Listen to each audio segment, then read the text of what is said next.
Hello and welcome to another stream of Resident Evil 3 Original for the 25th anniversary playthrough as part of my Rod-Legion-Ween marathon for 2024.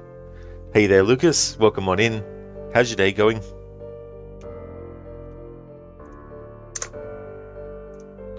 Just pin this message to the top of chat. There we go. Alright, so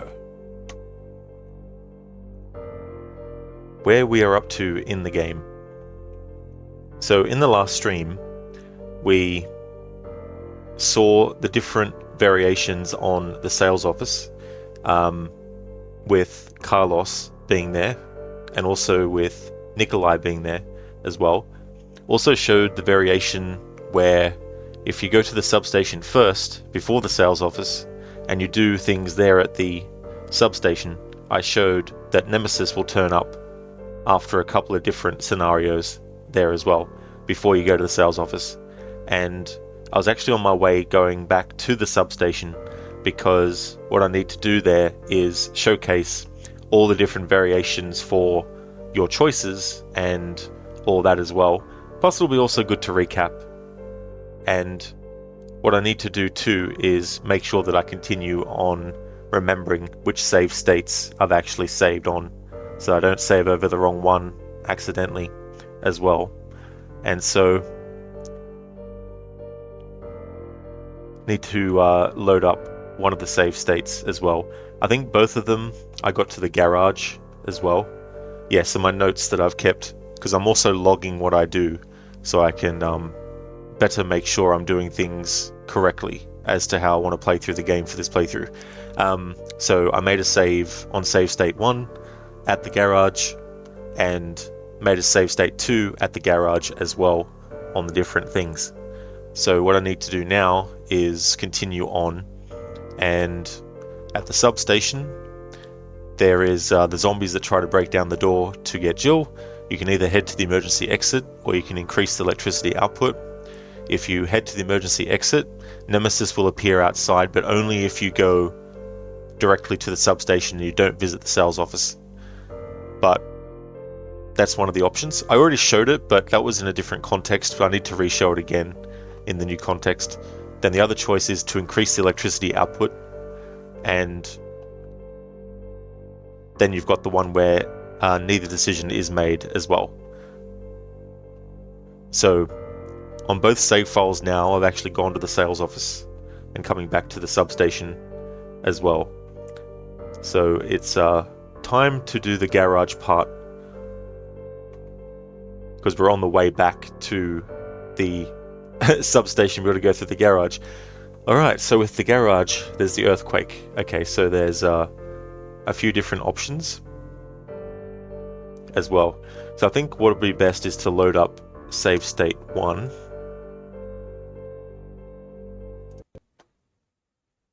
just here.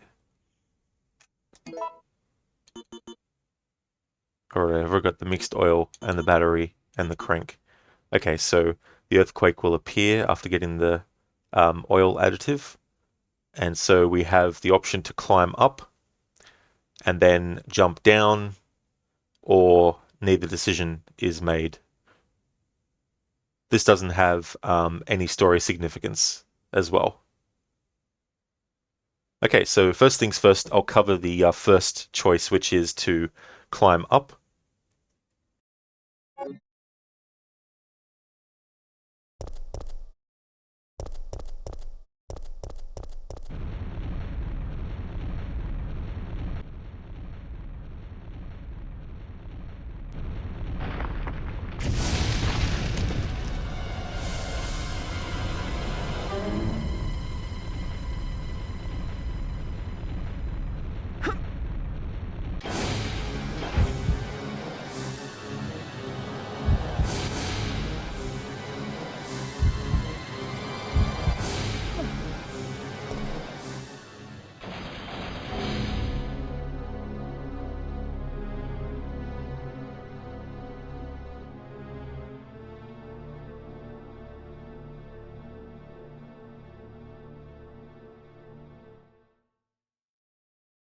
There we go. So that's what happens if you just climb up.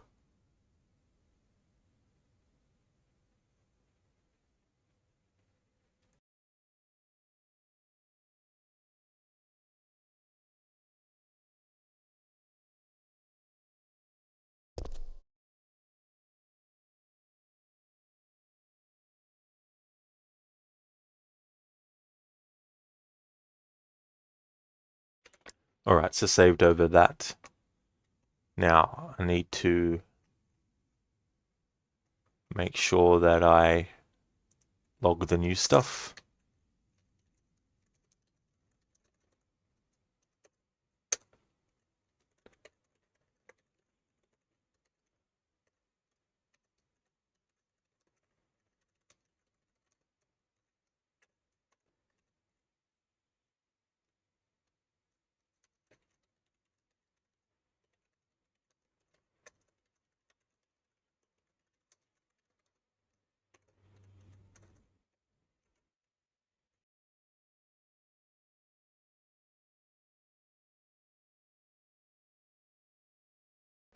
All right, so this is reloading save state 2.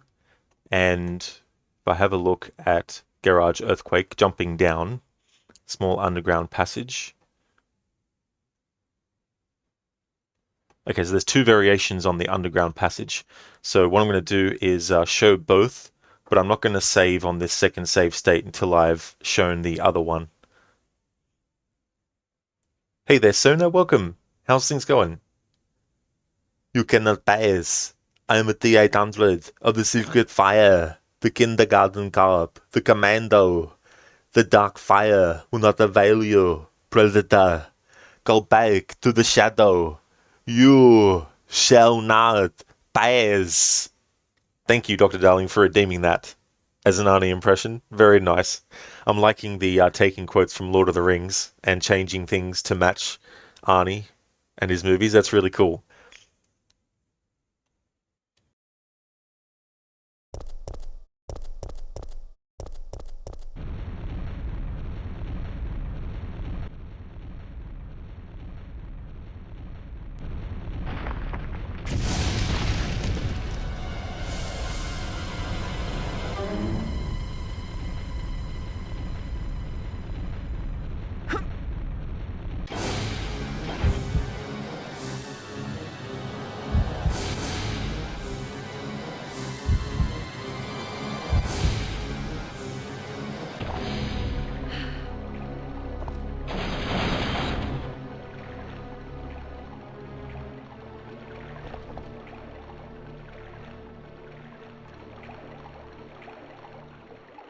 Okay, and there we go. So that's what happens if you just jump down.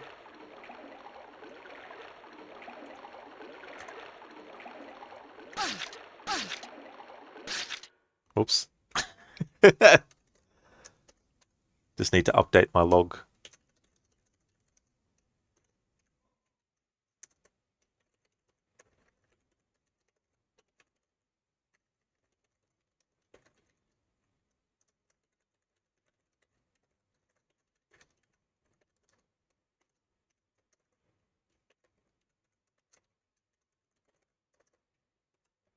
Alright, so reload the save state, and then I'm going to show that same scenario, except we're going to just let Jill fall naturally without choosing either option.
Alright, so that's what happens if you just let her fall, and she will take damage. So as we saw before, she wasn't in danger condition, but now after letting just the game decide what to do, she took damage. So I'll use that. Dr. Darling, you finally have a day all to yourself. No errands. We'll away from keyboard only for 30 minutes to get a haircut. Oh yeah, Dr. Darling. That's cool.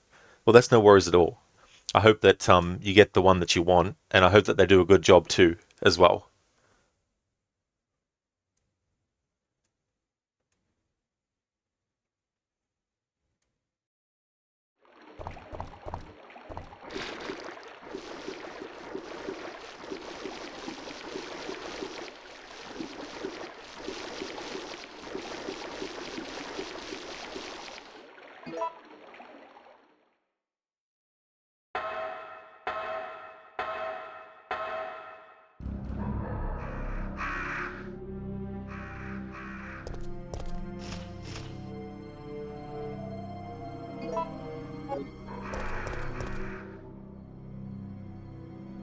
Ah, so that's where this leads you to, if you choose that option.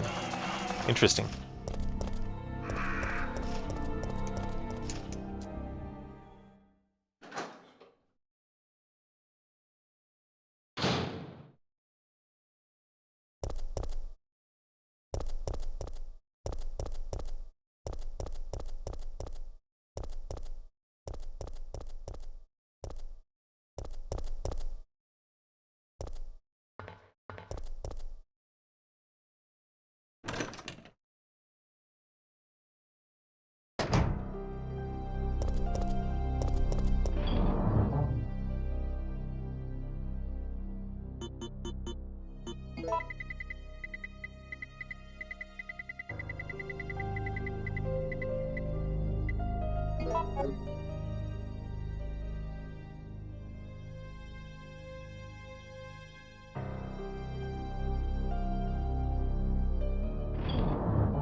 Gunpowder BB. A mixture of 2 gunpowder B. It can be combined with the reloading tool or the grenade rounds.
Alrighty then, so that was showing the neither option.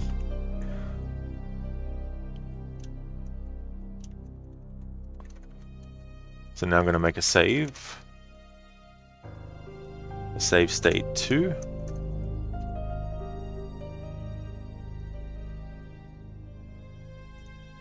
Voila. Alright, so that is showing all the different variables for the garage.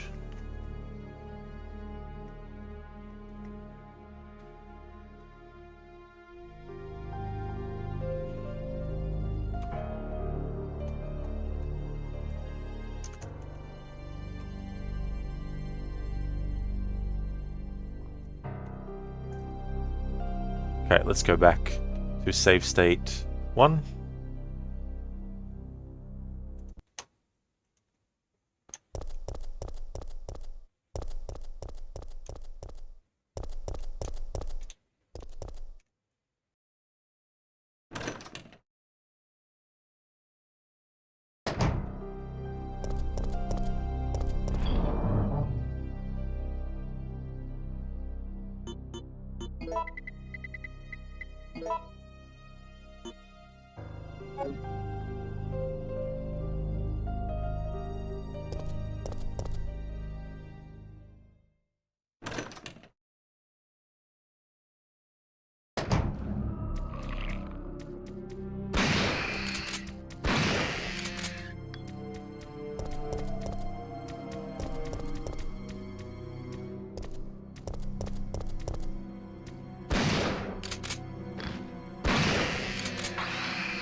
Alright, so in yesterday's stream, I showed what happens if you go to the substation, but that was when we hadn't gone to the sales office yet, to show that if you don't go to the sales office first, but you go here first instead, then Nemesis will show up with a couple of different variations. But because we now have gone to the sales office and we've gotten what we need there, and now we're back here at the substation, it means that Nemesis won't appear.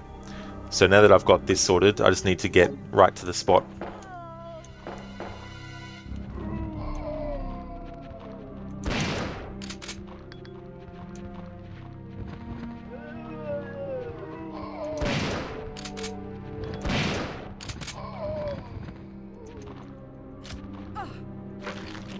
Damn it, I was hoping the dodge would be timed right there.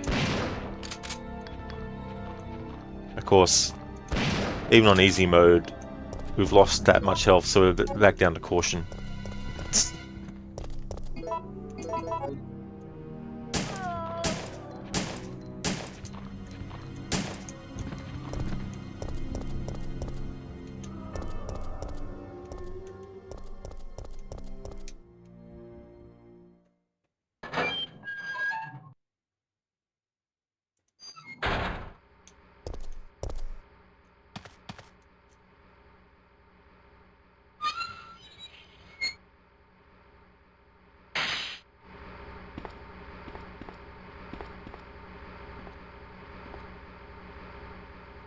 When operating the transformer, be sure to set this power transmitter to manual mode. The old system is prone to short-circuiting.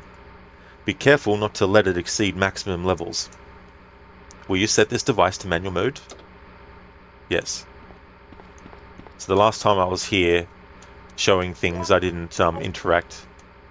Sorry, I didn't read stuff.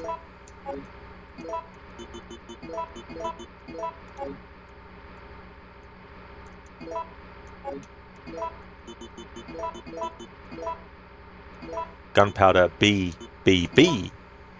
A mixture of 3 gunpowder B. It can be combined with the reloading tool or the grenade rounds.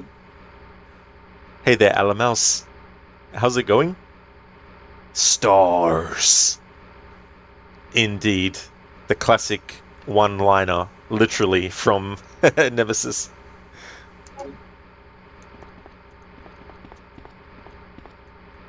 An old emergency exit. The rusty knob won't turn.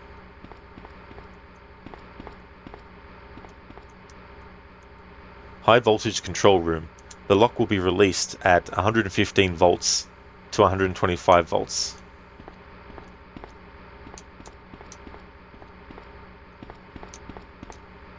Low voltage control room. The lock will be released at 15 volts to 25 volts. Alright. So, this is on save state 1. Now I'm going to make a save again on save state 1.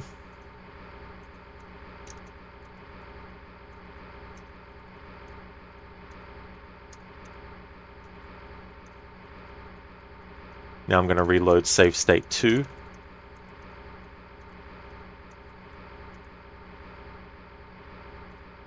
And on that, get Jill to here.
Hey there, Stocks. Welcome. How's things been?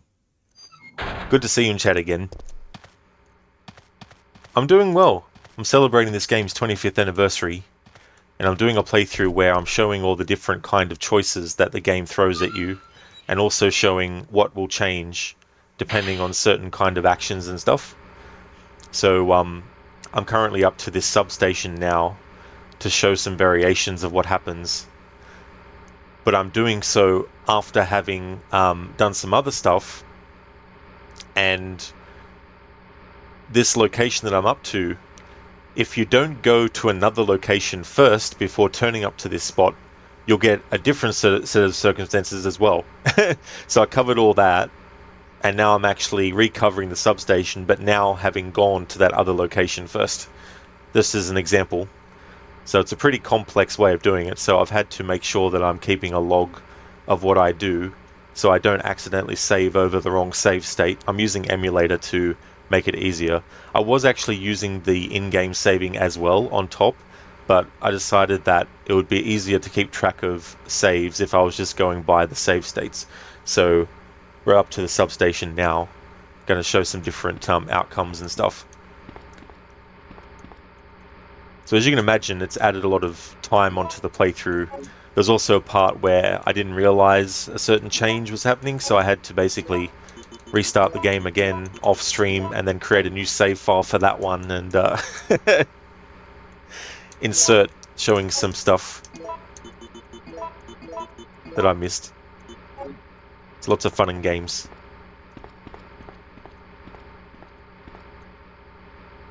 So So now I'm going to make a save state again for save state 2.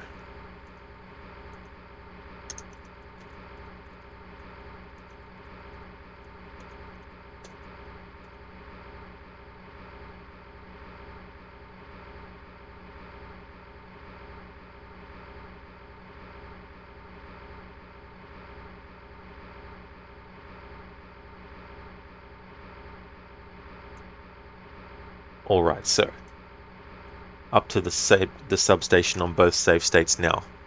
Okay, so we've already gone to the sales office on both save states. Now, need to just work out showing these variations.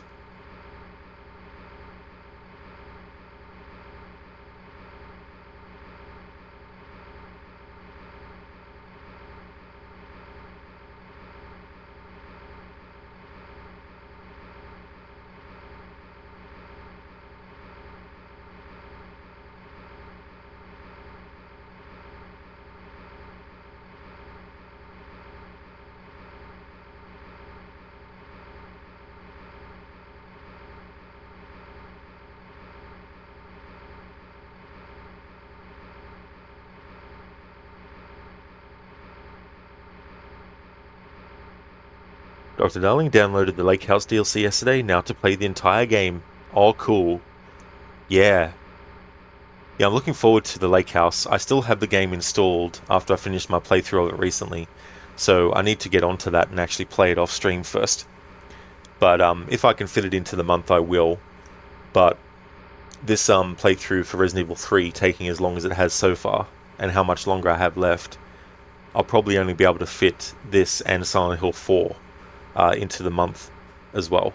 But it doesn't matter if I can't stream that Lake House DLC for Alan Wake 2, as long as I play it off stream for myself first. That way I can know certain things before I stream it.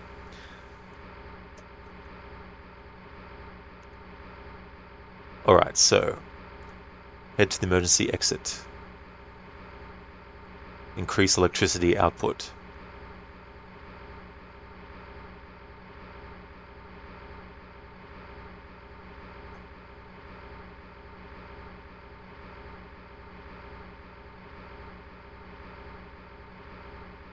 Alright, so first things first.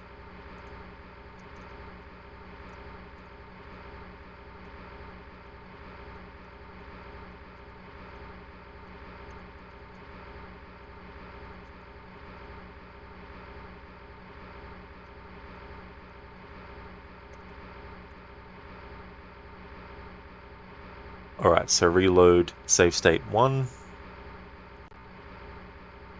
Alright, and going to choose head to exit.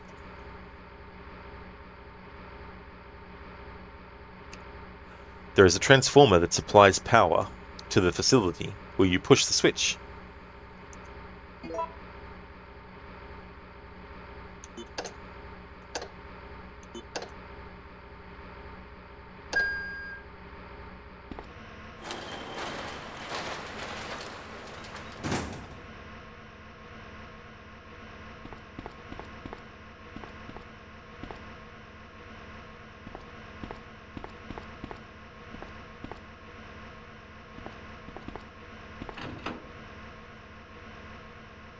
Will you take the grenade launcher? You've taken the grenade launcher. HK-P grenade launcher, a small-sized grenade launcher developed for police use. It is loaded with burst rounds.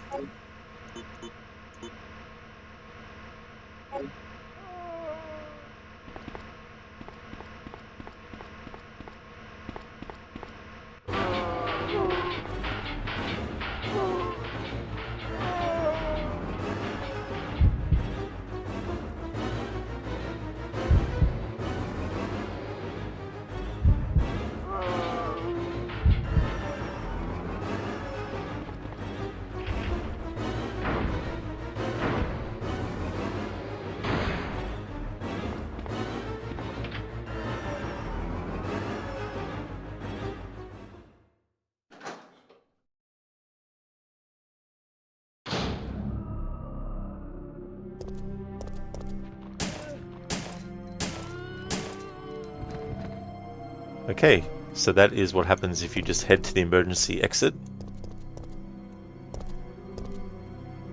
Now I'm going to make a save on save state 1.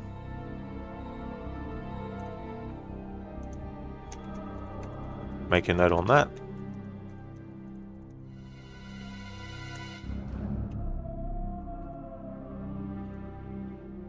Now, after having done that, let's see what happens if we just try to go back in.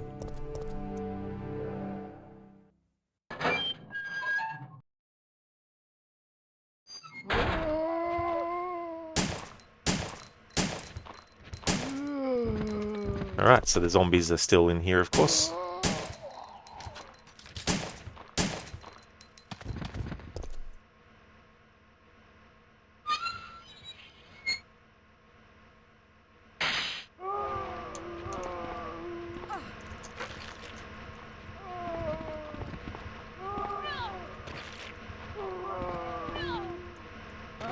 I was just asking for that.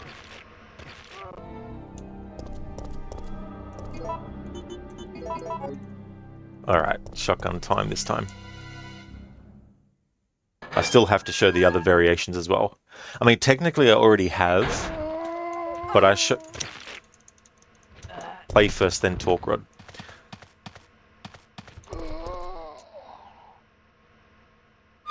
But what I showed in the last stream in the substation was without going to the sales office first. But this time I'm showing it after having gone to the sales office.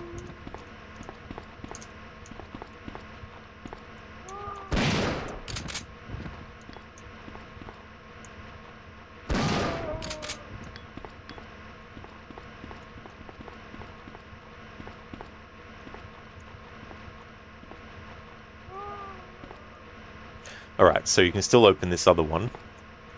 There is a transformer that supplies power to the facility. Will you push the switch? Yes.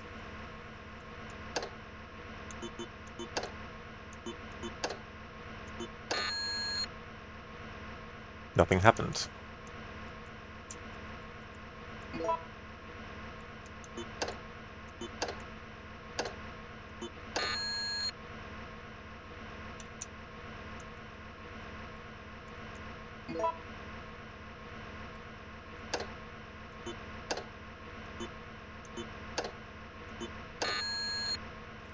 Hey Keone, welcome.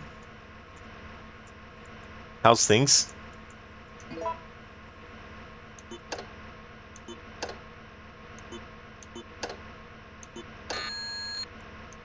Dr. Nelling, you're afraid it will go downhill. You already watched me play Silent Hill 3, you'll play Silent Hill 4, the remake is out, you'll end up playing all of them. That's true.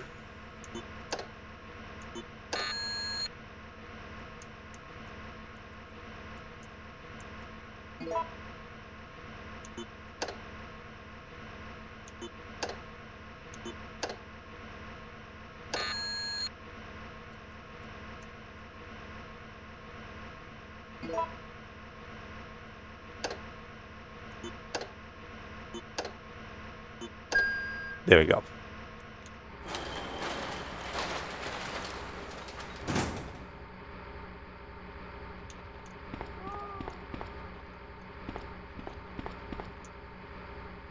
Will you take the fuse?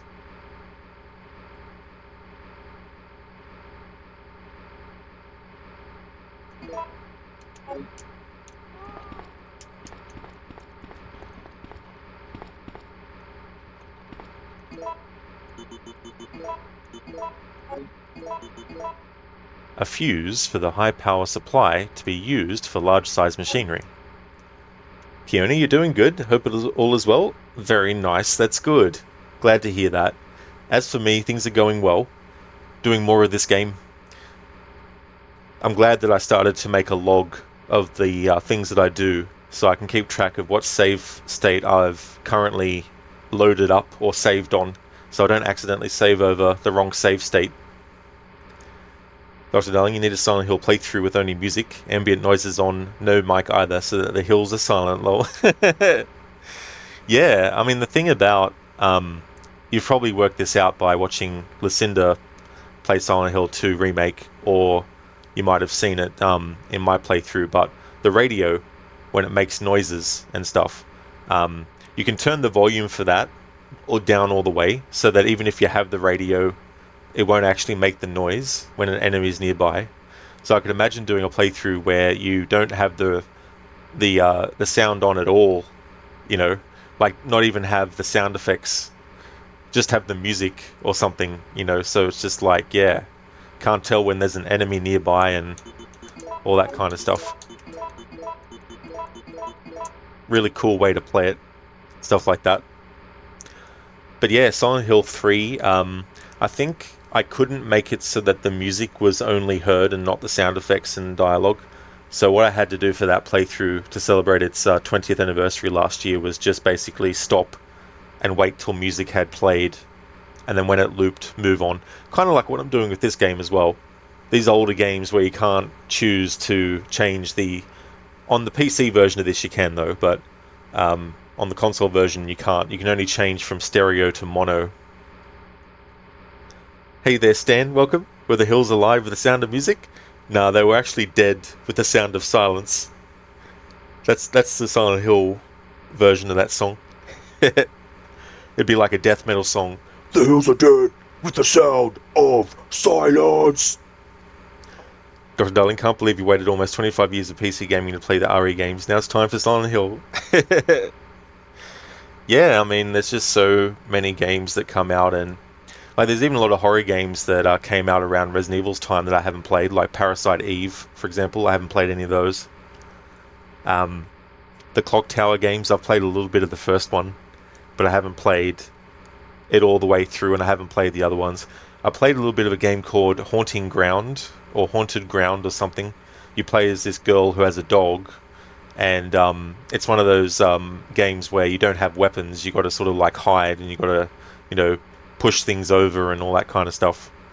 But yeah, there's definitely a lot of old school horror games that kind of get a little bit lost to time. Like Resident Evil and Silent Hill, they're pretty much, constantly sort of like, especially on Twitch, you got a lot of speedrunners and players of Resident Evil and Silent Hill, who are literally focused just on either series or both series and stuff like that.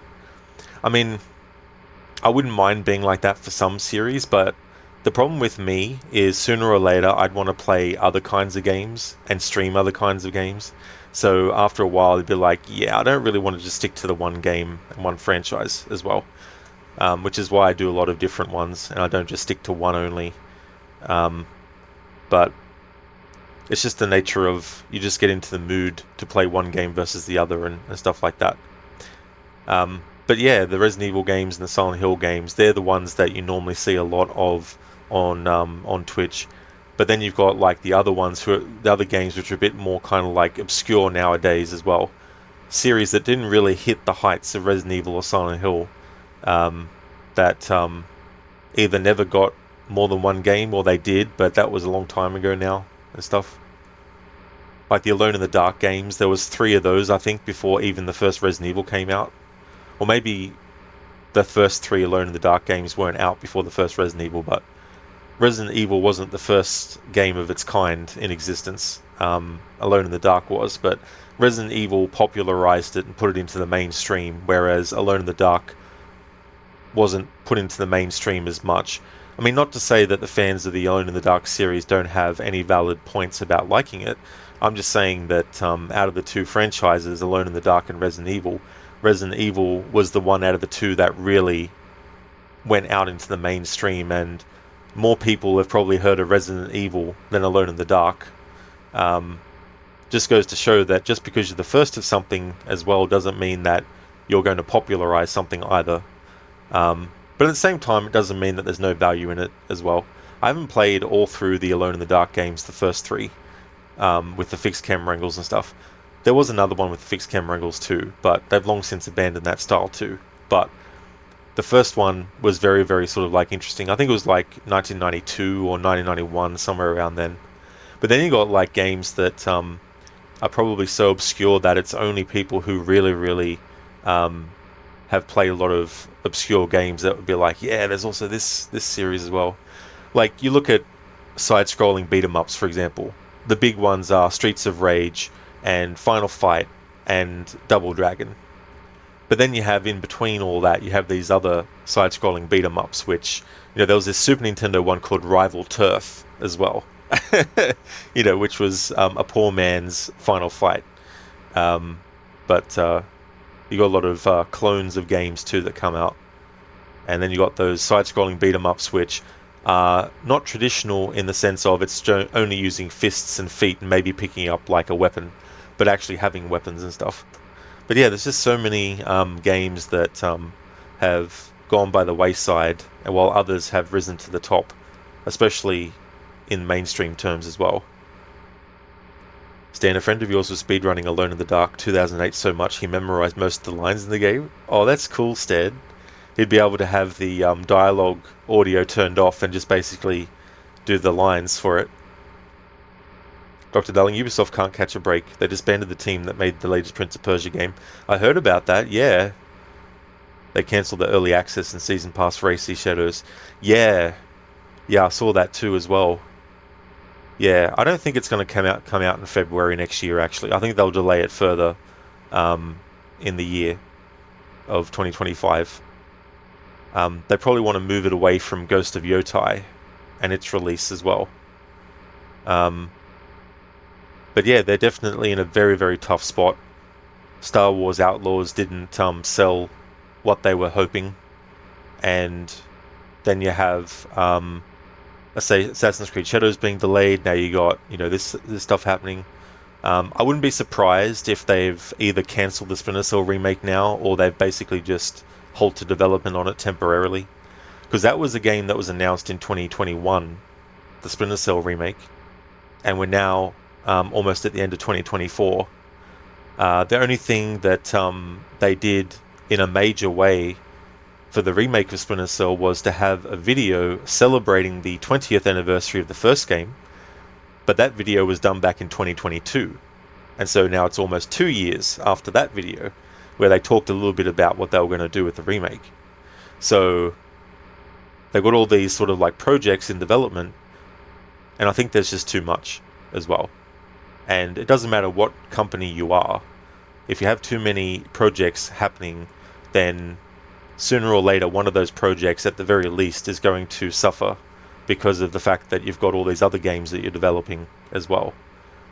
That's why it's interesting when companies sort of like, they might develop one big massive game, but then they develop all these smaller scale experiences as well. And it's probably too late for Ubisoft to take this approach, but I feel like a fairer approach is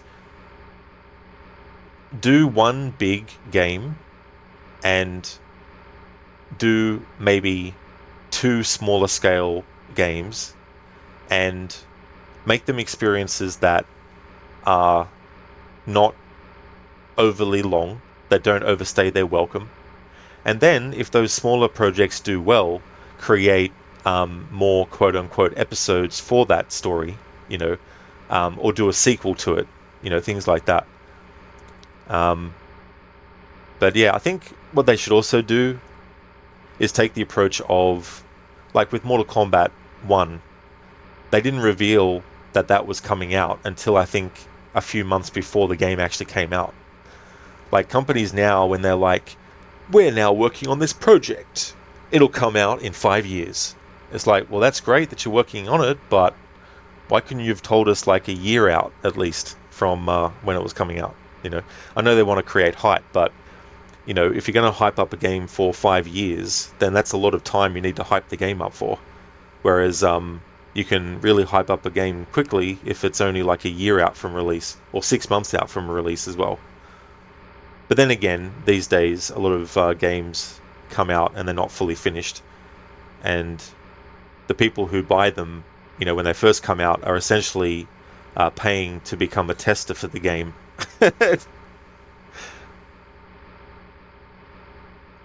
It's like, you mean we have to pay these people to test our games before they release?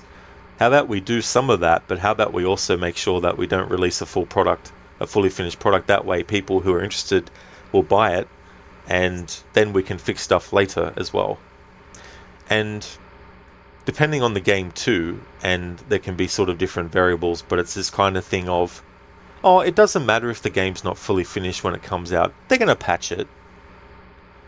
It's like, well, go and buy a bicycle next time and have the store owner take the wheel off of it, so it's only got one wheel on it, and then take the bike home with the one wheel, and then say, oh, well, at least it'll soon have the second wheel, and then don't go and get the second wheel from the store until, like, a week later or so. Like, I know they're two different products. A bicycle is different from a video game, but in the end, they're both products that people pay money for. So if you're going to pay money for something that isn't fully complete, then saying that it's going to be patched anyway is fair enough, but it shouldn't be used as a justification for why the game was bought before the patches happened. Or necessarily say that it's a good thing that the game was still bought even though the game wasn't finished, because at least they're going to come out with patches. But then you got this other side of thing where it's like, people really want a game, and so they want to actually play it day one, and they don't care if there's sort of like, it's not a fully finished game, because then they can just be like, oh, it's okay, because I just want to play it. I don't care about that because I just want to play the game, which is fair enough, but still. Dr. Darling, meanwhile, they made a Halloween event for their pirate game, lol. Did they? Interesting. Yeah, I didn't realize that they did that. Hey there, King Kane. Exactly. Yeah, I don't know. There's just so many things that they do nowadays where it's like, fair enough. Hey there, they're anti-vegan. Perfect games on release is pure copium. Well, I mean, no game's ever going to be perfect, 100%. But there are certain things that should be fixed before they release it. Like, if there's glitches that happen before the game comes out, and they just release it anyway, knowing full well that those glitches are there, they may as well have waited a few days extra and fixed those glitches and then send it out as well. Okay, so I saved on save state 1, and we got the fuse. And this was after having headed to the exit.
Alright, so now I need to load up save state 2. And then show the other choices. Anti-vegan, totally understandable, along with postponing games to avoid content cuts like Resident Evil 3 Remake. Yeah, I like the remake in terms of like it as a game and stuff, but they definitely shouldn't have cut content out of it, and it wouldn't have been too bad if they waited until a bit longer to actually finish it and then actually add that stuff in as well. I remember when the game came out too, there was some rumors about there being a version of the game that they were going to release that actually had that cut content back in or something like that. But as far as I can see, they haven't released anything about that. King Kane, you would rather a dev take their time on a game rather than rush it out the door. You can wait for a finished product. Yeah, King Kane, that's fair too as well. Because there's just so much stuff riding on games now. It's not like back in the day, especially with games even in the early 2000s.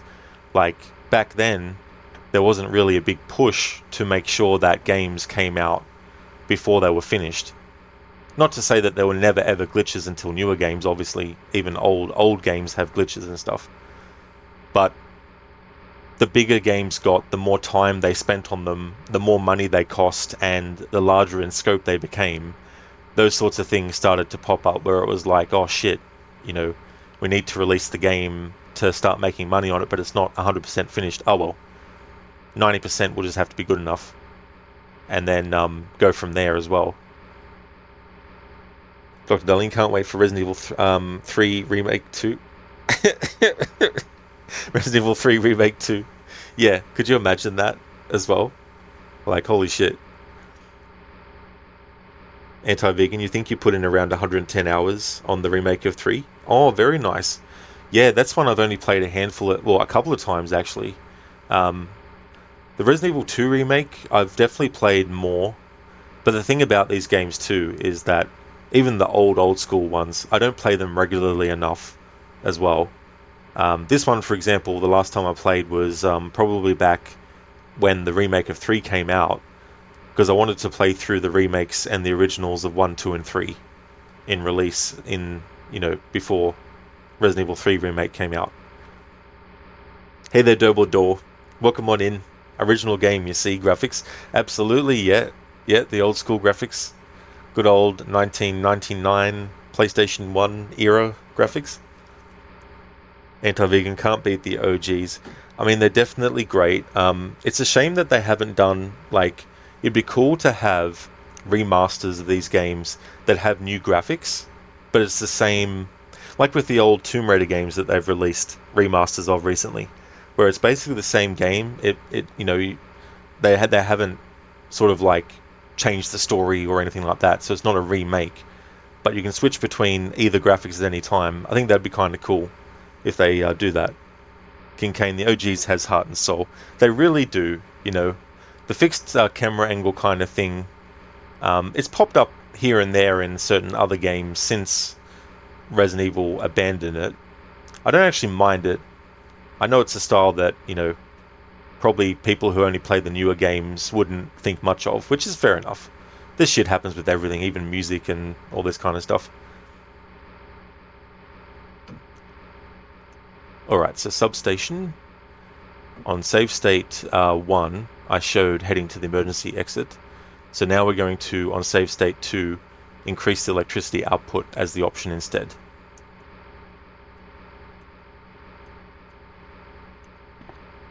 May help, Rod, if you did this first.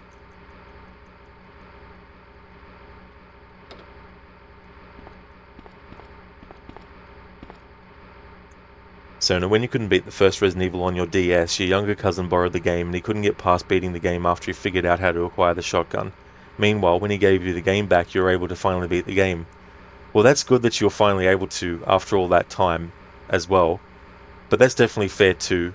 And a lot of these older games not having the same kind of like UI things and HUD elements that are, showing a mini map and all that kind of stuff. Anti-vegan, in today's standards, how much you think it could cost while ignoring corporate nonsense. Yeah, well, that's the other thing too, like having to put so much money into games. Like, it'd be interesting to see a comparison with how much money companies actually spent on games back in the day versus now, especially with inflation as well, to do an exact remake. Yeah, I think that's the other thing too with remakes and stuff. Like, you look at the Until Dawn remake that came out recently. Like, it's a full price game of a remake of a game that came out only slightly about 10 years ago. Well, almost 10 years ago. And it's like, people who never played the original, I could see them buying the remake at full price because to them it's a completely new game. And while technically a remake is a new game, those who have played the original, there's no need really to get the remake, at least not full price, because it's one of those situations where the original game, yeah, I mean, it can show its age a little bit, but it's not one of those games that looks absolutely horrid or anything like that. They would have been better off just doing a remaster of that instead of doing a full-on remake.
And there we go, that's what happens if you choose the electrifying option.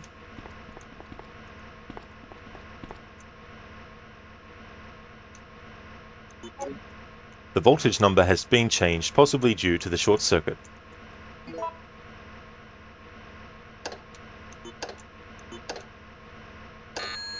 Oh.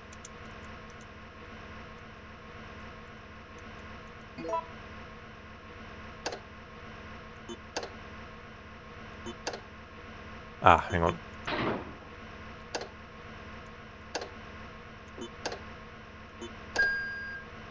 There we go.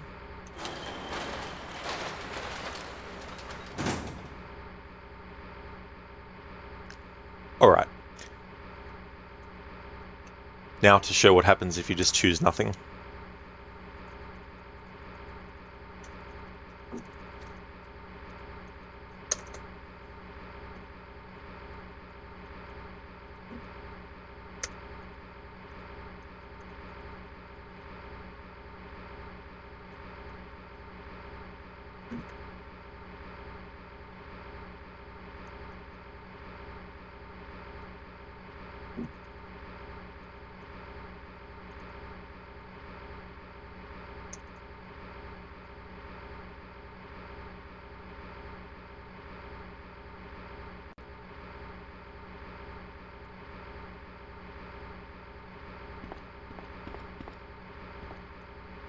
So, along with not giving credit to the people who helped develop them at some studios, yeah, they sort of can get lost in the shuffle when they do a remake of something.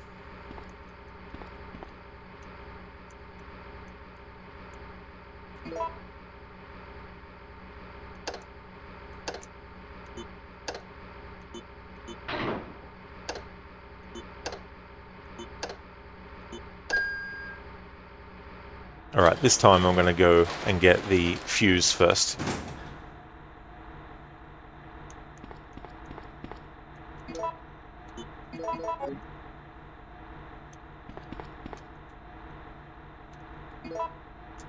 Okay, so this time we're going to choose to do nothing.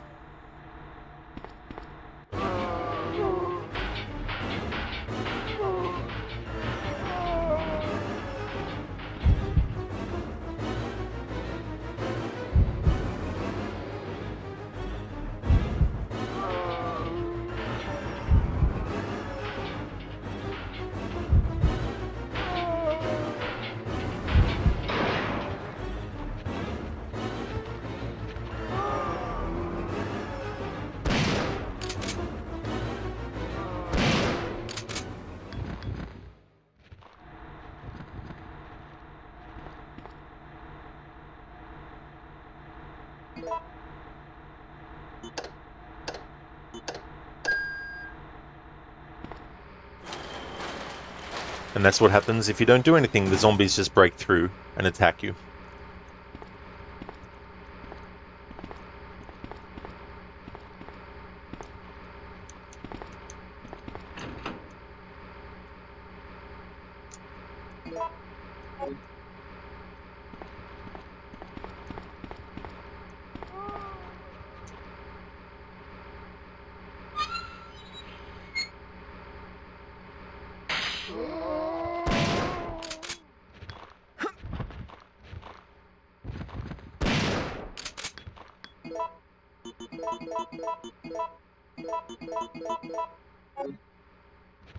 Okay, so this is on save state 2.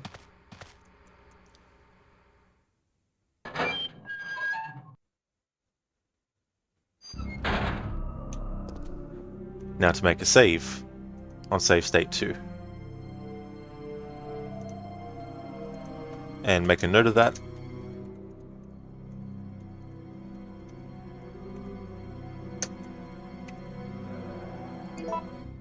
So, and especially during the 8-bit days, up until the developers wanted recognition in the 16-bit era. Yeah, it's actually funny you mentioned that, because I remember in the first Castlevania game on the NES, in the credits, it wasn't actually the people's real names. They just made joke names that were references to various icons from the horror movies of, Dracula and Frankenstein and all that kind of stuff. I think one of them was called Chris B after Christopher Lee. Things like that. That's not 100% exactly what you're talking about, I don't think, but that's just what I thought of when I read what you said. Um, but the amount of like credits too in games, like nowadays, it's almost like longer than movie credits. Whereas back in Resident Evil's case, the credit sequences weren't that long as well. It's interesting parallel too between movies and also games as well. Like for the longest time, the credits in a movie were very, very quick. Like all it would do at the end is be like the end, and then the movie ended. Like at the start, they might have credits, but if they did, it was mainly just the director, the writer, and the actors, and that was it, and the person who did the music. Very rarely would you have, I think, like the producers and like all that. You probably even had that too, as well. But I mean to say now, credits for movies are like 10 minutes long, and video games got to that point too, where they're like, you know what, we have to credit every single person, which is fair. I definitely understand why. That's one of the reasons why credits are longer, because there's more people that they need to acknowledge, whereas earlier they didn't have to acknowledge every single person who actually worked on a game, no matter what their position was as well. Same with movies too, but they got to credit all the VFX artists. They got to credit all the people who did the sound, the music, the even the like additional dialogue recording and all that kind of stuff, where they have to do looping, which basically means when there's a scene from a movie that they filmed on the day or the night on set or on location, there might have been something about the audio that they weren't happy with. So they get the actors back in later to actually re-record their dialogue while watching themselves on screen and try to make it match. So things like that, even the people who set that up and are involved in that process, they have to be credited too in the making of the movie, for example. Now that I've done that with the substation, I just need to go over my notes and make a decision on what things to do next. So I will be right back.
Certainly, you watched a lot of History Channel growing up, and that's where you learn that any person involved in video game making wanted their name to be shown. Oh yeah. I mean, that's understandable too as well, especially if you really enjoyed working on the game and it's something that you want people to know that you worked on.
Alright, so to recap, what we've done is I've shown what happens at the substation if you don't go to the sales office first.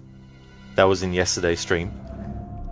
In this stream, I showed the different choices in the garage when the earthquake happens, and then getting back to the substation this time around, but having gone to the sales office first, I've shown all the different options as well. So that's what we're up to in terms of like the most recent choices in this game that I've shown. So we're getting up to the next part where we go to the cable car. And so I just need to double check now the things related to that and what variations and variables to cover.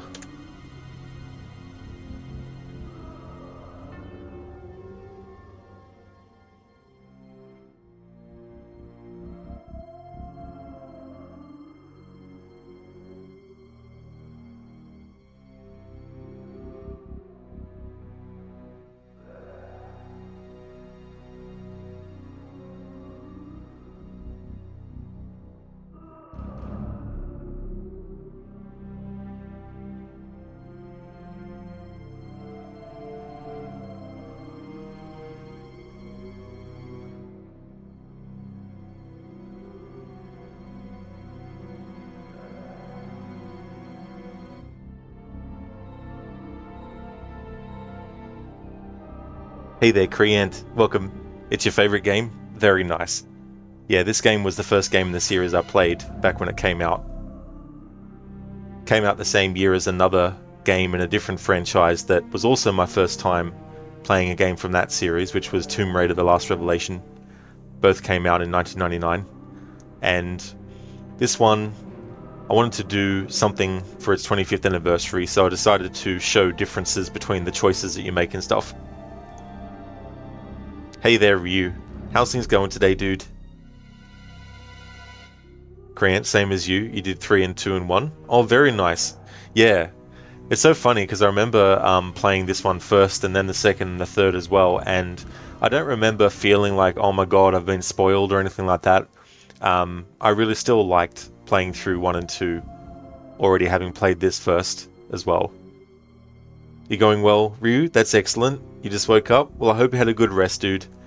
Celebrating this game's 25th anniversary and just throwing off the different choices, so we're up to the point in the game now where we need to go to the cable car.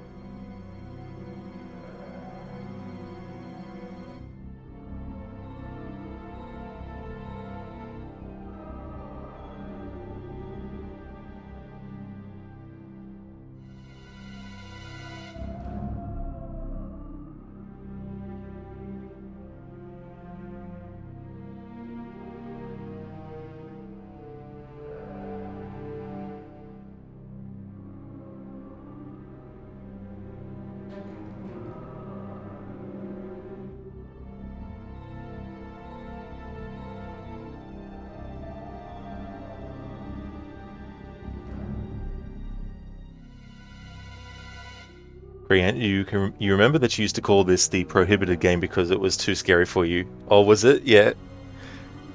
It's so funny too, like with games like this, the jump scares that they put into it as well. There's a lot more, it seems, in this one, where it's just like you just randomly run through an area and boom, jump scare, like some birds just burst out of something, and then you go through and like dogs jump through, and then you get like the randomization as well was quite interesting to have. So I need to reload save state 1.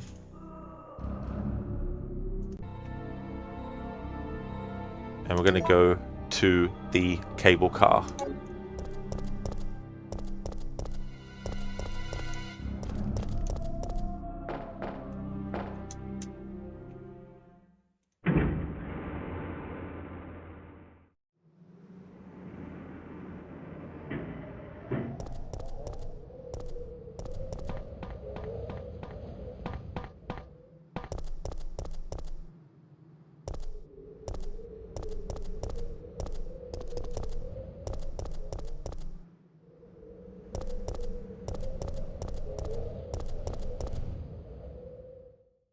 Oh yeah, Kriant, the fact that Nemesis can chase you is mental. He never gives up to, I mean, he does, but I mean to say, like, the idea of having an enemy that is constantly gonna just turn up is relentless in its pursuit.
Kriant, thank you so very much for the follow. Thank you.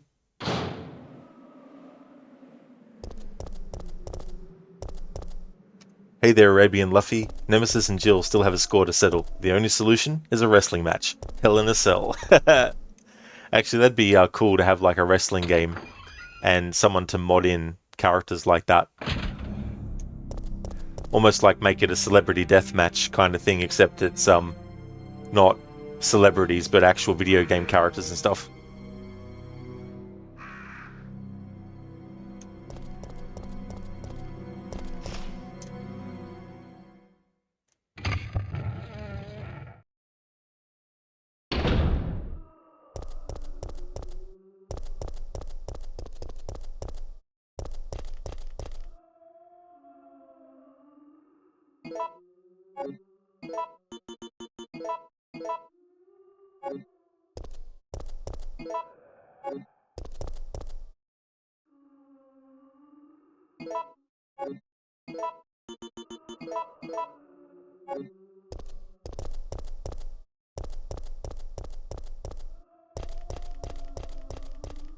Stars.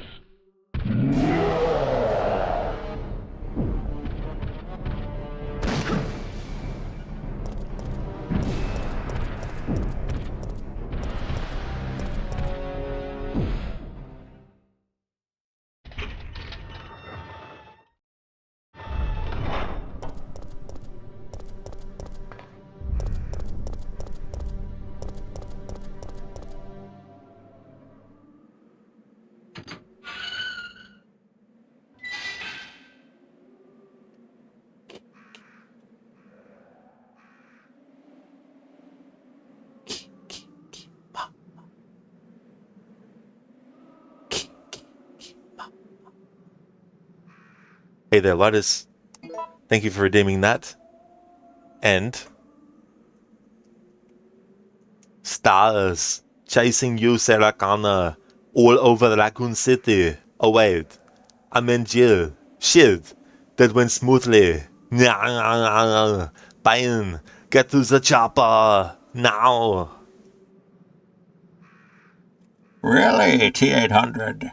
Sarah Connor? What rock have you been under all this time? At least you got the city, right, dumbass? Ha ha ha ha ha. Nicely done, Lidus. Thank you for redeeming those impressions. Very good. Actually, doing a mod where you make Jill Sarah Connor and Nemesis the T-800, that'd be actually quite cool. Oh, you did, Ryu? Oh, very nice. No worries at all. I'll give that a look. Yeah, things are going well, Lidus. Things are going good. I just showcased what differences there are with the earthquake that happens, and also with the substation. And now we're on the way to the cable car. Actually, you can create characters like that in wrestling games. Yeah, it's cool to be able to do that in wrestling games. Actually, have the ability to make the characters. I remember with the two wrestling games that I used to play on the Nintendo 64, WCW versus NWO and WCW versus NWO Revenge, trying to make characters, make the wrestlers look like certain characters from movies and stuff. Ryu Street Combat, an amalgam of Street Fighter and Mortal Kombat by you, the combatants so far. Ryu Kang equals Ryu plus Liu Kang. Leah Blade versus Chun-Li and Sonya Blade, and Johnny Guile equals Guile and Johnny Cage. That's actually quite clever with the choices of names for that.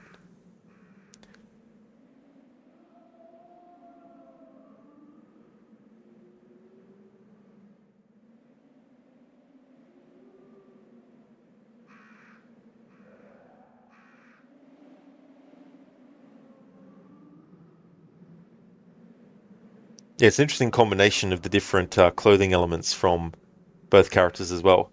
Oh, cool. It's funny, Johnny Cage there, sorry, not Johnny Cage, but Johnny Guile. He reminds me, what's that character in King of the Hill? One of the neighbors that is in King of the Hill. He actually reminds me of that character. I think he has like a truck driver's cap on or something. Linus, that's part of where we can scream run like hell. Jill or in Scary Movie, run, bitch, run. Oh, the Wayans brothers, they're so funny. I haven't watched all of their stuff, but I've seen quite a few of their different movies. Even like ones where the act like they've starred in it. Like there's a Steven Seagal movie that Keenan Ivory Wayans actually was in. as well. Um, but yeah, that movie was The Glimmer Man with Steven Seagal. Create Robert Patrick with a rocket launcher. Oh hell yeah! Yeah, that's the thing, right? Like I understand that the T-1000 can only construct knives and stabbing weapons, but if he could have got his hands on like a rocket launcher or something. Linus, glad to hear, man. You've been lurking around. Watching you play this game is a whole lot of fun. Well, that's cool, Linus. I'm glad that you've been enjoying it. It's been sort of like confusing trying to keep track of all the different choices because some choices don't have immediate effects and others do. So having to map all that out and everything. So that's been a little bit of a chore, so to speak. But still, it's been good to see the differences and stuff. Arabian Luffy? Geez, Freddy Krueger movies are that many? You thought they were 2 or 3 movies? Oh no. Yeah, so they've done they did 7 movies, then they did Freddy versus Jason, and then they did the remake of the original Nightmare on Elm Street. Yeah, Ryu Dale, that's the character's name. Yeah.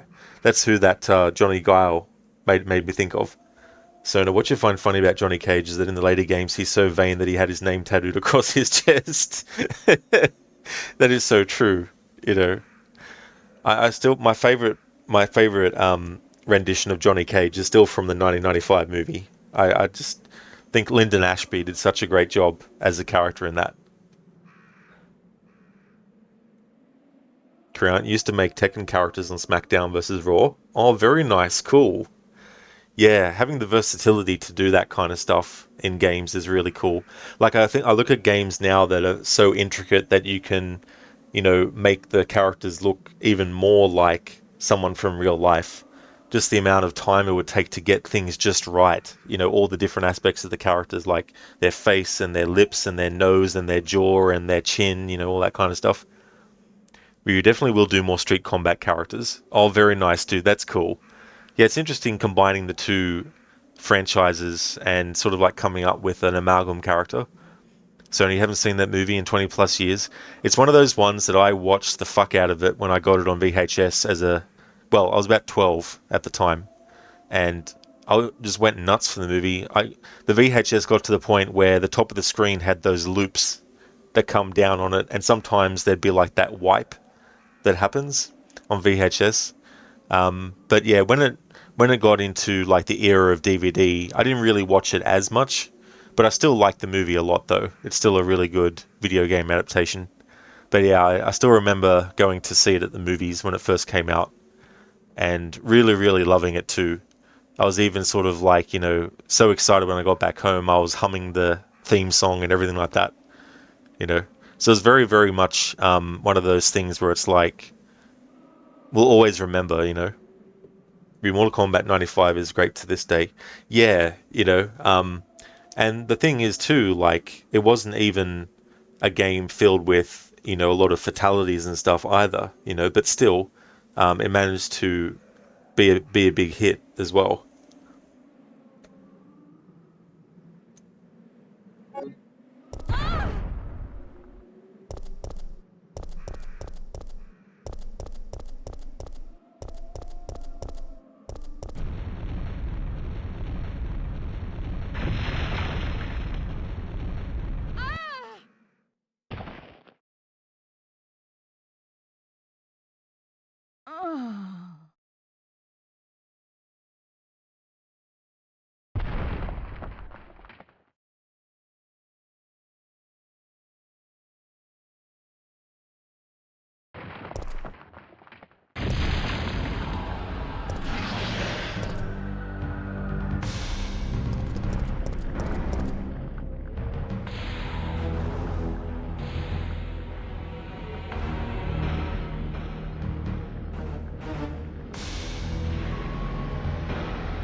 Just thought I'd wait for the music to loop before starting to talk. It's interesting, I was just testing to see if the worm was going to attack. But it's good that it didn't, because then I was able to have that music play without any sound effects coming out over it and without talking over it. So just for a heads up, that's what I'm doing too in this playthrough. Whenever we come across music that we haven't heard yet in the run, I'll just stop and listen to it without moving, without shooting, and without talking over it, until it loops or stops. Crean used to think there were multiple worms here, but just one apparently. I don't blame you for thinking that though. Like, it's definitely understandable too, as well, because you think about how quickly it can appear in different spots. Arabian Luffy, yet seems PS1 version is superb to Genesis and SNES. Oh yeah, with Mortal Kombat 3 Ultimate, and with the trilogy as well. Because I remember playing the Mortal Kombat trilogy, but the Nintendo 64 version. So I don't know if that still kept the censorship that it had from the Super Nintendo version of some of those or not.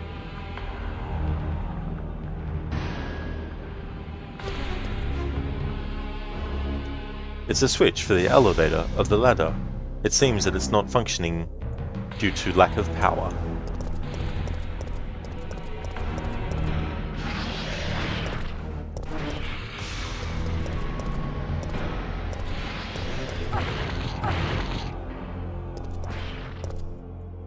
An emergency power generator. Will you push the switch? Yes.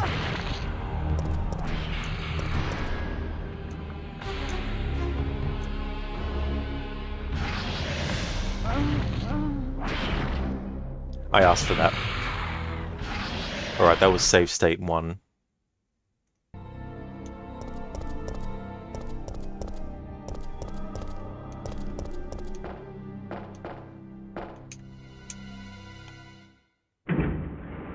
This time around I'll make another save on this save state, but closer to where we were. Stan, a ladder? For me?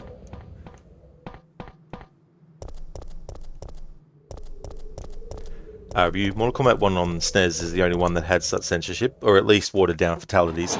Thankfully Mortal Kombat 2 on SNES kept the gore and it's a better game overall. Oh yeah. Yeah, it's interesting when they decide to do that kind of stuff as well. Like, I understand it back then for Nintendo to want to do that. But it's good that, for example, by the time you get to like the GameCube era, I mean, looking at the Nintendo 64, I don't think they were... No, yeah, because Mortal Kombat 4 on the Nintendo 64, I played that a lot, and that definitely had blood and stuff, so... It seemed like it was more like a NES and SNES era kind of thing for Nintendo, where they were like, yeah, we can't really have too many, you know, too much blood and gore in games that we release. But then they lapsed on that. So, what you always found hilarious in the Resident Evil series is that when you found ammo or health herb, they asked if you wanted to pick it up. Yeah, I mean, I can understand on some level why, because obviously with the inventory and stuff, they want the player to be sure that they actually want to pick it up, because there might be something else that they need to pick up that by picking the health up, they end up needing to backtrack and go somewhere else before being able to get the thing. So it's like, oh, may as well just leave it and not. Ah, no wonder why last time I put some stuff in there, in the chest. Creant, Mortal Kombat 4 is the only one that you've played. That actually wasn't too bad, I found, Mortal Kombat 4. It was so funny though, because you could break limbs of the character when you were fighting, and I remember that even if you broke their arm, you'd hear the sound of, "Ah, my leg!" instead of their arm, when it was their arm being broken. "Ah, my leg!" Just things like this. Yeah, it was during the later half of the SNES era and the Nintendo 64 era where Nintendo decided to shift their focus to more adult-oriented games for a while. Yeah, and I think that was a wise decision too, as well, because the landscape of video games was changing, and it was at the point where those kinds of things, it's okay, to have games that have that, because ultimately, at the end of the day, those games and the rating that they have, you know. Yeah, Korean is just so funny. Stuff like that, that just makes me laugh. It had some great music in that game too. We obviously like games like Mortal Kombat and Doom, but also games like Killer Instinct, GoldenEye, and perhaps the most infamous of all, Conker's Bad Fur Day. Yeah, that's it. I never actually played that game all the way through, but it's definitely one of those ones that it's like, yeah. So no, we wouldn't have Conker's Bad Fur Day if Nintendo didn't publish. Yeah. Yeah, that was the last Nintendo Rare game, wasn't it, I think?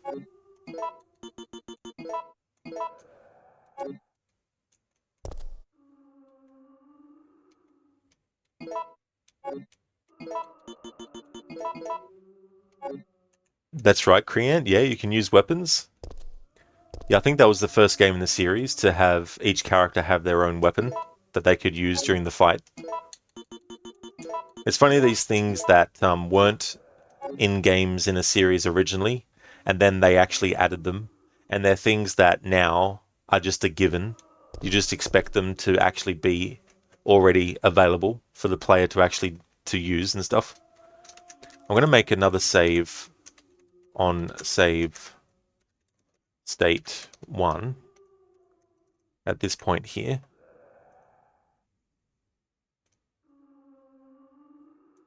There we go. Oops, and drop my controller. Good one, Rod.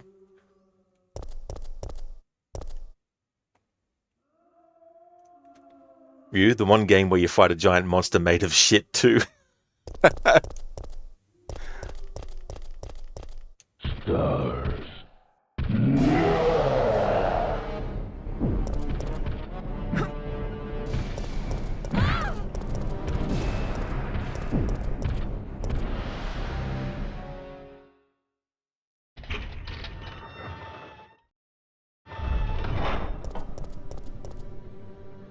So now if you played the 4-player bank heist minigame and you killed a player with a rocket launcher, you get this epic line, fucking splattered his ass everywhere.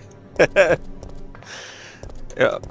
Makes me think of the movie Major Payne with Damon Wayans, where he basically is trying to tell a bedtime story, and his story is called The Little Engine That Could, but it turns into a story about something that happened to one of his friends in a war, like in a battle and stuff. And then one of my favorite quotes from that whole thing is, what is it? Shit.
Alright, I want to make a save state here, so I need to make note of that as well.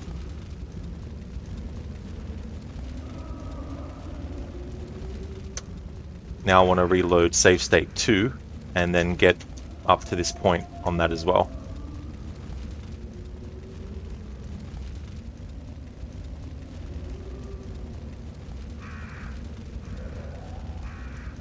Save on save state 1, and let's reload save state 2.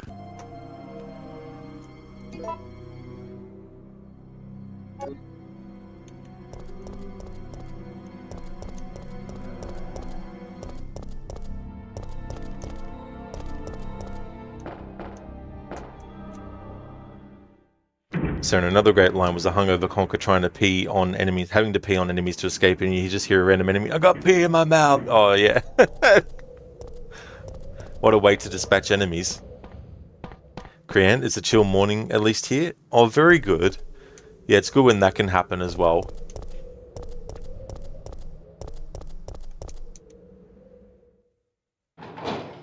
Not only were video games getting edgy, but so were movies, television, music, and even wrestling with the Attitude Era of WWF.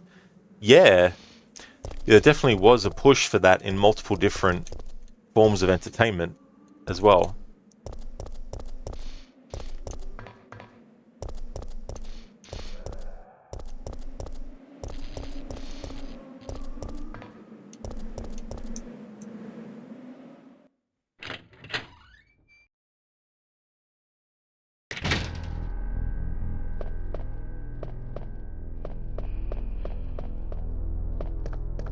Ryu shows like South Park and Beavis and Butthead. Oh yeah. Yeah, it's so funny because at one time The Simpsons was considered to be the most sort of like quote unquote controversial animated series, you know. But then South Park comes along and things like that, you know. I remember it's like, you know, Bart Simpson is a bad influence on children everywhere.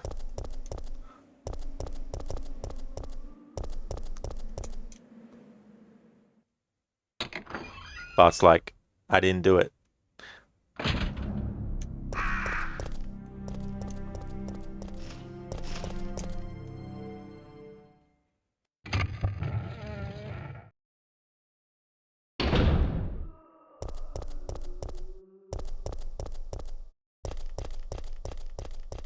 Stars.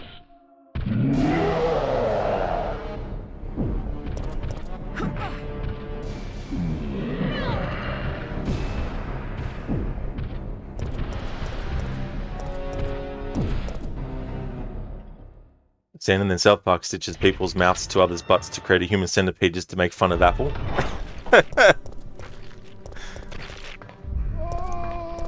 And that was before the movie, The Human Centipede. Anti-vegan, what about Ren and Stimpy? Oh yeah, Ren and Stimpy. Yeah, I used to watch that growing up too, as well.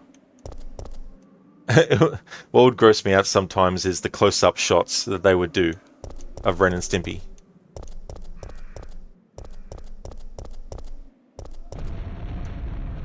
Ryu, as far as music goes, you had your nu metal like Linkin Park, Disturbed, and Slipknot, but you think the poster child for edgy music during that era was Eminem? Yeah, that's true. You had music and bands and stuff like that as well.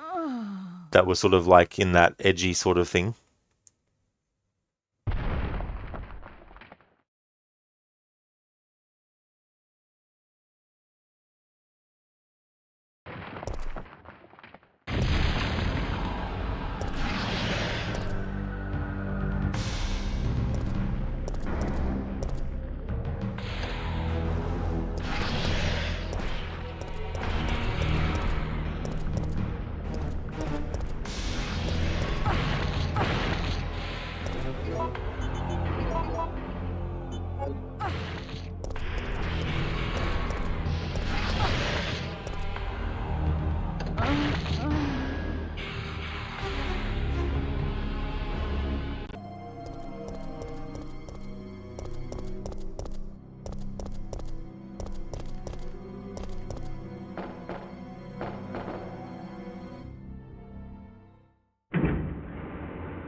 Yeah, we grew up with the most violent games and movies, and in the end, we are not assassin or bad people. So why nowadays there is a stigma on violence?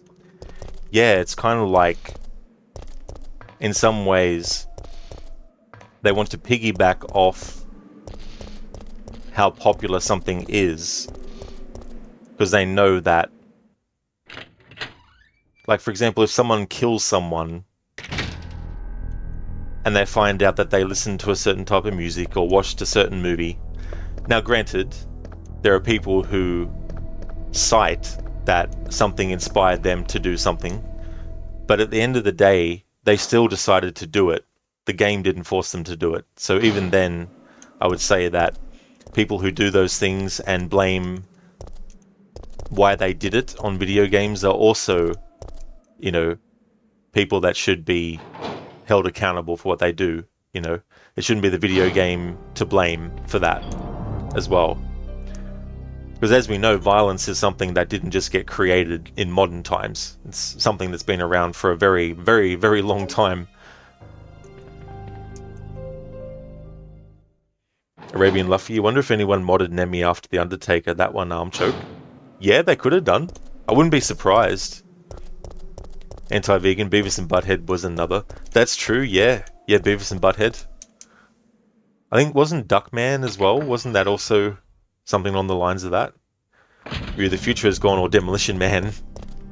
You've been fined one... something for the... what was it? Verbal moralities. Something. Anti-vegan, it's a mental defect. That's true. You know, like there's also that is a factor as well. But yeah, blaming violent games or movies or music or shows or books, it's just not going to solve the issue, you know.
Alrighty then, so I now have Jill up to this point on save state 2.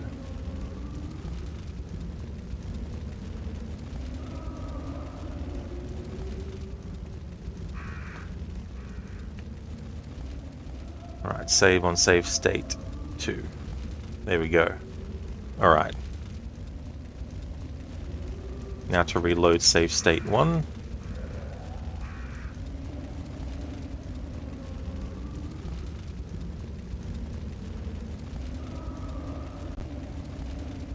There we go.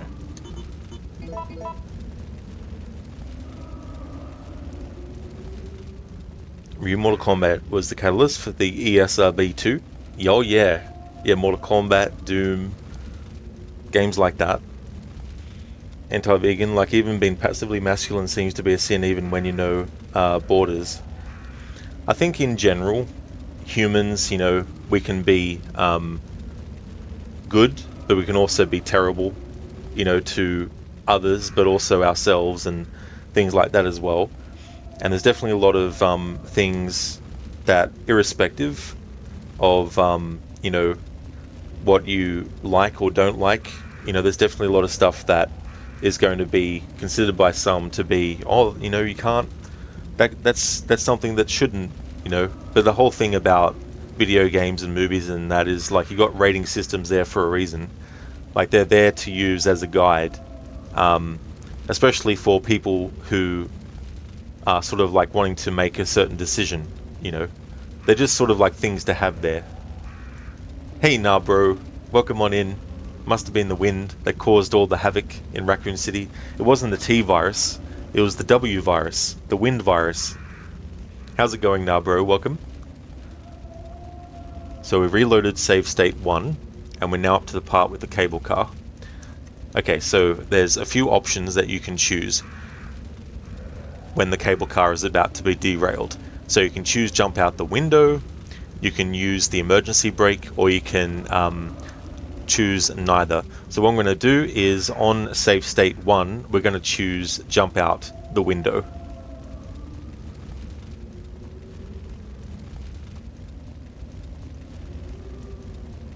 Thank you, Dr. Darling, for redeeming Red Dead 1 or 2 quote. Dr. Darling, to get you in the mood, lol, for Red Dead 2. You're the wind virus, aka the gas that comes from the anus. The silent but deadly approach. Nah, bro, you had the wind virus, but you broke it. Crayan, in this game they don't use vaccine but atomic bombs to resolve the situation. That's definitely a good point. They're like, nah, we'll just nuke it. So it's the only way to be sure.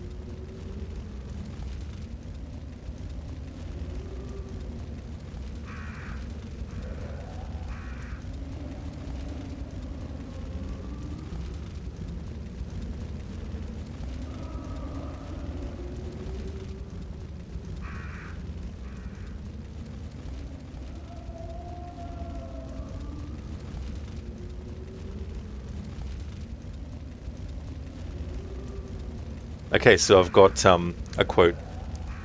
What kind of food do they eat in Germany? I'm Austrian. Okay.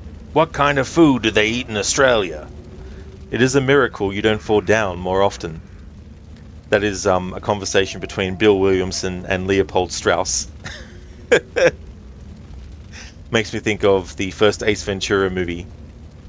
Sorry, no, Dumb and Dumber, actually. The first Dumb and Dumber movie, where he comes across someone and he thinks that she says Australia.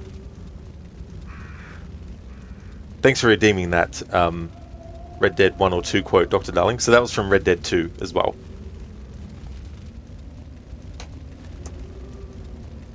Okay, so after everything happens in this next scene, we're going to choose the jump out of the window option to show what happens when you do that. And then when I've got to a certain point after that, I'll reload save state 2 and then show the other two options. Dr. Darling, you remember that part from one of my playthroughs? Oh, very nice, Dr. Darling. Yeah, it's such a great game. I'm looking forward to do another playthrough of that. Grant, they should call Austria North Australia. North Australia.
I forgot on the emulated version, when you interact with some stuff, it doesn't like to actually show it straight away.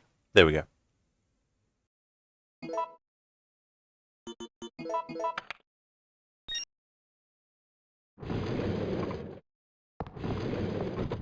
Carlos, I'm sorry about Murphy, but there was nothing you could have done. Yeah, you're right, Jill. I'll operate the cable car. Nikolai won't be joining us. Come on, let's go. Alright, so that's something. Okay, so the sales office is where there's a character named Murphy, and he's been turned into a zombie. Whether or not Carlos turns up at the sales office is dependent on some of your earlier choices, stemming from where you meet him first, the restaurant or the press building. Depending on your choice, it'll be Carlos at the gas station, and then Nikolai at the sales office with the character of Murphy. Or it'll be Nikolai at the gas station and Carlos at the sales office with Murphy. So this is the save state where I actually made sure that Carlos was going to be at the sales office, whereas Nikolai was at the gas station. So the gas station has blown up, and on this save state that I've got, Nikolai was at the gas station when it blew up, and Carlos was at the sales office and had to shoot his friend Murphy. So that dialogue just now is referencing meeting Carlos at the sales office. On save state 2, when I get to that and reload it, this won't happen. This conversation won't happen, because it'll be Nikolai that was at the sales office who kills Murphy, and Carlos was at the gas station. But Carlos will probably still turn up maybe, but I haven't actually gone through this game with all these choices before. Whenever I've played in the past, it's just been, just choose whatever, and then whatever happens is what happens. But for this playthrough, I need to catalog and keep track and make sure. So that's why Carlos is here talking about, that's why Jill is like, I'm sorry about Murphy. There was nothing that you could have done. So no, technically it's Oceania. That is true, yeah. Dr. Darling, you'll be back in an hour. Got that haircut plan. No worries at all, Dr. Darling. Thank you so much for being here, and I'll see you when you get back. Alright, so I've got another opportunity to make a save state right before we deal with the cable car.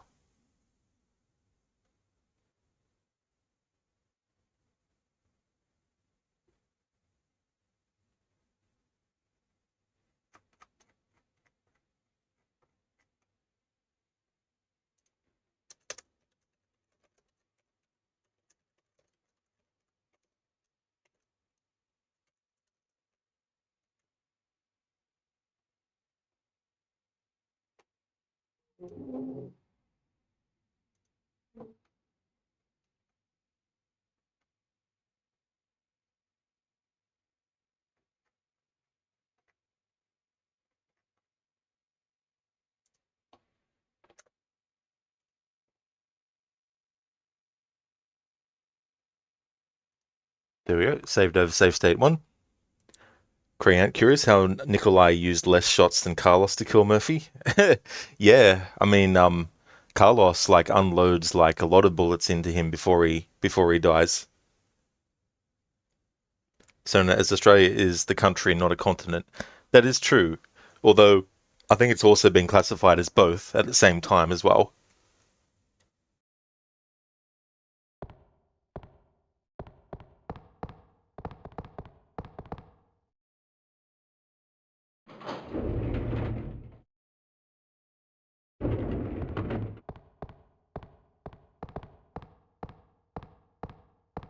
It's looking good.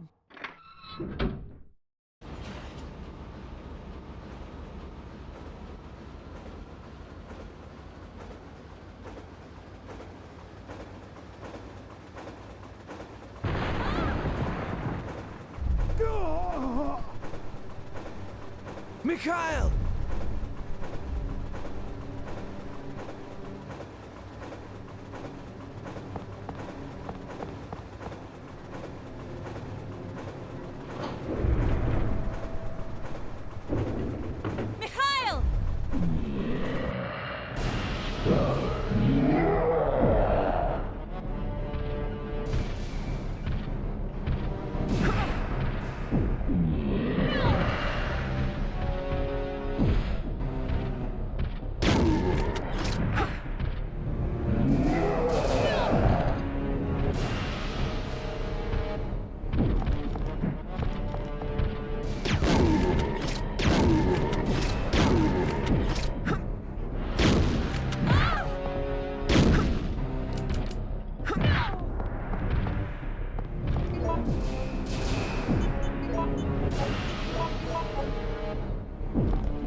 Jill!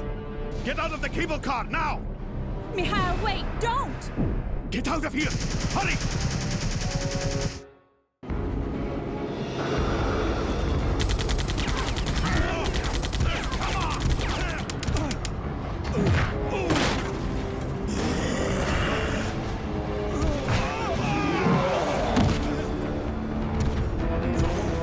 Just a little closer.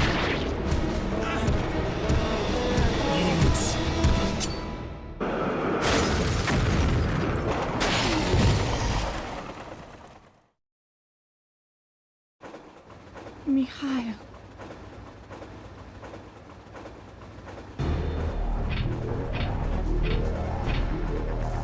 No, the brakes are out.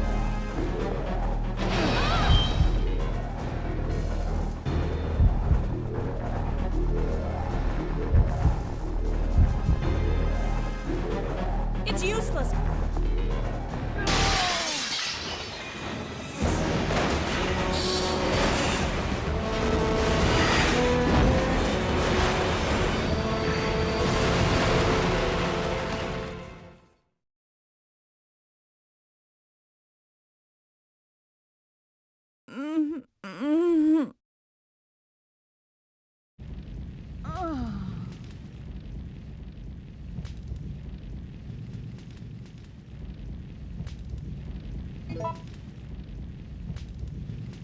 Well, there we go. Okay, so that was on save state 1 and chose jump out the window.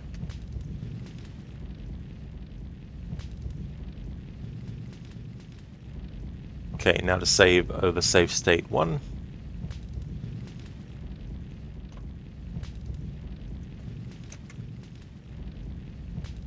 And reload save state 2.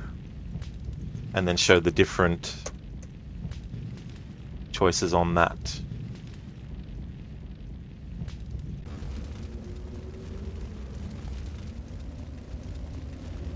So you can't argue on that, as you've never been, while they always put Alaska on the map next to Hawaii and being quite smaller. Geography is definitely not my strong suit. Hey there, Etone. Welcome on in. The voice acting is so bad. It's good. You gotta love that. Yeah. It's so funny, the voice acting in games that were having it when it was first becoming used a lot. How's it going, Etone? Sonar, thank you so much for giving a gift sub to Creant. That's excellent of you. Thank you so much for doing that. And congratulations, Creant, on the gift sub as well. That's awesome. Thank you, Sonar. On save state 2, it's the version of the story where instead of meeting Carlos at the sales office where we see him kill Murphy, on this save state I actually met Nikolai at the sales office, so we're going to see the differences in this next interaction based on that.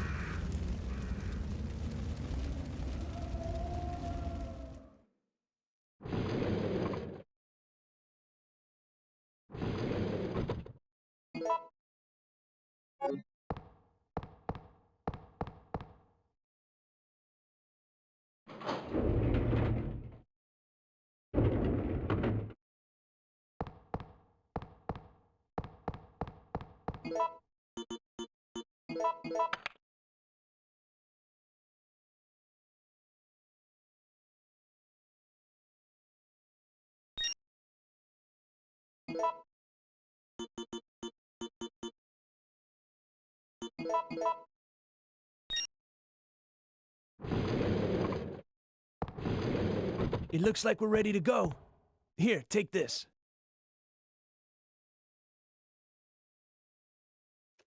Alright, so that's the difference we're seeing now, is that because we had Nikolai at the sales office, when we have Carlos here, he'll give this to us, the flame rounds. You've taken the flame rounds. Okay. Nikolai won't be joining us. I understand.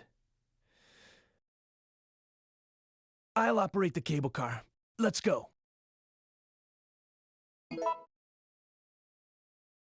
There we go. Alright, so I'll save on save state 2 at this point here.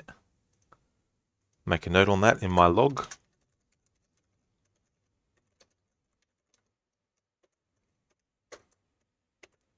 Okay, so now I don't think there'll be anything different.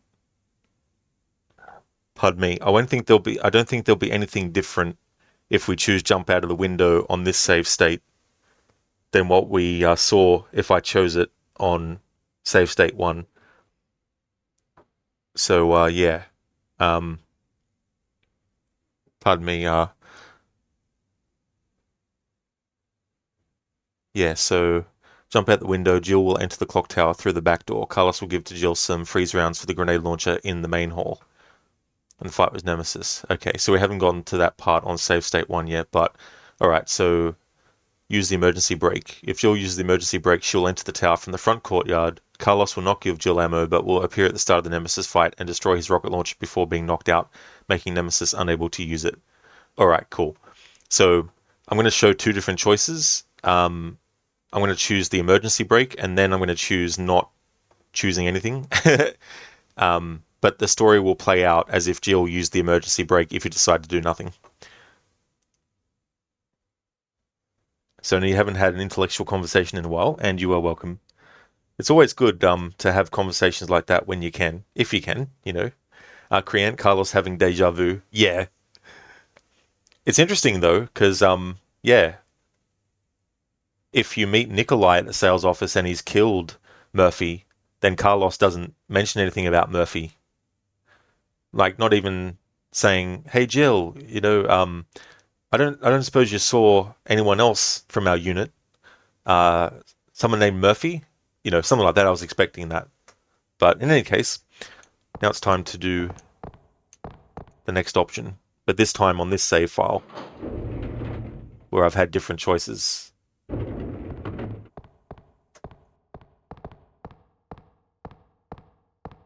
It's looking good.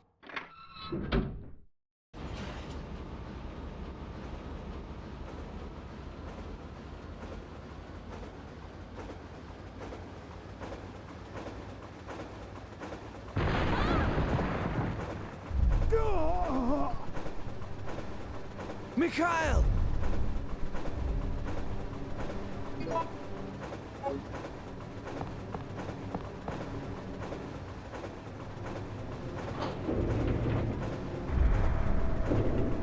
Mikhail!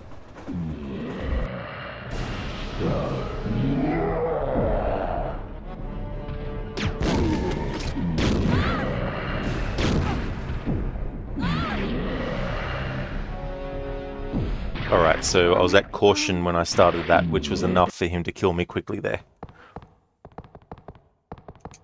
But I don't want to waste it being at caution, because I might need to use it if I can be at danger and not die. Alright, so the part can be skipped. Cool. Hey there, Anemone. How's things going?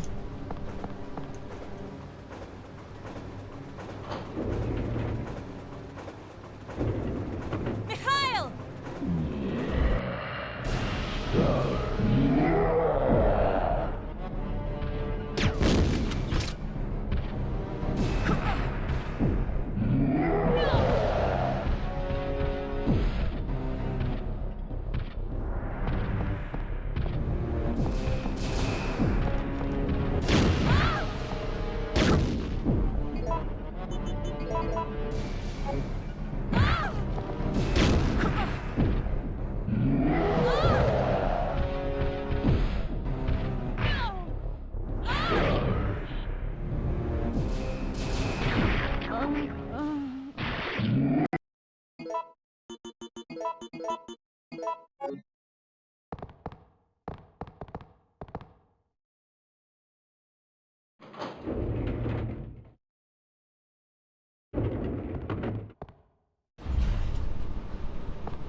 Mikhail!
Mikhail!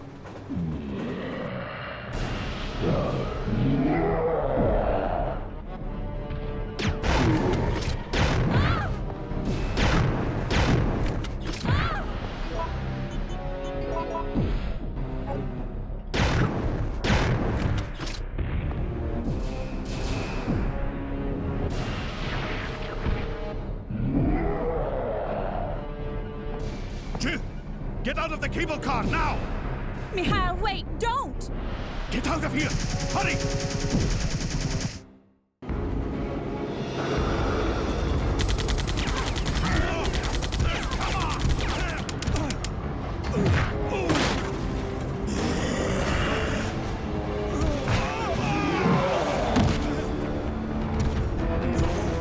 Just a little closer. Yes.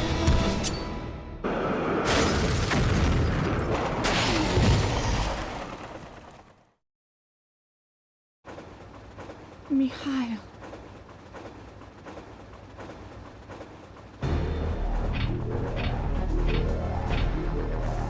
No, the brakes are out.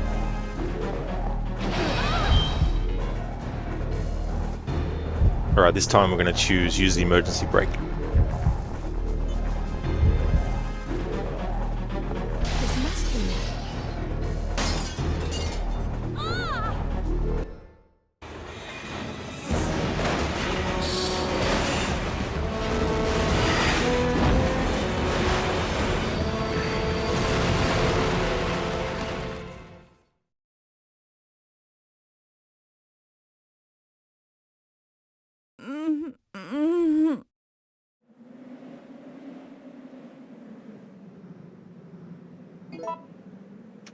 Alright, so that is showing what happens if you use the emergency brake.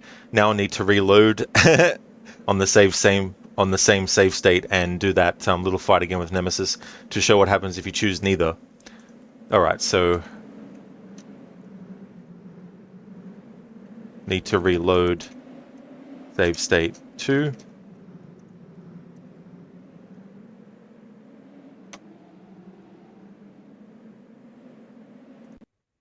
And then do this part again. But this time choose nothing. That's fair enough, Anemone. Creant, you wonder what would happen if you use the turbo feature that some pads have. Oh yeah, especially when you're trying to get Jill to get up off the ground after being knocked down. Hey there, Lynch Mob. How's things going for you today?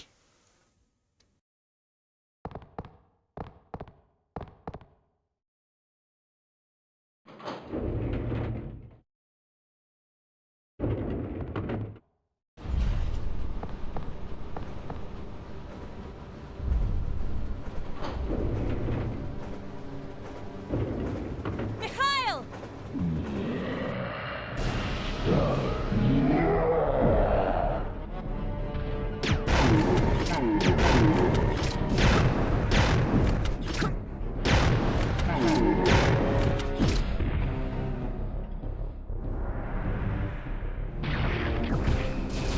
Hey there, AC. How's it going?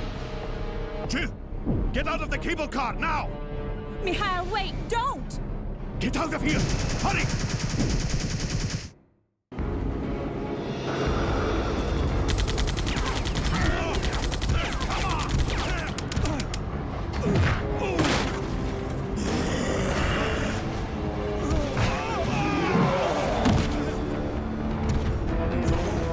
Just a little closer. Yes.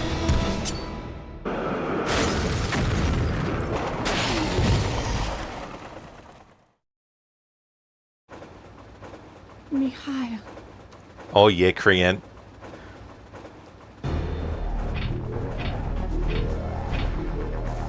No, the brakes are out.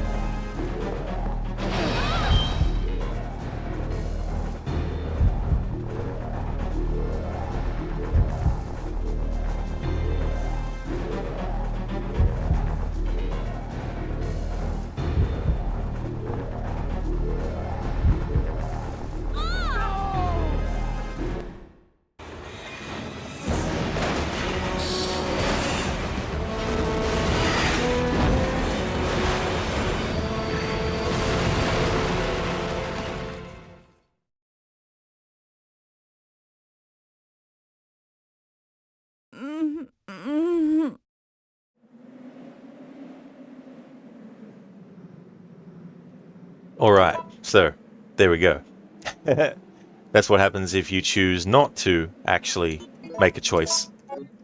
It makes it act as if you had chosen to use the emergency brake in terms of like Jill going through the window and also appearing in this spot.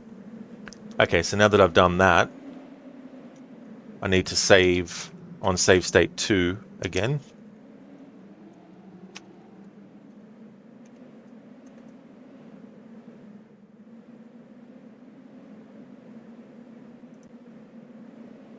And then reload save state 1, where we chose the other choice, which was jump out the window. So Jill will be in a different spot on this save state than she was in this one.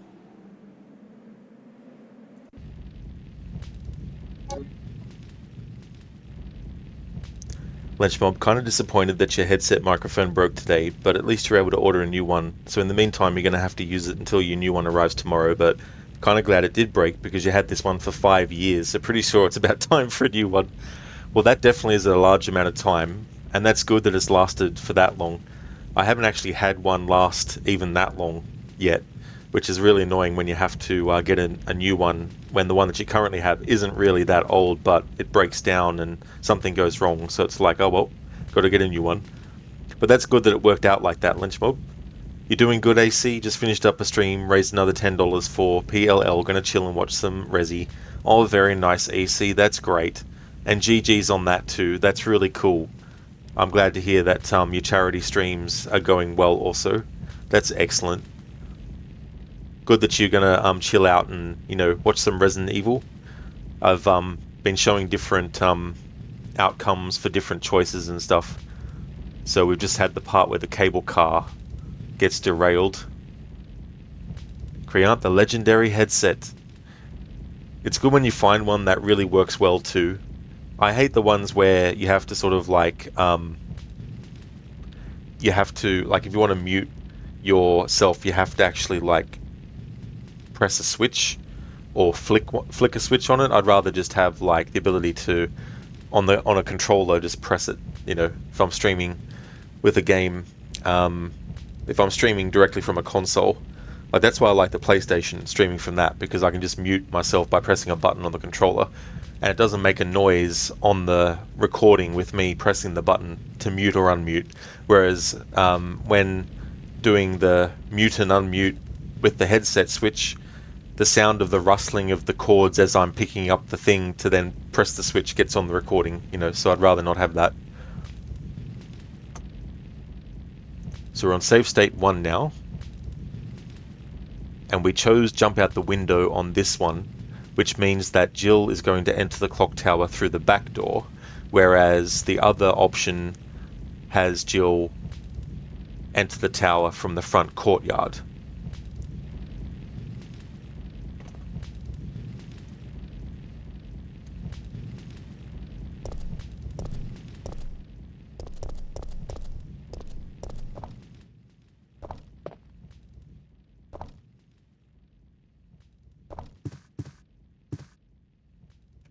It's cracked and won't open.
Will you take the clock tower key?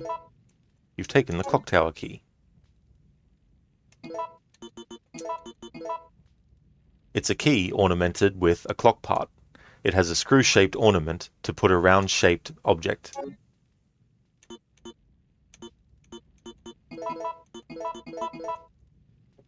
Creant, their pain receptors are long gone. Oh, that's true. Oh, yeah. There's nothing more. Someone has made a mess inside the drawer. Right, here's some gunpowder.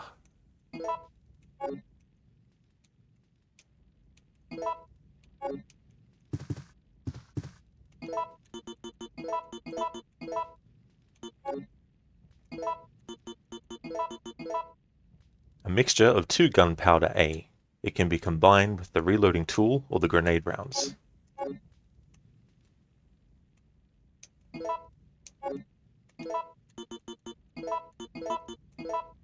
Gunpowder AAB. A mixture of 2 gunpowder A and 1 gunpowder B. It can be combined with a reloading tool.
Alright, so time to make a save on save state 1.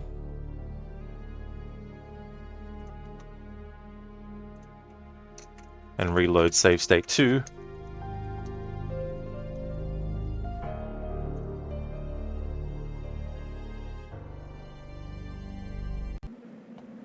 There we go.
already there. So I'm pretty sure that music has looped without me talking over it or making sound effects happen.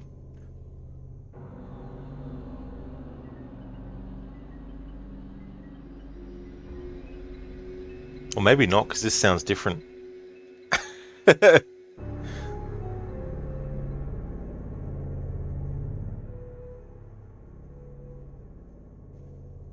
there's a couple of points where it stops and then it starts up something again.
Alright, so just wanted to double check that I got that music without me talking over it.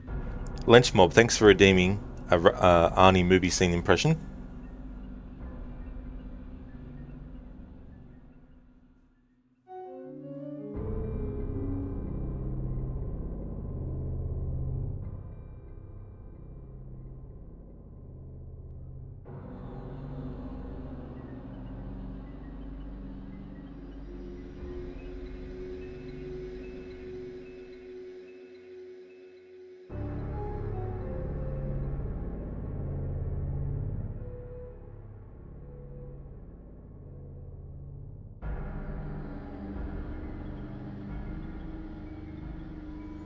Okay, so here goes.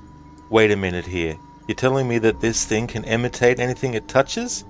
Anything it samples by physical contact. Get real. Like it could disguise itself as a pack of cigarettes? No. Only an object of equal size. Then why doesn't it become a bomb or a machine gun or something to get me? The D-1000 can't form complex machines. Guns and explosives have chemicals in them. Moving parts. It doesn't work that way. But it can form solid metal shapes. Like what? Knives and stabbing weapons. Thanks for redeeming that, Lynch Mob. That's from Terminator 2. You need that to get to the chopper daily dose. I don't blame you, Lynch Mob.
Thank you, Lucas, for redeeming that.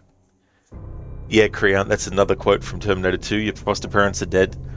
It's cool, that scene, because it shows him imitating anyone's voice, which is something that they introduced in Terminator 1, where the T-800 pretends to be Sarah Connor's mother.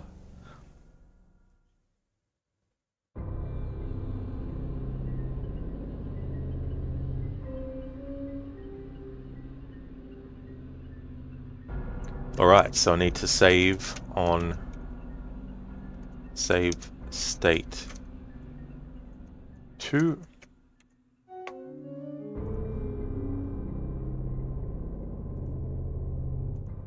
There we go.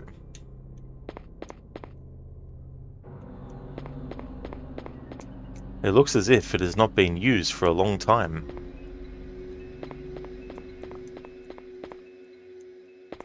Why don't you play Moonlight Sonata on it, Jill?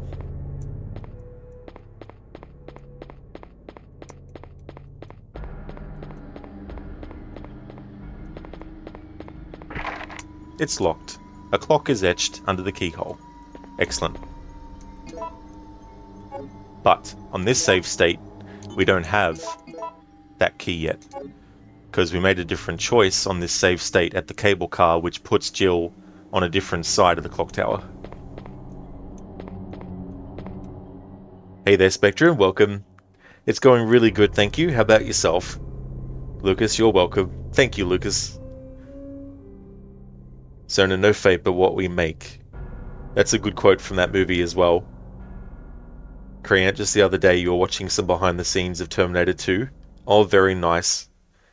Yeah, there's so many movies that it's cool to see the behind the scenes on, and also audio commentaries and stuff. Lucas, at some point you have to do a GTA playthrough. San Andreas is 20 years old.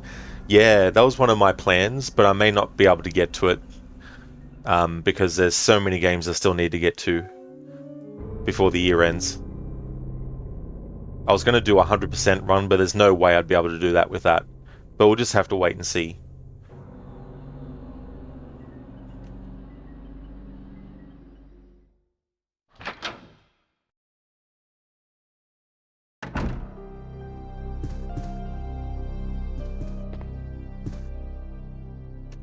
There is an altar.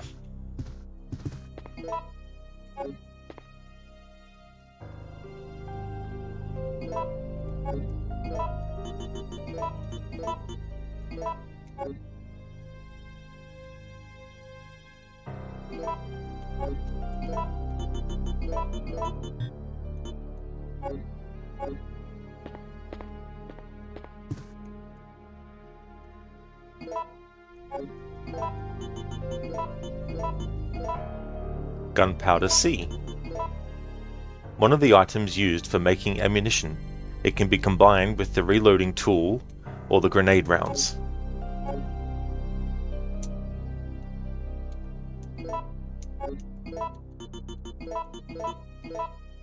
Gunpowder AC. A mixture of one gunpowder A and one gunpowder C. It can be combined with the reloading tool.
Will you take the clock tower key? So this is where the clock tower key is in this. If you choose the option to use the emergency brake or use the emergency brake or just choose nothing. There's nothing more.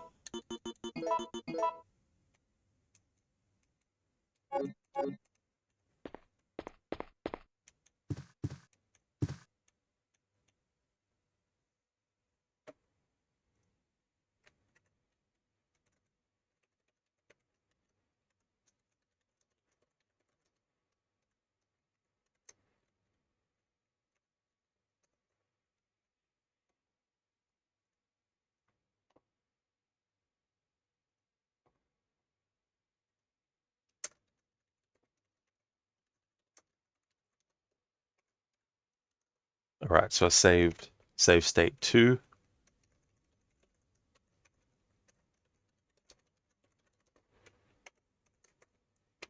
Now reload save state 1. There we go.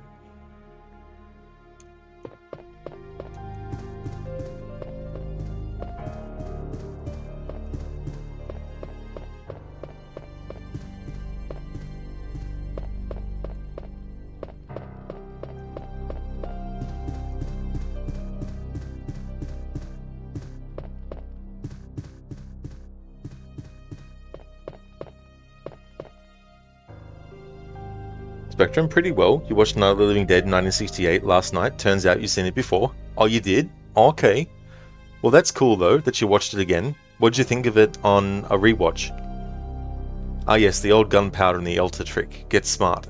You just need to have one of their agents just hiding inside of, like, a bowl or something. Anti-vegan, you won't believe this, but you made an online dating account and it got suspended while they got verified. Oh, okay. Grant, from that altar you can imagine the type of Christianity branch that chapel is. Yeah, I can't really tell.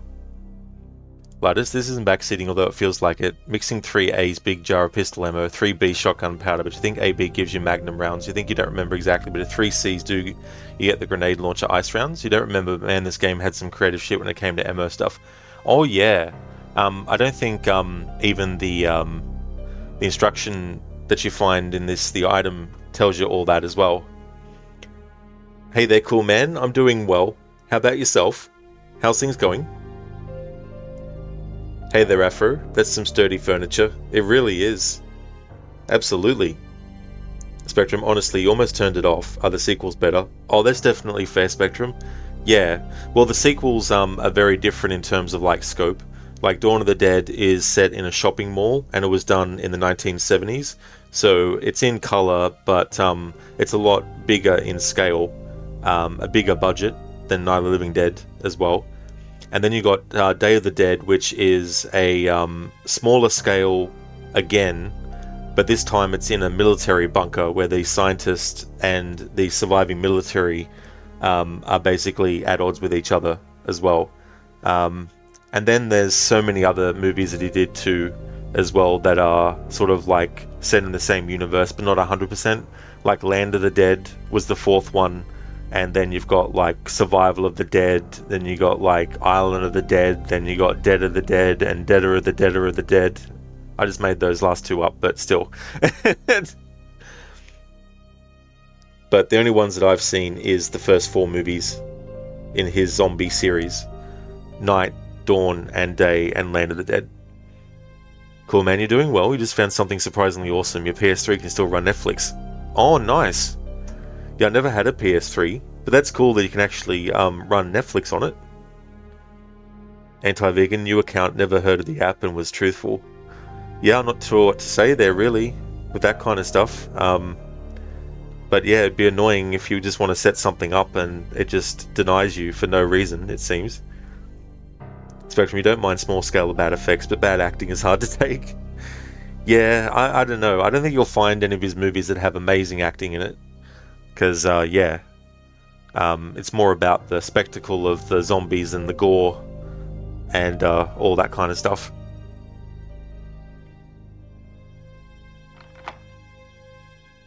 I've used the winder key. It's now called the winder key. The key ornamented with a clock part. It has a screw-shaped ornament to put a round-shaped object.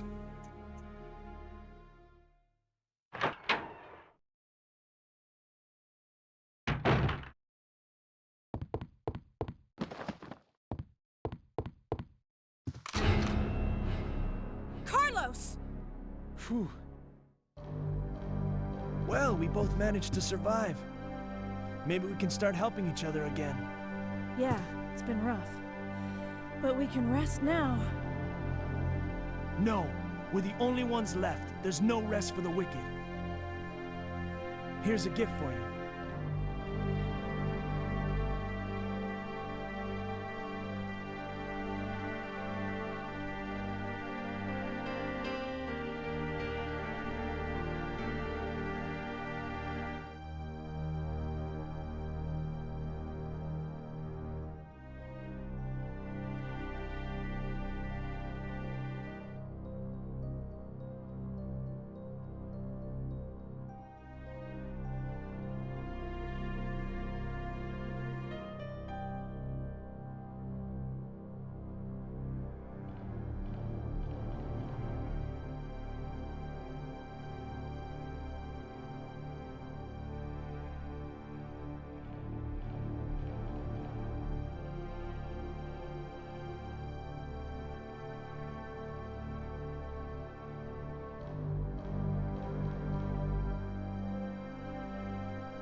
Alright, so that music has looped.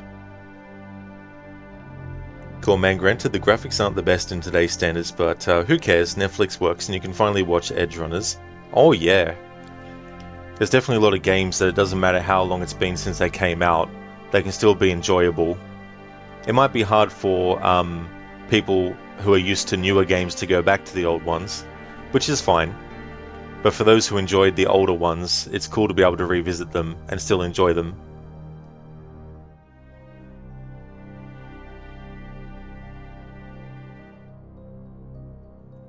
I was browsing a haircut catalog and chose one that cost 75 cents. Imagine my surprise, Edward Kenway, when I had to pay 10 euros. Damn, Bane. That's a rip-off. How dare. Thank you, Dr. Darling, for redeeming that Bane impression. I hope that your haircut went well. Yeah, Krian, I love doing that with games, where I just sort of like let the music play out without talking over it. There's some games that I've done it where I play the whole game with only the music and no sound effects and dialogue and stuff. Cool, man. Whoa, you just noticed the 117 handgun ammo. You have. Jill must have really deep pockets. A lot of pockets to carry all this stuff. A handgun, a shotgun, a grenade launcher, a key, a crank, all the ammo for the shotgun and for the pistol as well. Anti-vegan doesn't help when there's remakes. Yeah, even though there's remakes that can be good, having too many remakes and too often can turn into a bad thing down the line. Especially if they get too silly with it, where it's like, this game came out 5 years ago, time for a remake. It's like, look, at least wait 10 years before you remake something, and even then, only do it if it really needs it. It's kind of like, well, does it really need a remake, or does it just need a remaster, which is an in-between thing? In between the original release and potentially a remake later on down the line as well. Hey there, Levy, welcome on in. Good day to you. I'm doing well, thank you. Things are going good. How about yourself? And Mita, welcome on in. Thank you so much for the 4 months in a row, dude.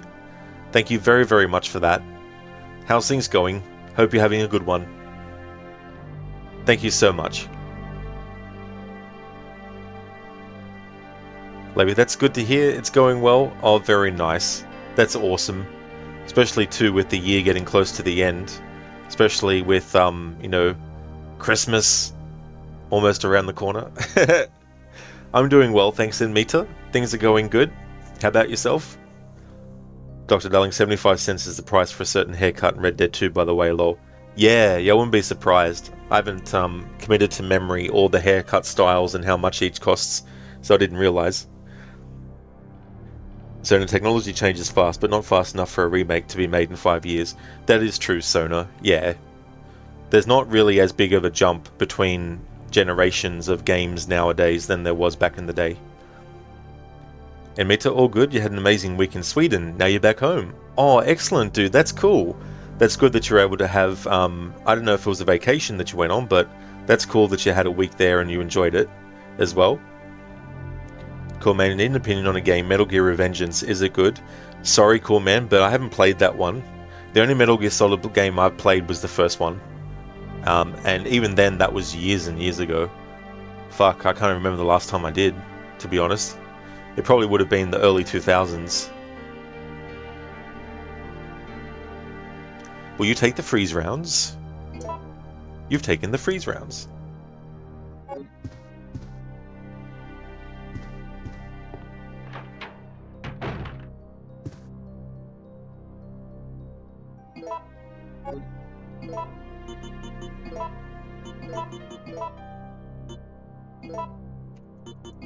Freeze rounds. Grenade freeze rounds. Special bullets whose warhead is filled with ultra-low temperature liquid nitrogen. Used for HK-P grenade launcher.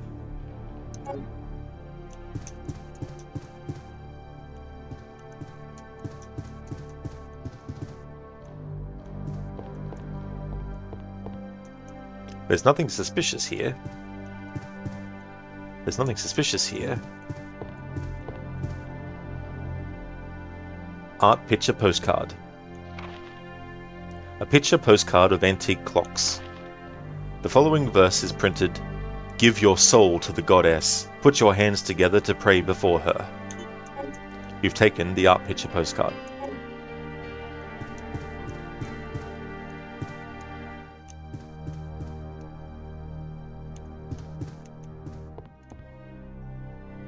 Amita, yeah, you took a week off from work and decided to visit another country. Oh, hell yeah, Amita.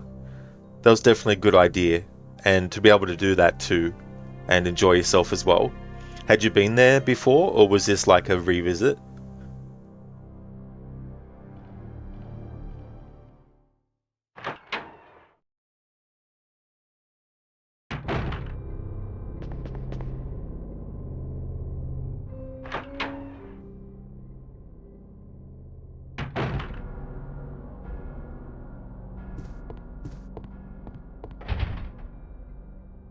It's locked. The god of time is etched under the keyhole.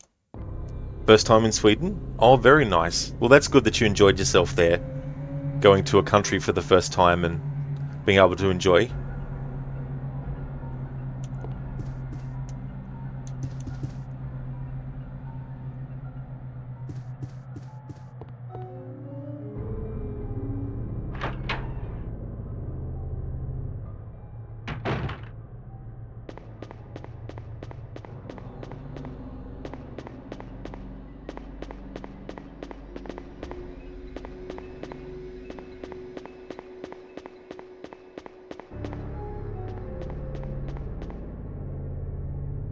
Amita, need to run to the store and get some food. See you in a few minutes. No worries at all, Amita. Hope that all goes well. Krian, amazing how you can find Greek mythology in every entertainment products. Yeah. Yeah, that's cool too, to have that littered in games as well. And having like puzzles that might be related to it, especially ones where there's like text clues and stuff. Levy, how's the evil resident? It's going well. Nemesis is taking a break right now, so he won't be able to attack Jill, for the moment at least, but he'll be back, just like a certain T800. But yeah, it's been interesting with this playthrough because there's so many different choices you can make, and not all are based on when the game gives you 2 prompts to choose from. It's also, where did you go first? Did you go to this location first? If so, you'll meet this character in this other spot. But if you didn't go to that location first, but you went to another location, then in the other spot that you would normally go to otherwise, there'll be a different person. And then that changes how things happen a little bit down the line as well. So the first part of the playthrough, after I had finished, I realized there was something that I forgot to actually cover and show.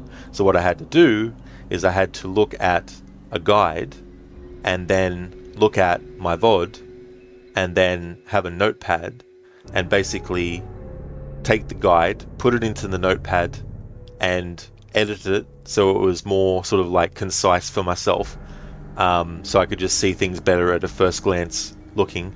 Then I had to log what I did in the first part of the playthrough, making note of when I saved, what save state I used, when I reloaded, what save state I reloaded, just so I could make sure that I could figure out, okay, so I did this in the first part of the playthrough, I need to make sure that I'm able to showcase this other thing now that I missed by making sure that I had the save states in order.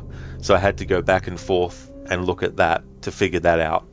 And I've got into the habit now of actually logging when I save, what save state I save to, and when I reload one and which one I reload, because I want to keep the 2 different save states running parallel so that I can make sure that I have the changes and make sure that I cover them as well. So it's definitely been a challenge with this game to try and get through and make those decisions as well. But it's good to be able to have a look at a guide and know ahead of time what to expect and what happens based on what choices you make as well. They did, Dr. Darling. Someone did say T800. That's for sure. Kriant, you can speak Greek, so hearing about the god of time is pleasant. Oh, you can? Oh, cool. Yeah, I can't speak any other language except English, but I do know some words from other languages, but that's basically just from video game stuff. So, you love how they made the third film a female cyborg. Yeah, Terminator 3 Rise of the Machines. Yeah, that was interesting. I do feel like, though, the formula of having two different Terminators being sent back in time started to get a bit old by that third movie. But it wasn't a bad movie or anything like that, but I just felt like the first two movies were the best. Dr. Darling, Malaka! This isn't Minoan. It's not Minoan. And it's not Mayesin either.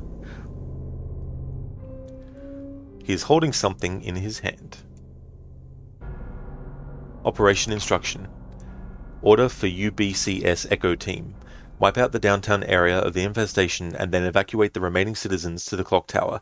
Among the civilians, remember to give priority to the employees of Umbrella's affiliates. Remember to stay alert because the infected have a high endurance rate and will strike without hesitation. Evacuation procedure. 1. Once the mission is complete, or when it becomes too impossible to accomplish, evacuate immediately. 2. We'll deploy a helicopter that is waiting in the suburbs to the yard in front of the clock tower. 3. When you are ready for evacuation, ring the bell of the clock tower to signal the helicopter. You've taken the operation instruction. A mercenary's corpse. He might have died fighting. It's the clock tower map.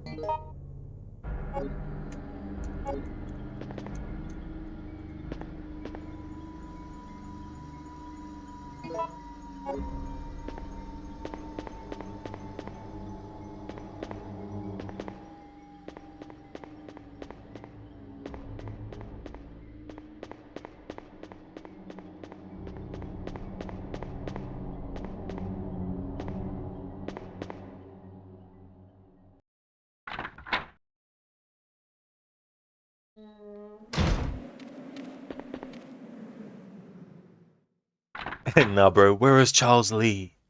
Give me Lee!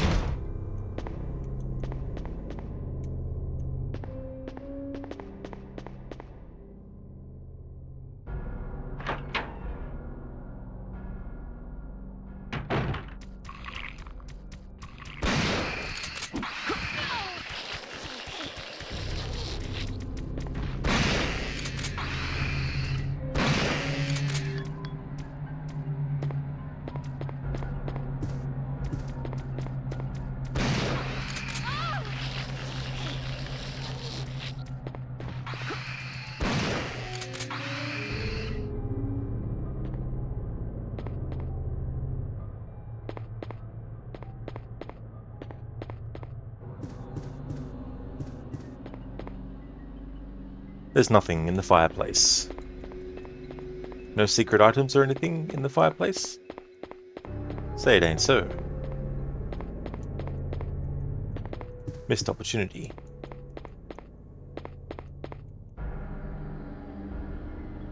Levy, this will lead me to Lee. Where is the T-1000? Thanks for redeeming that Arnie impression. Levy, you freaking love these fixed camera angles, by the way. I do too as well. I was saying earlier that if they remastered the original 3 Resident Evil games and gave you the option to switch between the new graphics and the old school graphics and kept the fixed camera angles and kept the music and all that kind of stuff, that would be chef's kiss. I'd really like that a lot.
An old music box. Its melody is out of order.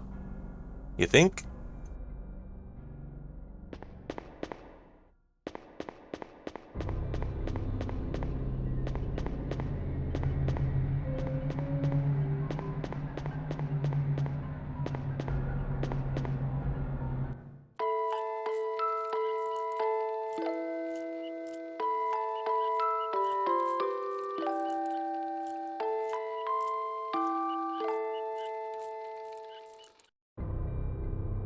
It seems to be an old music box. Be right back.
Alrighty then, I'm back.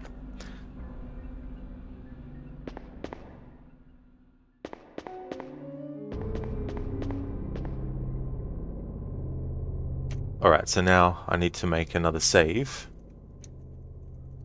We're on...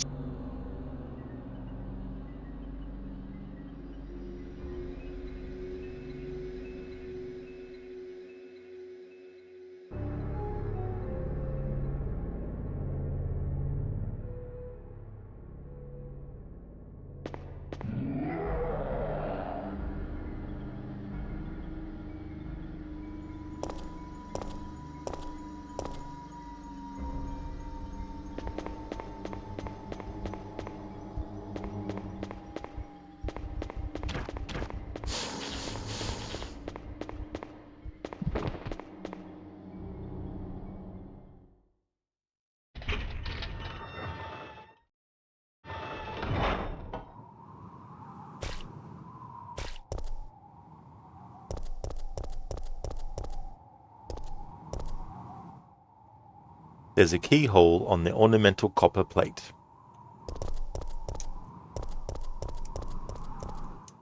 A fixture that lights the hour plate of the clock. A fixture that lights the hour plate of the clock.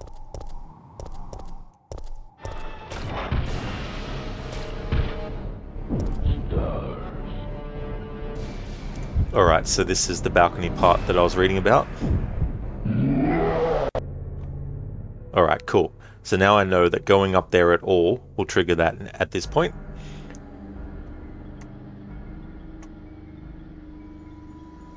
So now I want to go on this save state to the room that has that altar in it, that on my other save state I saw earlier.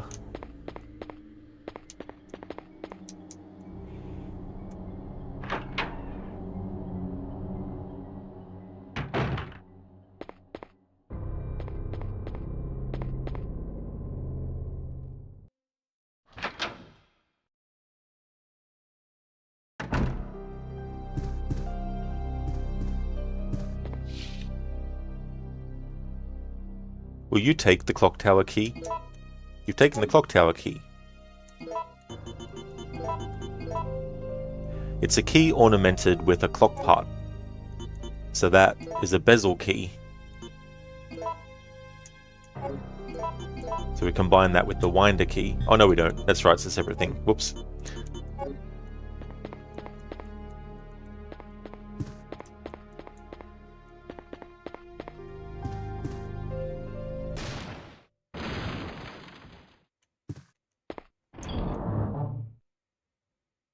Korean Gromash from Warcraft is on the roof. I never actually played any of the Warcraft stuff, so there's some things where I don't really know too much about it. Like, I'm not sure if this is the case, but I know it's by the same people. But I wasn't sure if Blackthorn, which is a Blizzard game from the 90s, I'm not sure if that's set in the same universe as Warcraft or not. But the orcs in that definitely, I think, looked similar to the ones, or similar to those ones.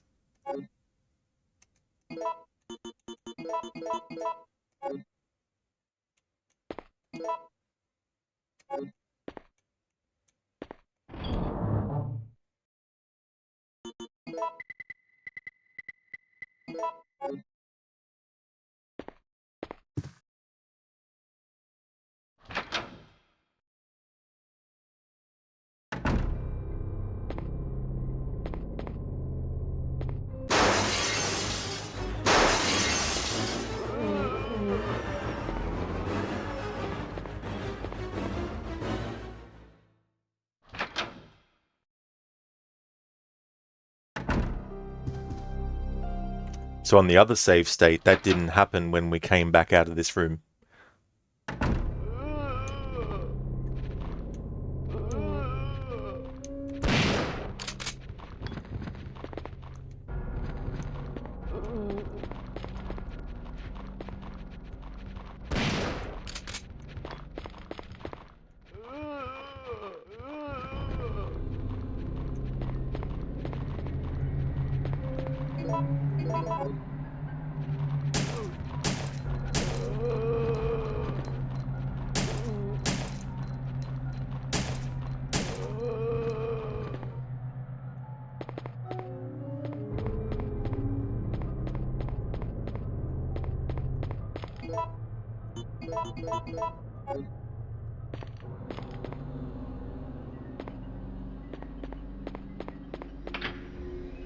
Open the lock.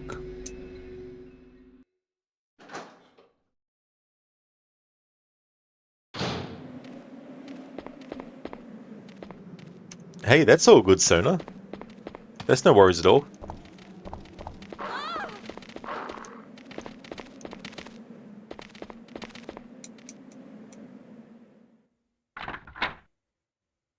I don't have a rule that says you're not allowed to talk about other games except the game that I'm currently streaming, so it's all good.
Oh, that's ridiculous, Korean, that happened to you. Damn. Huh.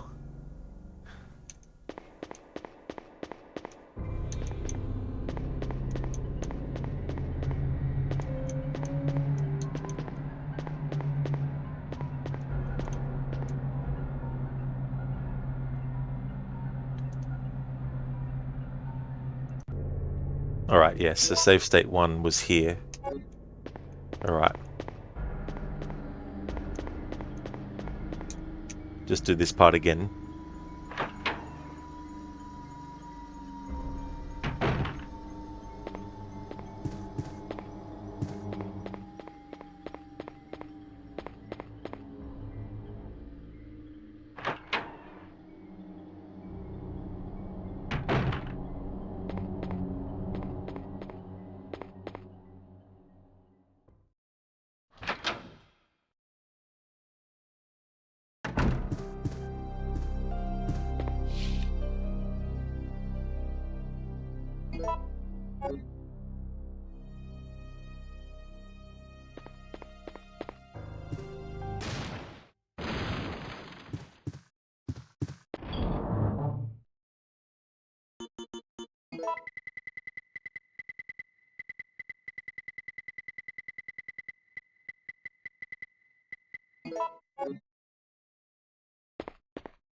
Aw.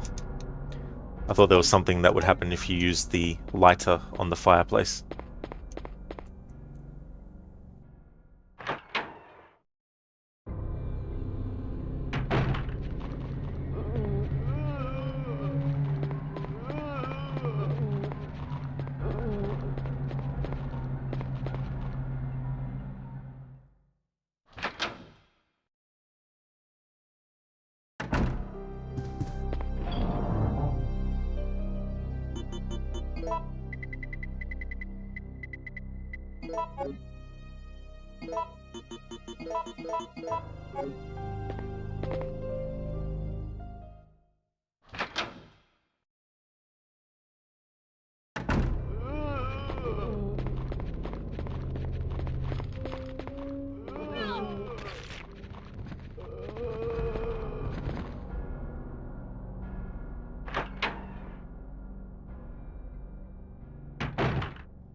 Alright, so I'll make a save again.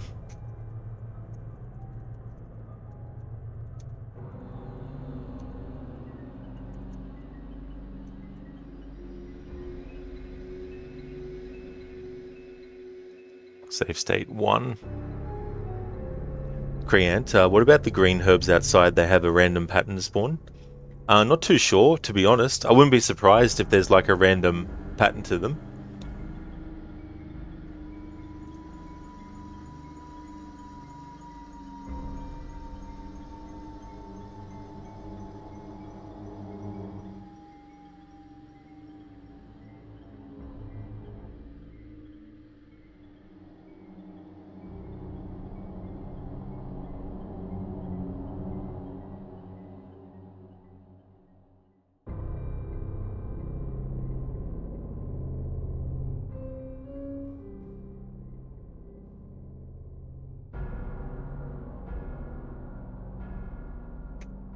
Alright, so now what I want to do is reload save state 2.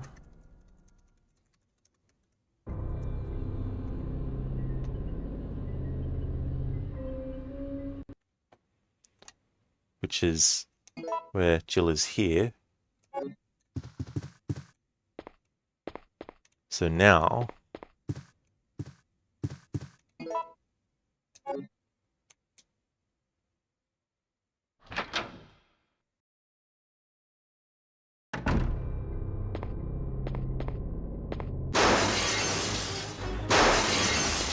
so this happens also here, but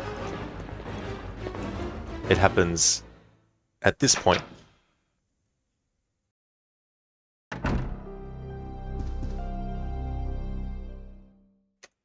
Hey there, Normal Syndrome. Welcome on in. Thank you so much for thank you so much for cheering the 5 bits. That's excellent. Thank you very, very much for that. How's things going for you? Thanks for the good luck as well.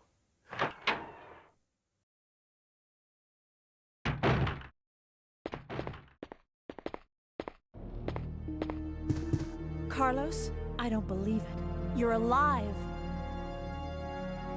I'm not sure how we're gonna get out of this town. What are you talking about? We made it! You don't get it. They have no intention of letting us make it back alive. Do you really think we can trust their great evacuation plan? Huh, it's just a piece of paper.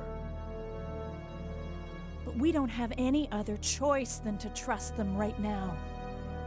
No, if we're gonna die, then we should get to choose when it happens.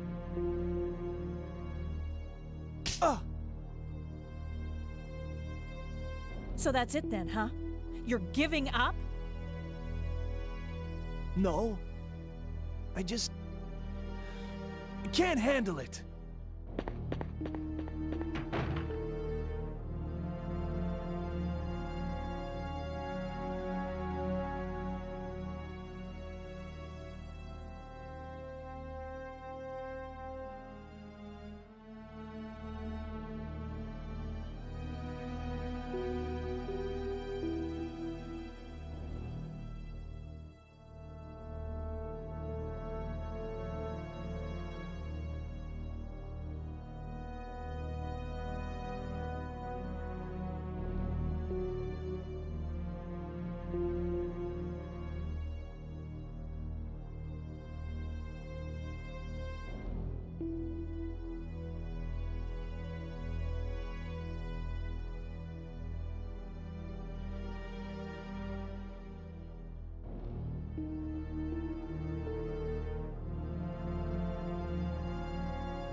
Alright, I'm pretty sure the music's looped by now. Brianne, you wonder what they used to create that slap sound? Not a real slap, you sure? Sounds like one of those wooden katana used to practice. Yeah, that's the thing too, like, so many different sounds produced by various different things that could stand in for just the one thing, you know? It's very interesting when you sort of like see watermelons getting cut in half, for example, to do a sound effect in a movie where someone might be getting their head cut off or something, you know, to have that sort of like crunch sound and the feeling of the weight hitting and stuff like that. Or they might have like something simple like two forks being hit together to make the sound effect of like, I don't know, maybe there's sort of like something in someone's pocket that's bouncing around, you know, just things like that.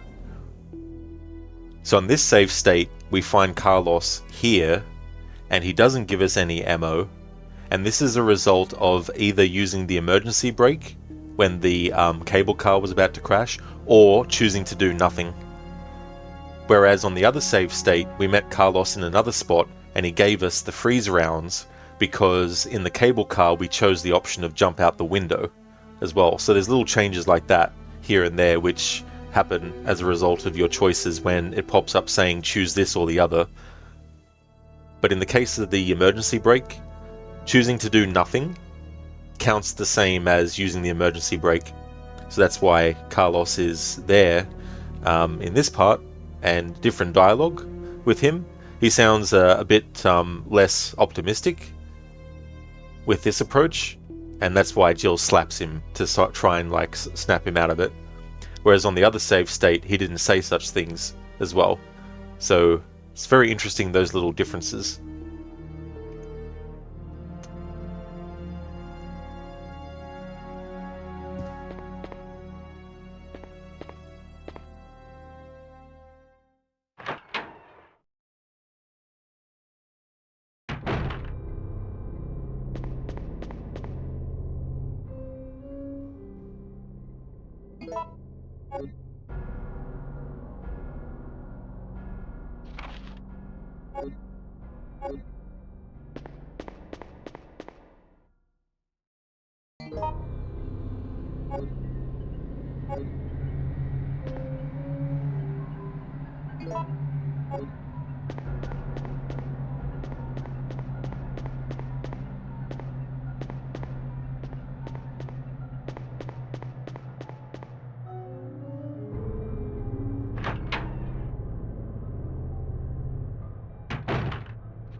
Krian, was this tower used like a museum or like a private residence? Now that's actually a good question. I'm not too sure if it was either one or something completely different as well.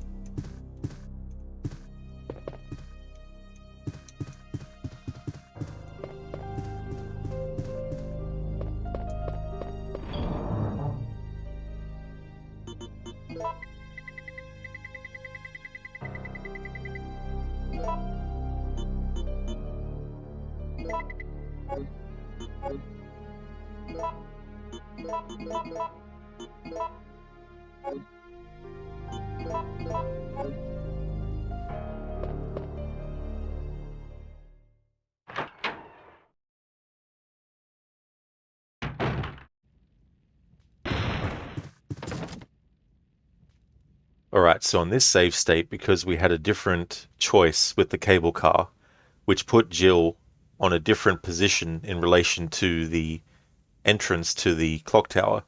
It now means that coming into this area will give us this clock tower key.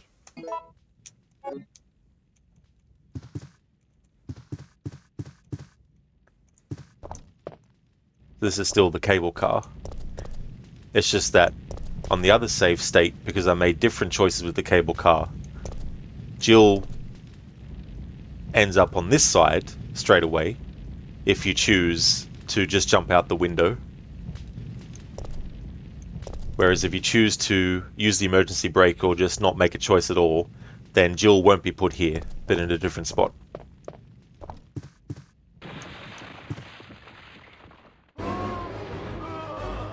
That's a good point, Krian. Yeah, some areas just for tourists.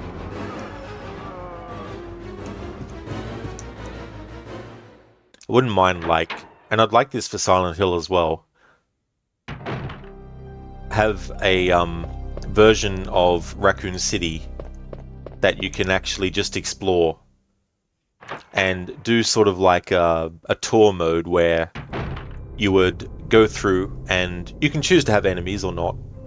If you choose not to have enemies, then you don't have to worry about that kind of stuff. But if you choose to, then you have to. But then maybe there could be like some secret stuff that you get from the enemies you kill if you decide to have enemies versus not. But anyway, have like the ability to walk around Raccoon City and then explore areas, and when you interact with certain things, it pops up with like text telling you about that, giving a little bit of history. If there's something that is related to one of the games, there could be like a little cutscene that plays if you interact with something as well. Create like that creative mode in Minecraft. Also, Minecraft has something like that. Well, that's cool. Yeah, because I don't know too much about that, aside from basic stuff like what the graphics look like and things like that. But yeah, just something where if you don't want to deal with enemies, you can just explore the whole area and that. And see what the place is like, and also see before and after as well. Like, you could even have a mode where it's before the Raccoon City incident, and you see how things looked when they were pristine and when things weren't destroyed and all that kind of stuff.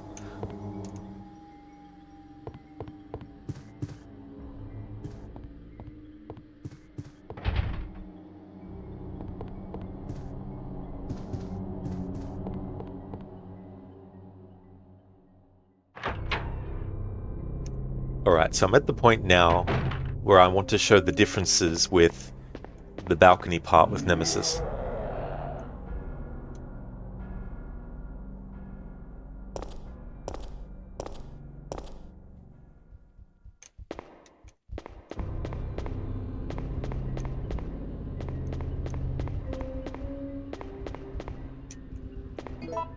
I'll just put it on this screen. Okay, so this was save state 2 that I reloaded, so I'm going to make a save on save state 2.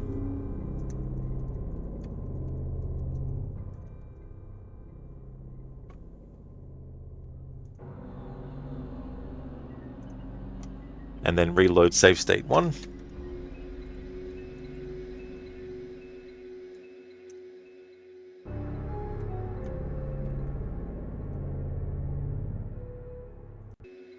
Which is before going up the staircase.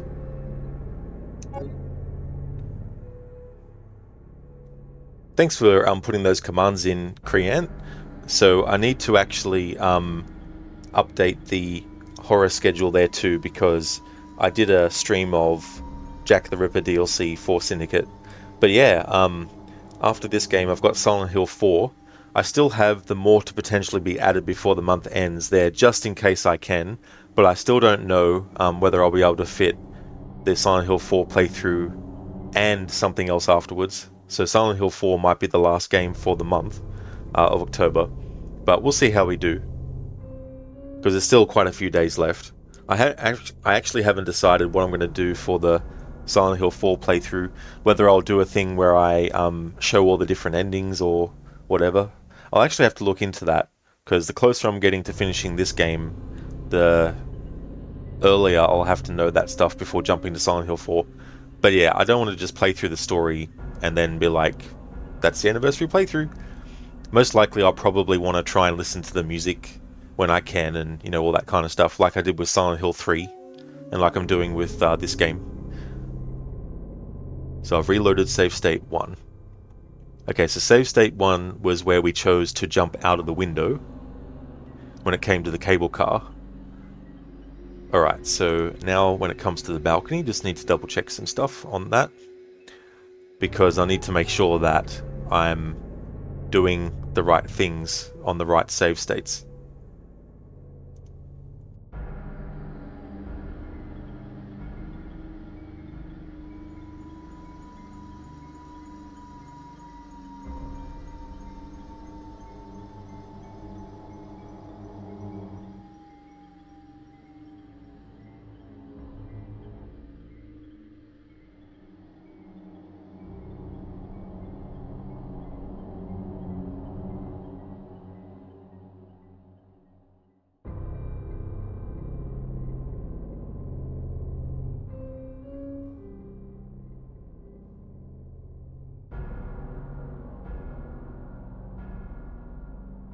Actually, what's interesting is I went to the balcony of the clock tower and Nemesis appeared, right?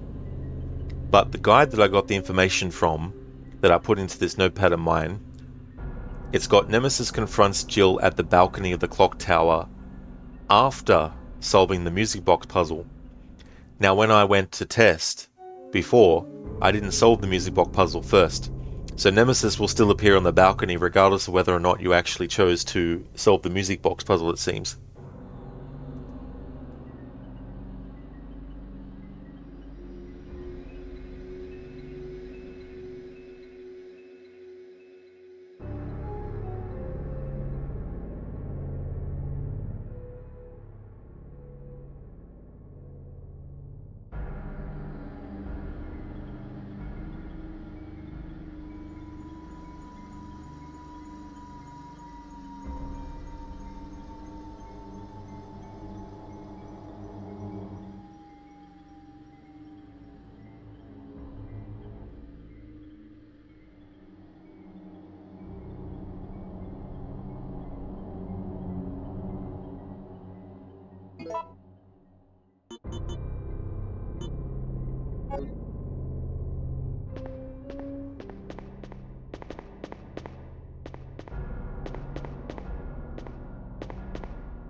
Hey there, Lucinda. Good morning. Welcome. How's your day going today so far? Resident Evil 3 is coming along well. We're up to the part now where we get to the clock tower. It's interesting the differences with the cable car, depending on what you choose. So in one save state, I chose for Jill to jump out the window of the cable car, and that means that Jill will enter the clock tower through the back door. When you meet Carlos, he will give Jill some freeze rounds for the grenade launcher in the main hall. But if you chose to use the emergency brake, or if you chose nothing, then Jill will be entering the tower from the front courtyard. When you see Carlos next, he won't give you ammo, but in addition to that, and finding him in different spots, he will also have different dialogue. and if you chose to use the emergency brake, when he speaks to Jill, he actually is very downtrodden and pessimistic, and Jill actually slaps him to try and to snap him out of it. Whereas if you jumped out the window of the cable car, when you see Carlos next, there's no such dialogue, and he isn't down in the dumps and stuff. So that was an interesting sort of difference to see as well. Yeah, Lucinda, yeah, the slap that Jill gives him, like a big slap on the kisser. So I'm just at the part now where I'm sussing out the balcony with the lights and clock tower with Nemesis and all that kind of stuff as well. So I'm on a different save state, and I want to prep for the balcony part to do things differently as well. But yeah, it's been going pretty good. I've been able to keep a good eye on what I'm doing. I'm actually keeping a log of when I save and what save state I'm saving to, and when I reload one and all that kind of stuff. But yeah, it's going pretty good.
Listen, you're doing well. Had a steady and productive day yesterday, so the day went by fast. Had a good thief stream, but didn't make much progress. Had a lot of chatting and stops.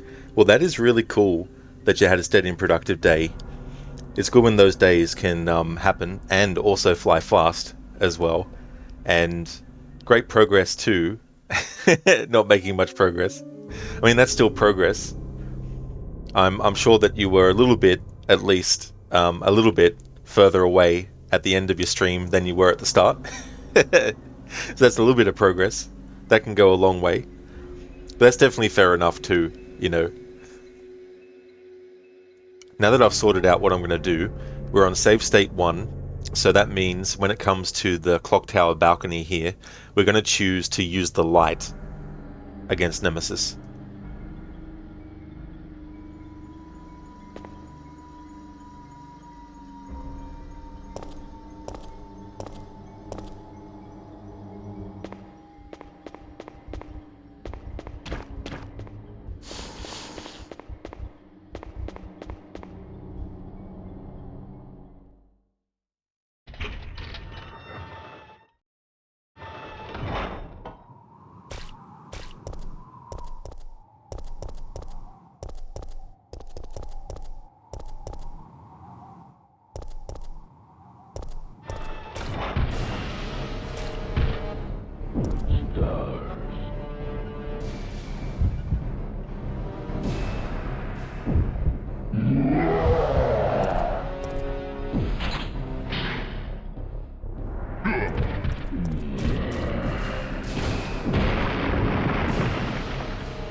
It seems to be aged and crumbling.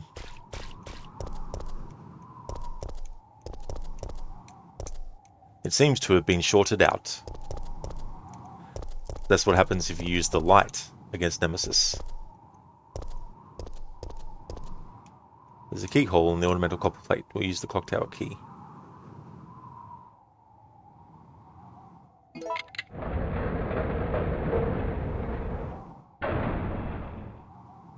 You no longer need this key. Will you discard it? No, I want to keep hold of it because for sentimental reasons. No, of course I'm going to discard it. Although maybe Jill could have kept it and sold it. I have one of the last surviving keys of Raccoon City. Damn it. Lucinda, oh yeah, streaming is about the chatting of it. If it was only about games, you'd play them offline. It's almost your favorite chapter that has a lot of little notes and secrets to find. Most chapters have 1 to 5 documents to read. This chapter has 42. Oh, really? 42 documents. Holy fucking shit. That's a big difference from chapters having 1 to 5 of them as well. So we use the light. Nemesis will be blinded and pushed from the balcony.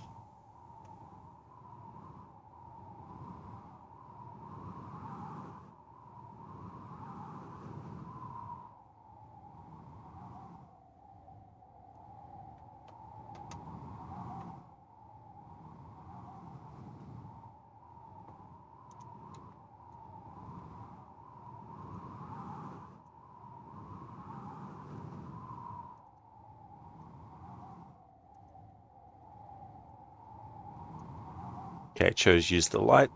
Now I'm going to make a save on save state 1.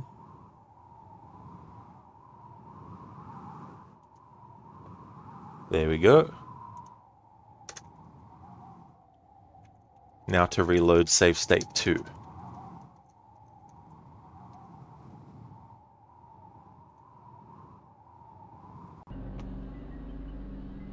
Now this time, with Nemesis, we're going to choose to use the cord. Actually, no. This time around, I'm going to use the neither option first, and then do that.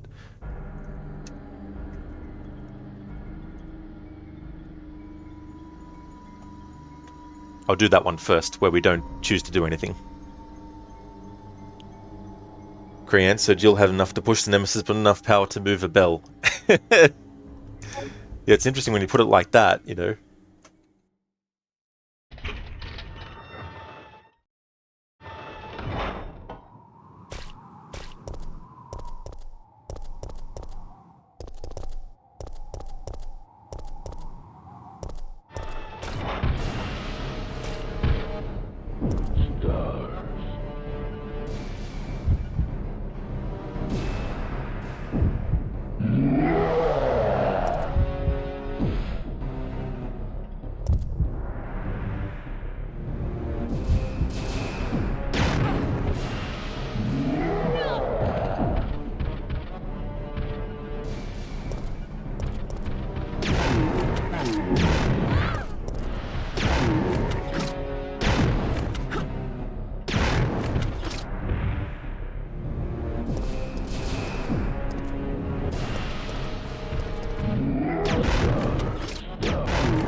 There we go, so that's what happens if you don't choose anything.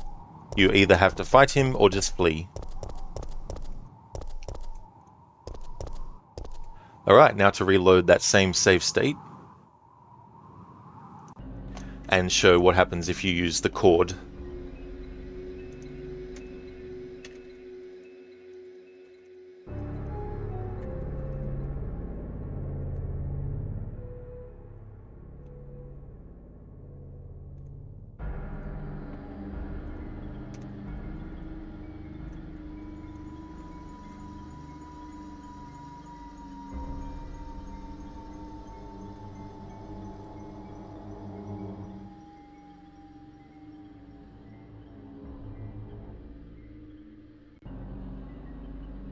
Korean, wow, so also fire grenades can stun lock him. That definitely works out well. That definitely comes in handy.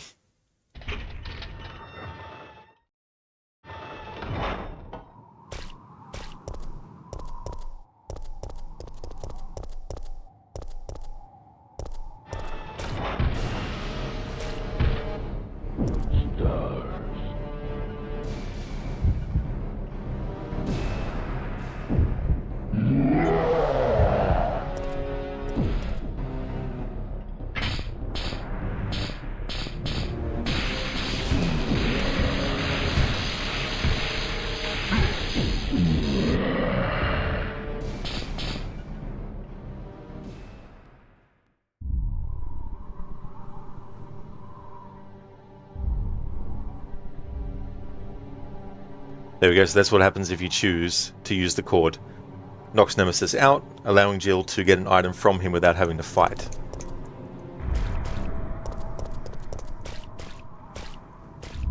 Ah, yeah, it's only meaning on hard mode. Just thought I'd double check though, in case it was something that's irrespective of what mode. And so this also shorts that out too, just like with using the light does as well. So choosing to use the cord, Nemesis will stalk Jill when she leaves the balcony though.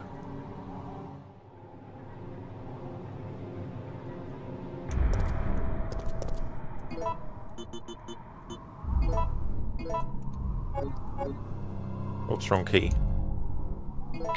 There we go. Alright, so now I've done this on this save state. Discard the key. And that was save state 2. So I'll make sure that I'll save. I'll just pause that there. Save on save state 2.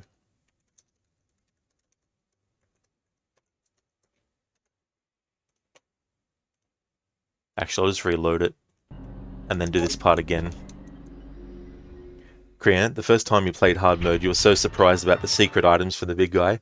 It's actually a really good idea when they do that as well, because it gives you a bit more incentive to actually face Nemesis instead of just, avoid him.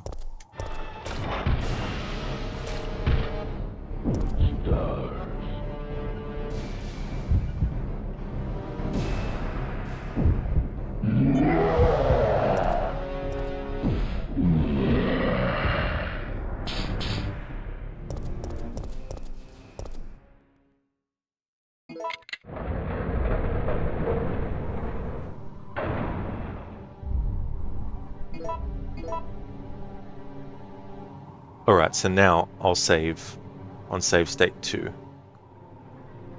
There we go. Having chosen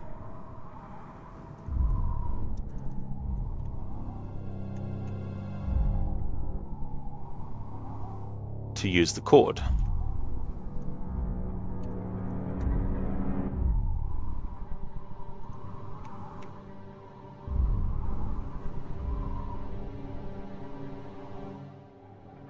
Alright, so now I want to reload save state 1.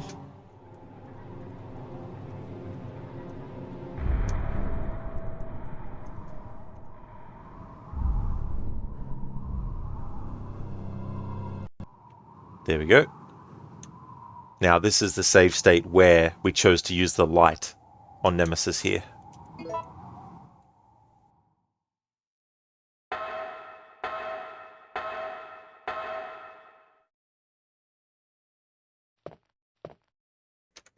Creant, you're going to go eat lunch now. Thank you for the good time. See you. No trouble at all, Creant. Thank you so much for being here and watching. I really hope that you enjoy your lunch as well. And hope you have a great rest of your day or night as well.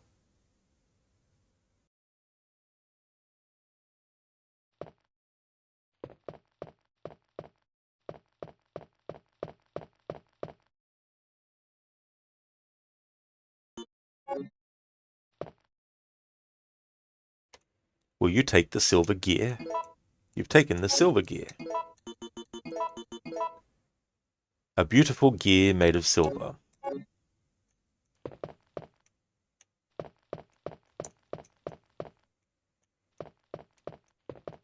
Which will go there.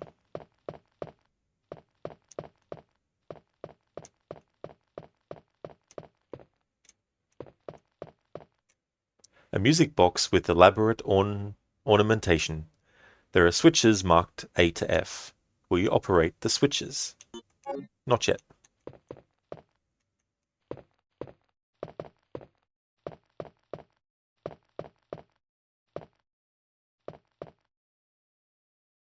A beautiful ornamented gadget.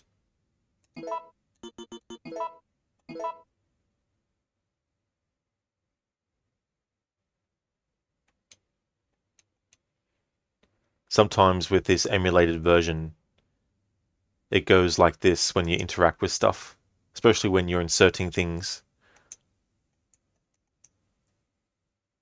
Sometimes reading notes as well, it'll do this.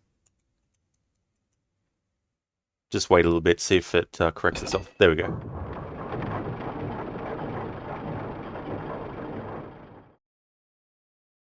Nothing happened.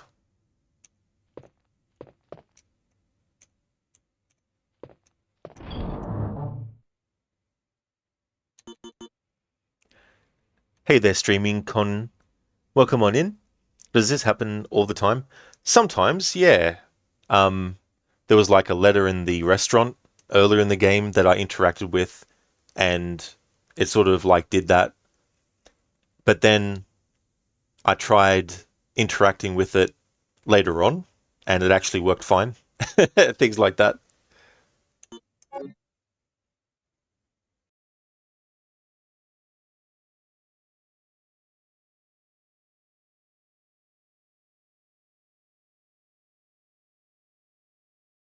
Oh yeah, it's very weird. Sometimes it takes longer than other times as well for it to correct itself.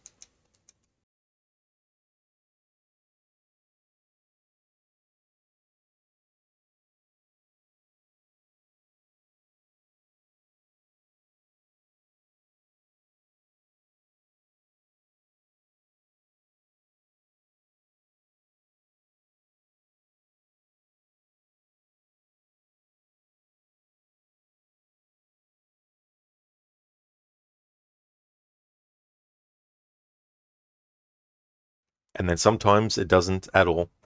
Not to worry, I'll just reload that save state. It was save state 1. It's not far from where that happened anyway.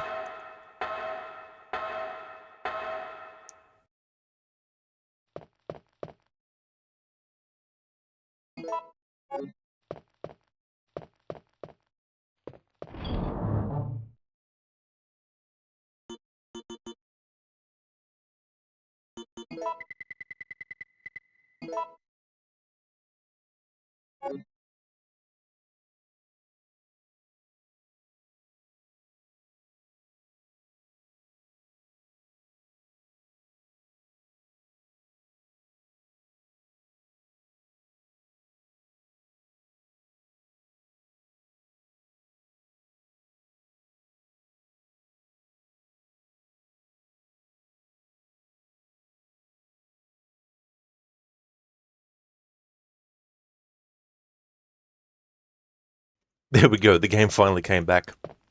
Alright.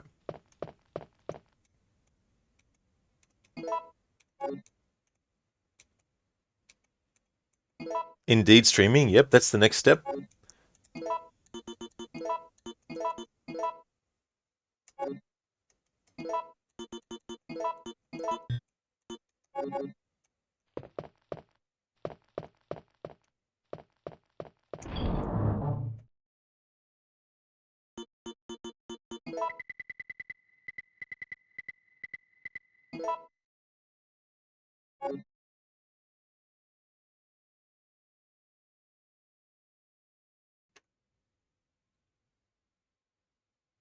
Come on, game. Or rather, the emulated version of the game. Come on. Streaming, what are we missing? Sorry, just arrived. So this is the part of the game having chosen to jump out the window of the cable car. So it changes where things are based on that. And if you chose to use the brakes or just do nothing, then it puts you in a different spot and it puts things in different locations. So this is the save state after the jumping out of the window.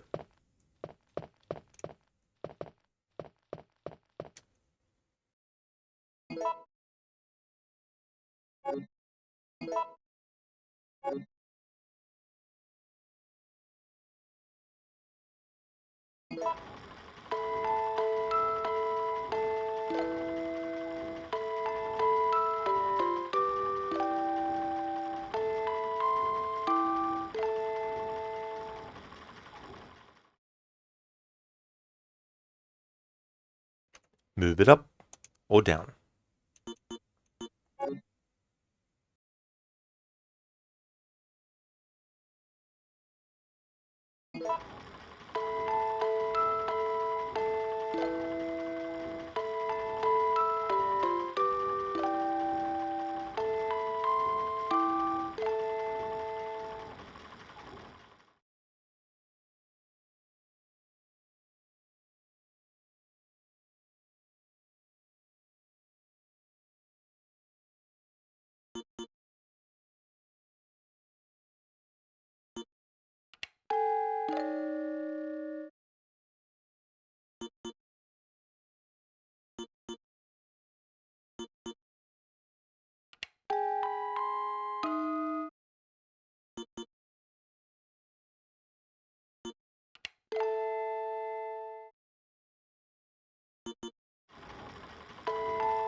Will you take the Kronos chain?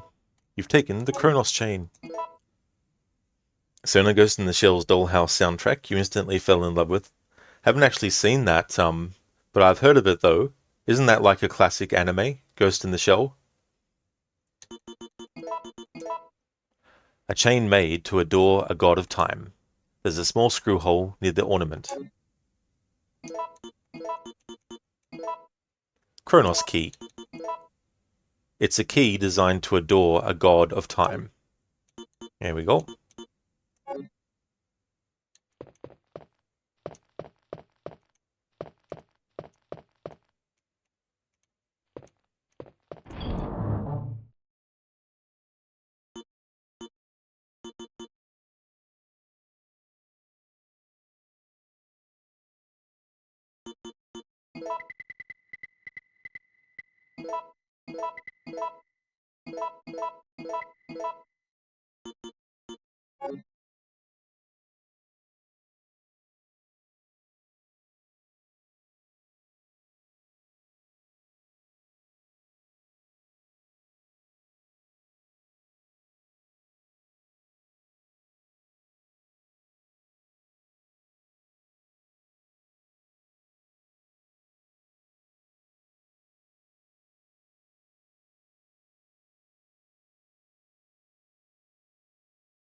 I tell you what, this has been very unpredictable with these moments when this happens.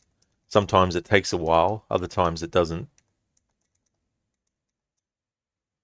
Sometimes it never fixes itself. Which means pardon me, I need to reload that save state again and also do the music puzzle again if this isn't going to go back to the game.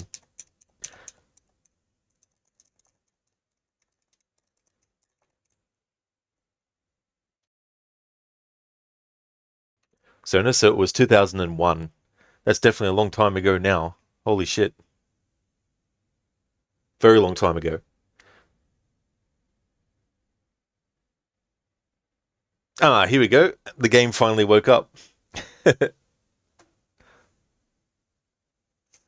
Lucinda, well, now at least the solution is in the forefront of your mind. I hope. Hey, GG's. There we go. That corrected? Alright, cool. Okay, so that was on save state 1. Now to save. Save state 1.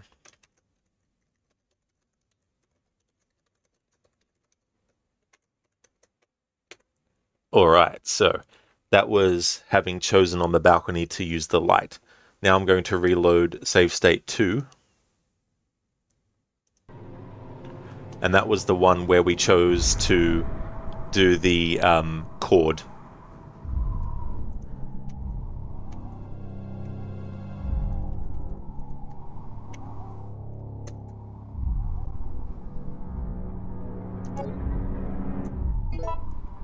Oh, was it, Sona? It was your freshman year of high school back then?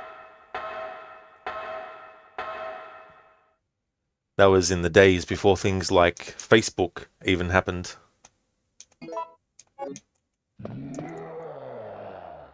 Exactly, Nemesis. My thoughts exactly. Alright, now we have to gamble with this again.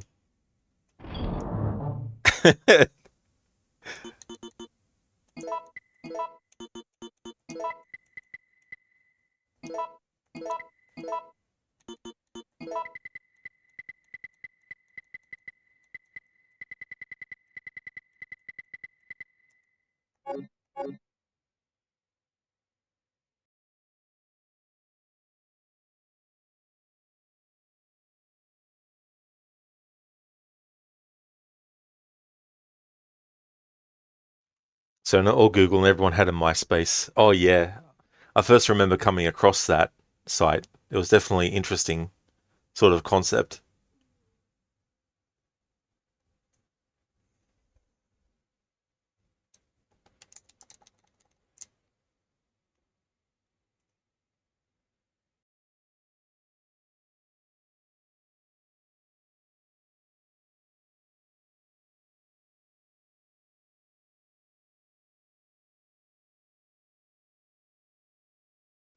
Come on, wake up. There we go. Of course. By the time I was pressing buttons, and by the time it actually went back to the game screen, was the time I pressed the button to interact with the fucking thing again. Welcome back in Meta. Thank you for leaving that lurk that you did. I hope everything went well. Just having issues with this emulated version of the game. With some things, when you interact with it, it goes to this screen. Sometimes for a long time, other times for a short time, and sometimes it just doesn't fix itself.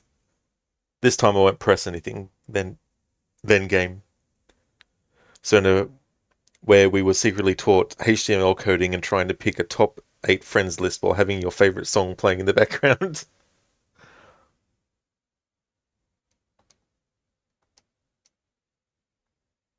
And Metro took longer than you expected, but all went well. Well, that's good that it still went well. And that can happen sometimes too. You think, oh yeah, I'll just quickly go and do this thing. And then life is like, ha, you thought so.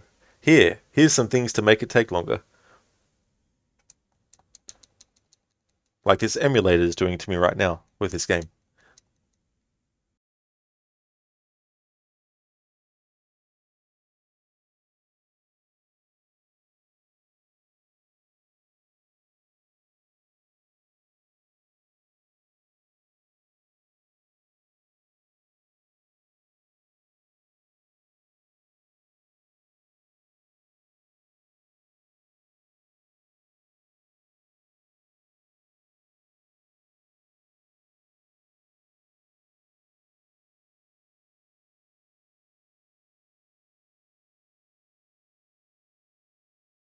There we go.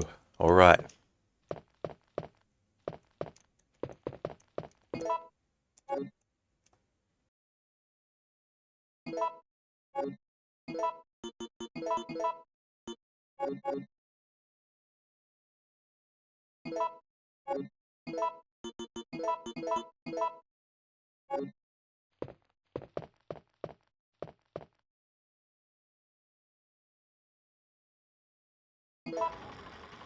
Lucinda, when every person conspires to drive or walk slow in front of you, a train stops you on your way to where you're going, a school bus you're behind has to stop and pick up kids, and then someone spills something in an aisle where you're trying to shop, and then you have to, go to a different aisle, or you want to get to something in an aisle, but everyone is blocking the path, or when you've bought all your stuff and you want to actually go and pay for it, but you have to wait because there's a big line.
There we go, got the Kronos chain.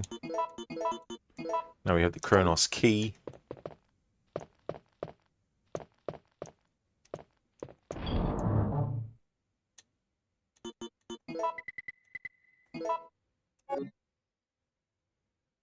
Ah, this time around it didn't take that long to exit out of the inventory box.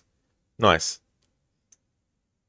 So now you managed to find a better location for your Starlink so it wouldn't randomly cut off the streamer and you found an interesting movie to watch, so you're going to look. That's no trouble at all, Sona. I hope that you enjoy the movie that you're going to watch. Thank you so much for being here and chatting as well. That's also good too when you can find a solution to problems like that, which can be very, very annoying otherwise. And that happens in many cases where you want to get an item, but there is a person there thinking if they should get the item or not.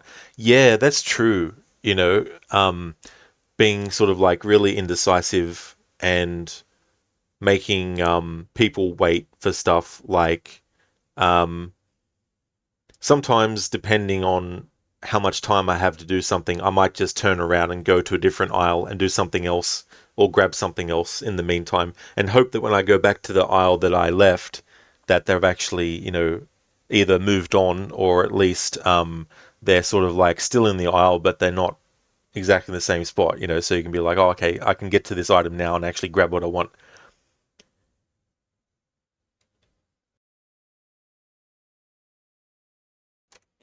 So this was on save state 2.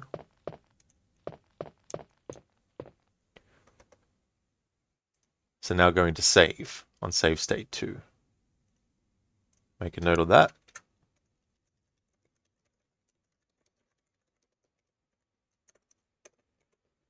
Listen, you'll use the self-checkout if you just have a few items, but never a full cart of groceries.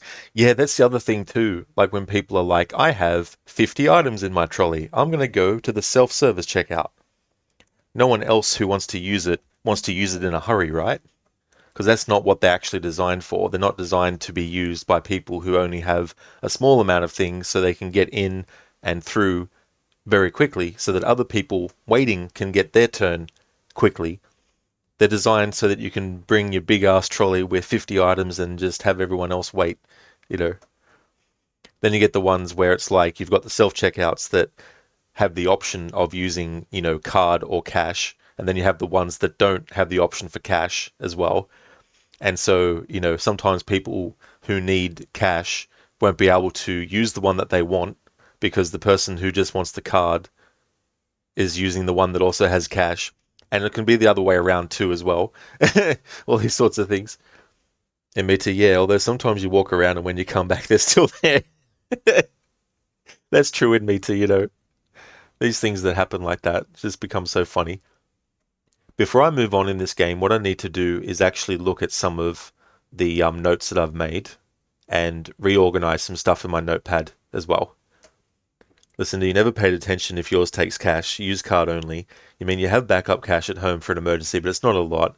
Yeah, that's the thing. Like, if like, there's still some places that unfortunately they haven't moved to being, a card place as well.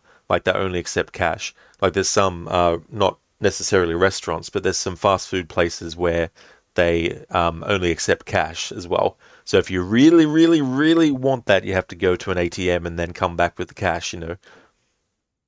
So you're caught off guard by an employee's comment trying to lessen the human cashier, and you're not going to bag your groceries.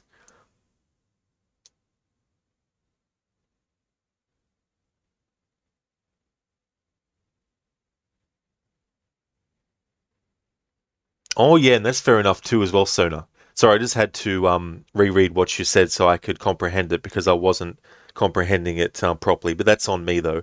Um, but yeah, that's the other thing too as well. It's definitely understandable to have that thought also, um, because there's just so many things that people lose jobs for that get replaced by other means. Cash only, stranger. Ah, you don't have cash.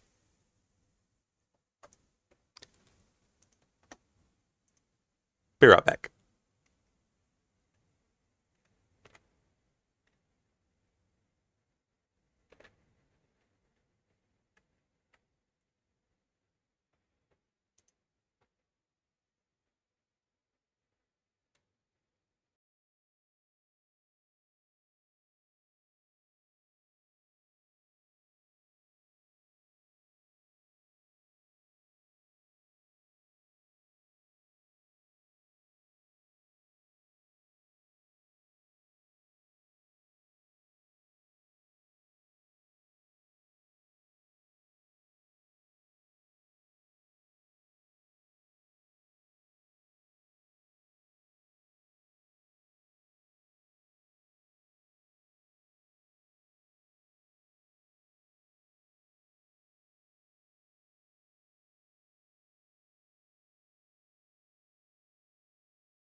So your stepdad's little coffee shop couldn't afford the charges of the credit card machine, so you went cash only.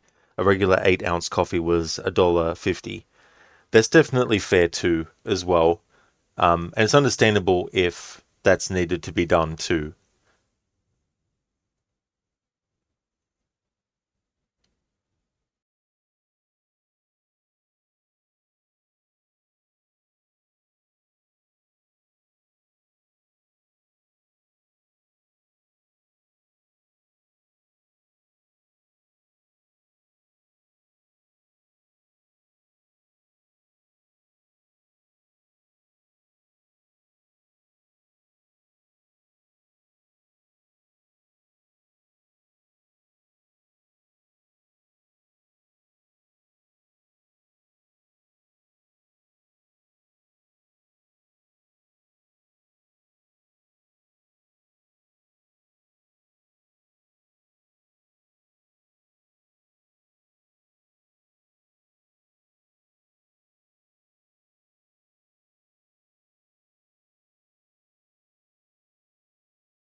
Alrighty then, so I'm back.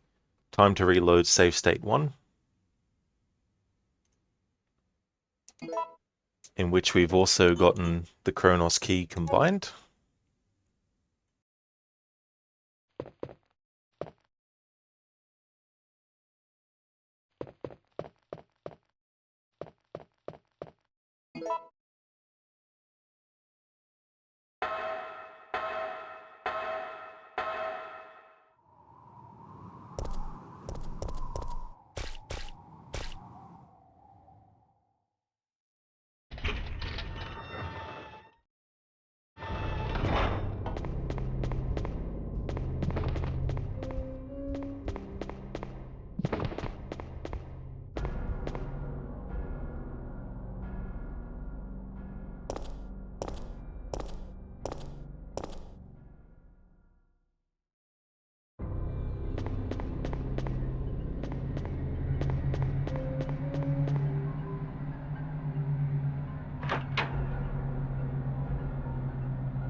Okay, game, a good...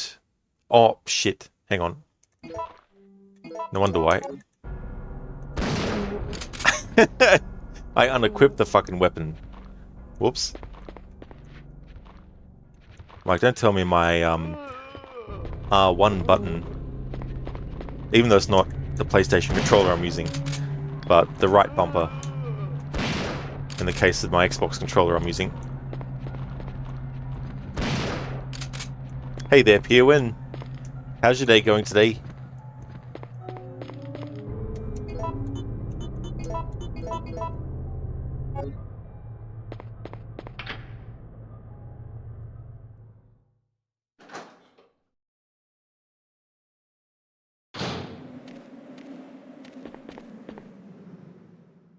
Oh, that's great, Pierwin. Good to hear that everything's all good. Oh, nice. You got a day off. Very cool. Well, I hope in that case that the time goes really slow for you, so you can really enjoy it.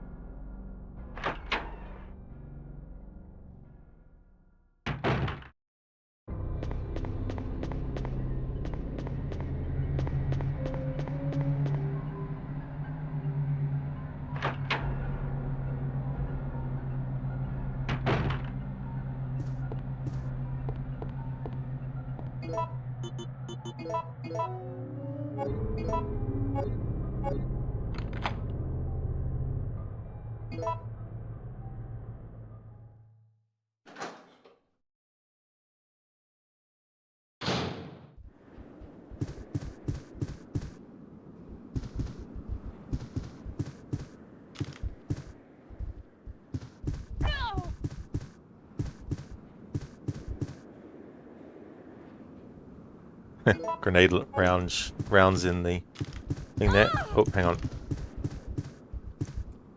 His face is twisted with an expression of pain. He seems to have died from poisoning. Just like we're gonna die from...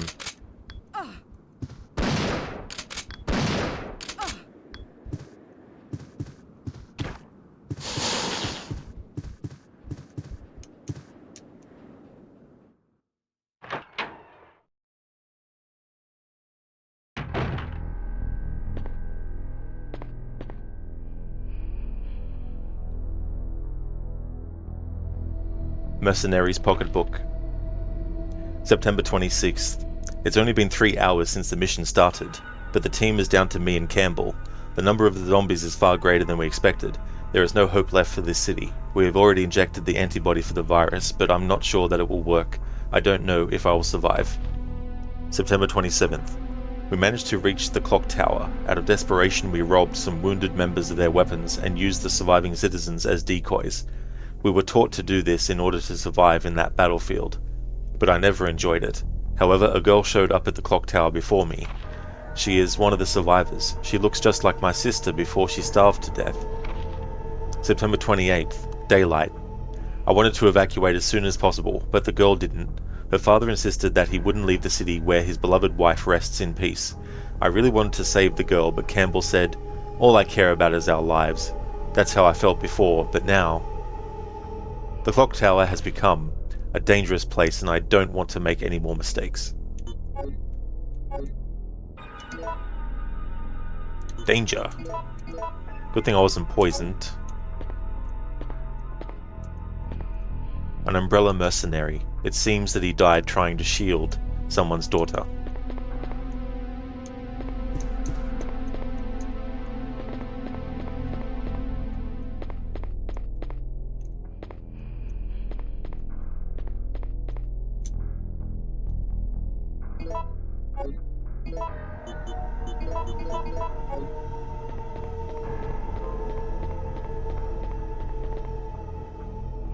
A spare bell for the clock tower. It would take incredible strength to move it.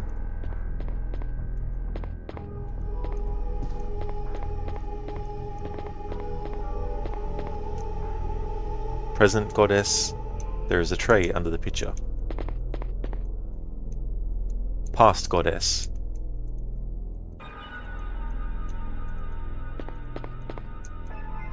Future goddess.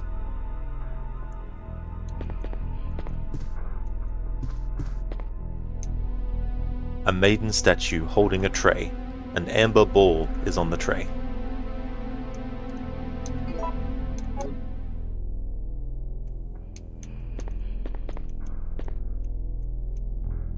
A maiden statue holding a tray. An obsidian ball is on the tray.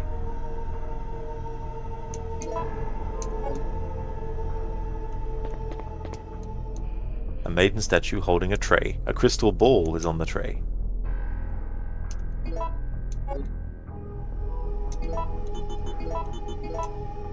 A ball made of amber. A ball made of obsidian. A ball made of crystal. Alright.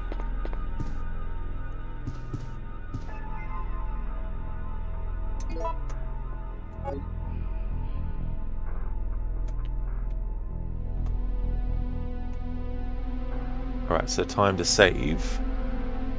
Save state 1.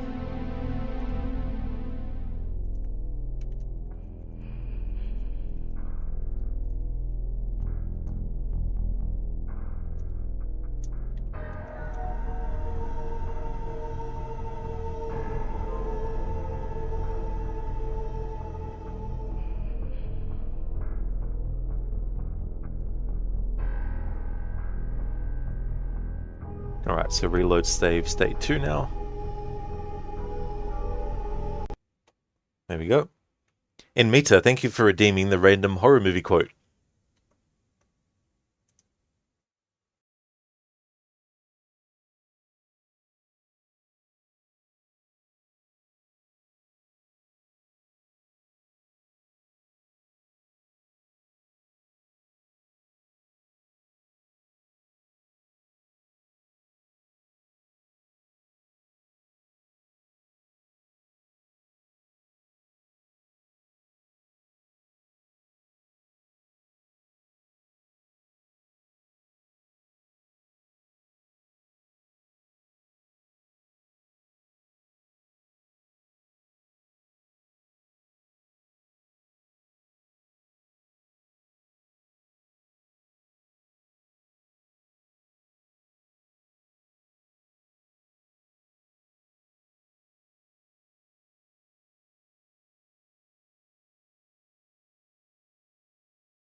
Okay, so I've got one. Where does it say we've got to keep those dumb fucks next door to where we sleep? Where does it say we should do any one thing but shoot the mothers in the head? We don't have enough ammunition, Captain, to shoot them all in the head. Time to have done that would have been at the beginning. No, we let them overrun us. They have overrun us, you know. We're in the minority now. Something like 400,000 to 1, by my calculations. I haven't eaten. Is there food? You were supposed to be here at 7 o'clock sharp, mister. I know. Sarah told me. I'm sorry. I couldn't break away. Is there food? Listen, egghead. Let me bring you up to date on what's... Excuse me. Excuse me. Is there food? I'm running this monkey farm now, Frankenstein, and I want to know what the fuck you're doing with my time. 'Cause if we're just jerking off here, I'm gonna have my men blow the piss out of those precious specimens of yours, and we're gonna get the hell out of here, and leave you and your highfalutin asshole friends to rot in this stinking sewer. Is that food enough for you? That's from my favorite zombie movie, Day of the Dead, the original one directed by George Romero. And that's the scene between Captain Rhodes and Dr. Logan. That's the movie where they're in a bunker underground and the military and the scientists are basically at each other's throats. The soldiers, of course, want to just kill all the zombies, which is understandable, whereas the scientists are trying to figure out a way to actually cure the, people of being zombies and stuff as well. Thanks for redeeming that in Meta. Yeah, that's actually the first George Romero movie I saw as well, was Day of the Dead. It's actually one of my favorite quotes from that movie about, I'm running this monkey farm now, Frankenstein.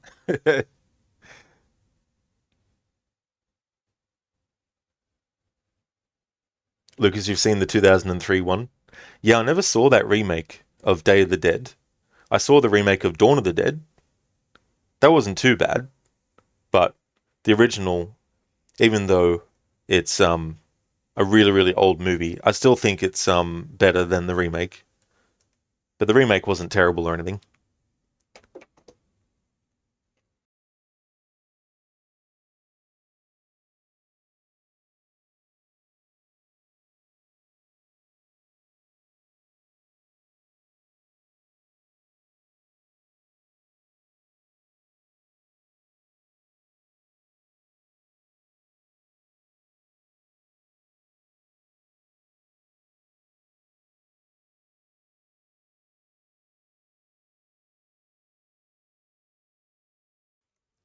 Okay, so we're on save state 2 now.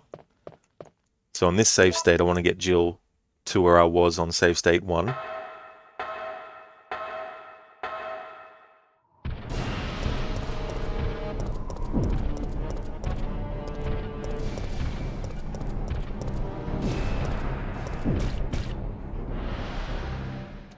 Where, of course, on this save state, I chose a different option, which was to just basically electrocute Nemesis, which doesn't put him out of commission for too long.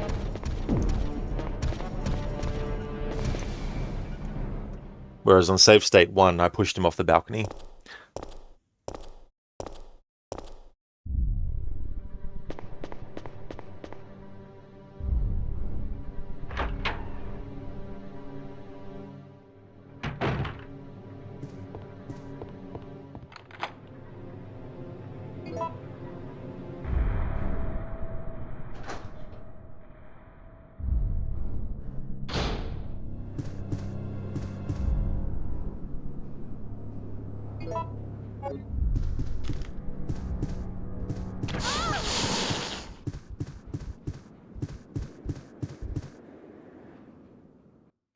Let me guess, I'm poisoned on this save state. Yeah. Of course.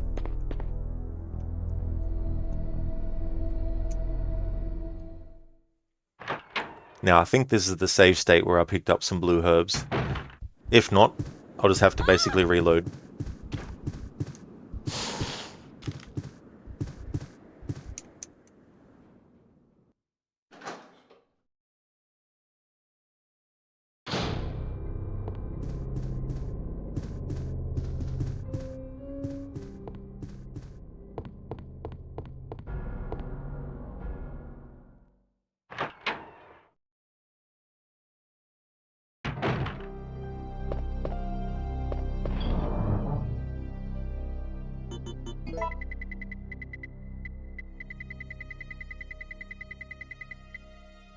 Ha! Turns out it is. Well, that worked out well.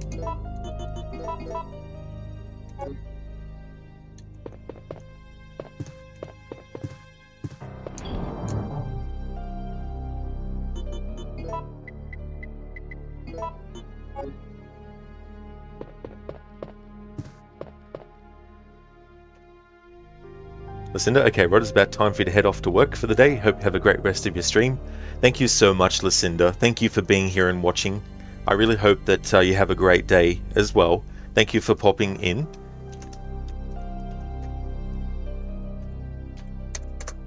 Would like to highly recommend people check out Lucinda's channel if you haven't before. Lucinda did a stream of the Thief game recently, but is also doing a playthrough currently of Silent Hill 2 Remake for the first time. Also coming up for October for her channel is another first time playthrough of the game Hellblade 2. Is also a big fan of the Resident Evil series as well as the Evil Within, the Last of Us series as well. And also a fan of games like the newer version of Prey as well as the Bioshock series. Has some really cool raccoon themed emotes as well too. So definitely recommend checking out Lucinda's channel if you haven't before. And that's all good for the shout out, Lucinda. No trouble at all. Thank you so much for being here, and hopefully you have another day at work that goes really, really good. Thank you for popping in. Pierre, when you like the smooth music on save rooms, I do too. This is definitely a series that has a lot of those that are very memorable, very relaxing as well. Some very iconic sort of music.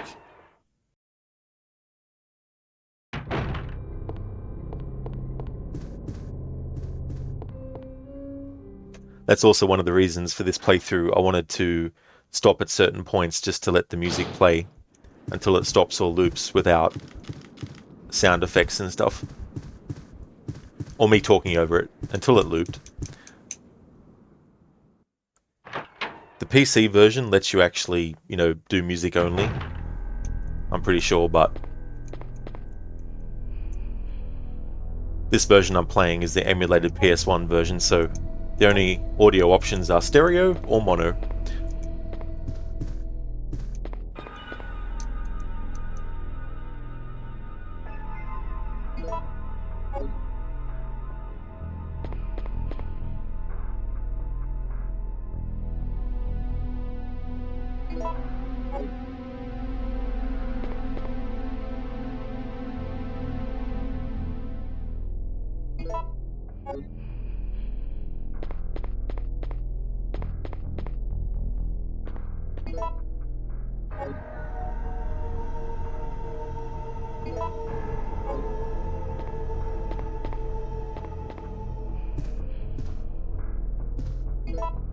Alright, so make a save on save state 2.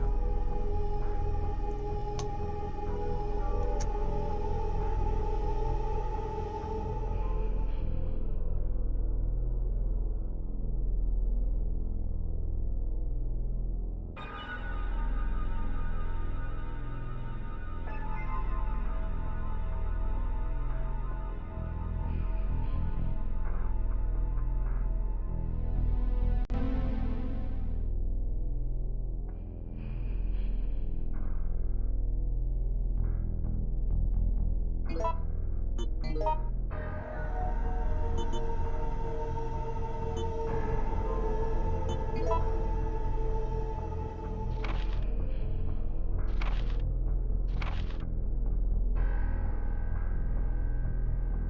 think I read this actually.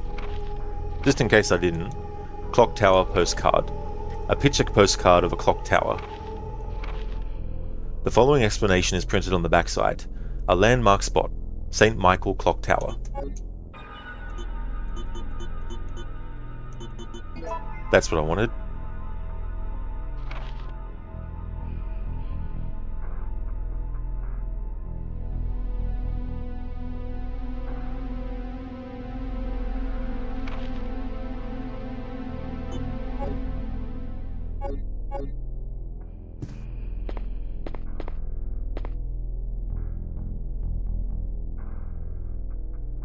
Alright, so crystal balls are usually associated with seeing into the future.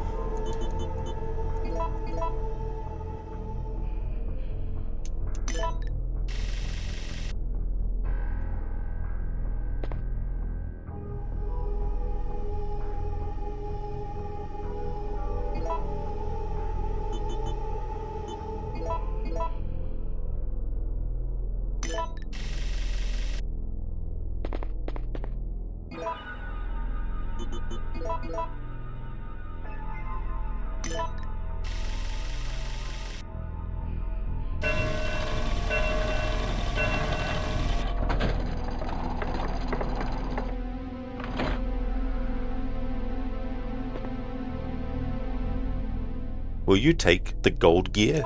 Yes, taking the gold gear. A beautiful gear made of gold. Chronos gear. A gear designed after a god of time. Shaky crystal balls? Well then you better go cheer her up. Nice wordplay there, Shaky. Nice. Excellent. Dr. Darling, it's magic. Exactly.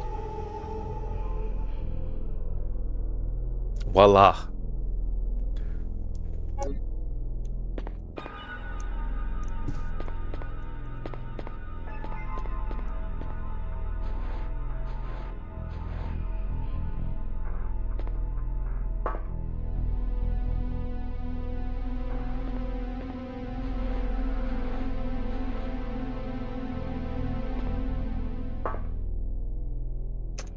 I like how Jill kicks it. Nice. Nice detail.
So this is on save state 1, where I chose to push Nemesis off the balcony of the clock tower.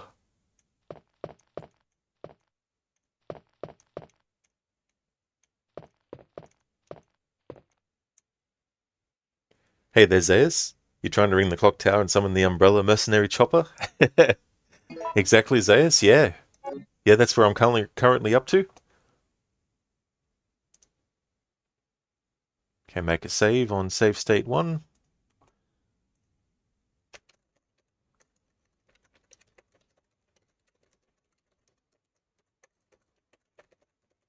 Now to reload save state 2 and do that puzzle again.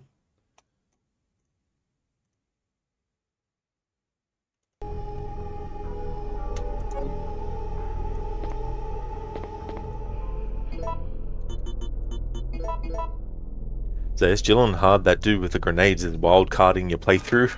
Oh yeah.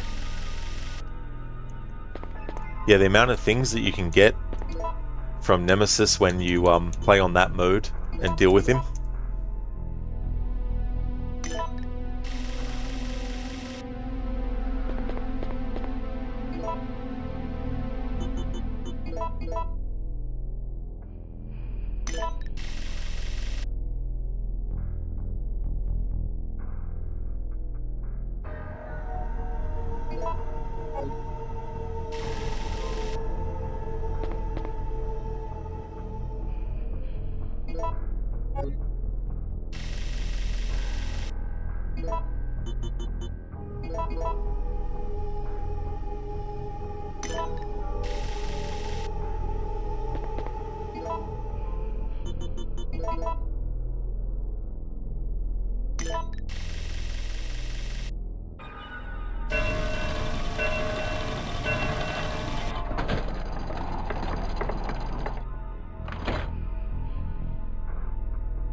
So on save state 2,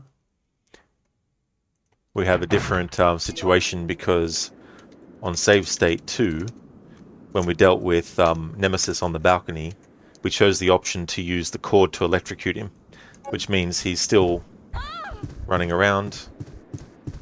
Did I get poisoned? No, that's good.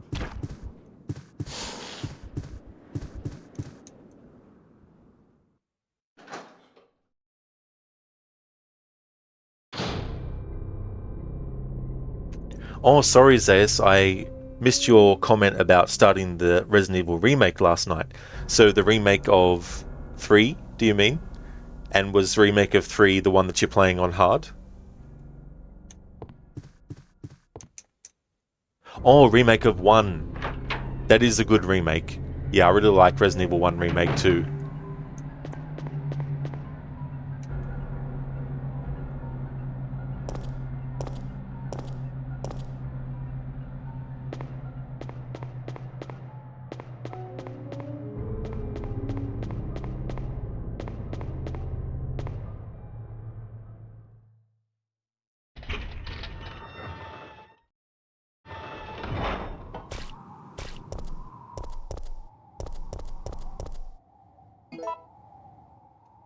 Zeus, there's only one Resident Evil 1 remake. Yeah, that's right. Yeah, you had RE make. Yeah. Yeah, I was aware of 2, 3, and 4.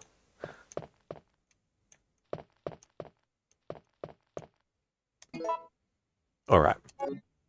This is save state 2. So we're going to save state 2.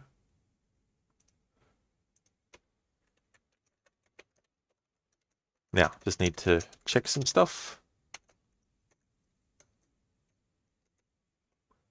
First things first though, I'll reload save state 1 now.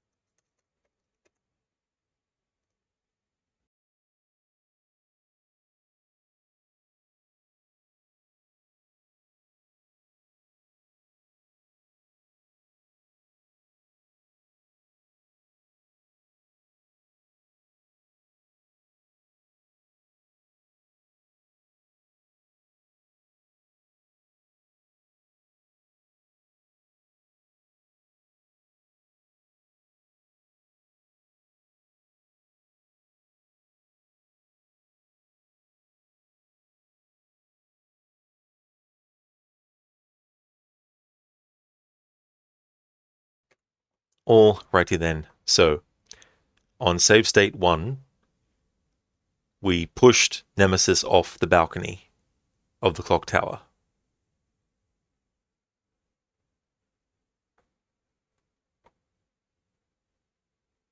When it comes to ringing the clock tower bell, because on the same save state I chose to jump out of the window of the cable car, it then means that after we ring the tower bell later, which we're up to that point now in my playthrough, it means that the fight with Nemesis after the clock tower bell is rung sees him fully armed with his rocket launcher. Whereas with choosing the emergency brake or choosing nothing, when we get to this part, there'll be something different that happens with Nemesis with his rocket launcher. So let us ring the clock tower bell.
We're saved.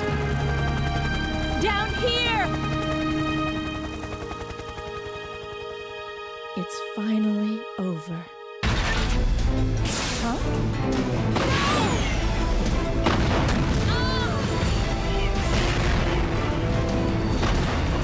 No!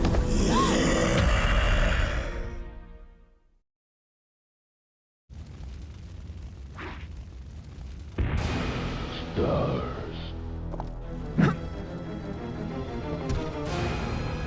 Stars.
Alright, so I think the music is well and truly looped. Yep, here when it's like, nope, and Nemesis is like, mwahahaha. And as we can see, Jill has been infected with the virus.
Jill!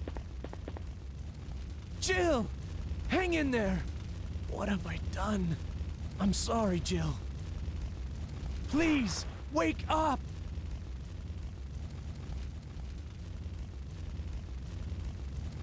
Jill! Jill! October 1st, night. I woke up to the sound of falling rain. I can't believe I'm still alive.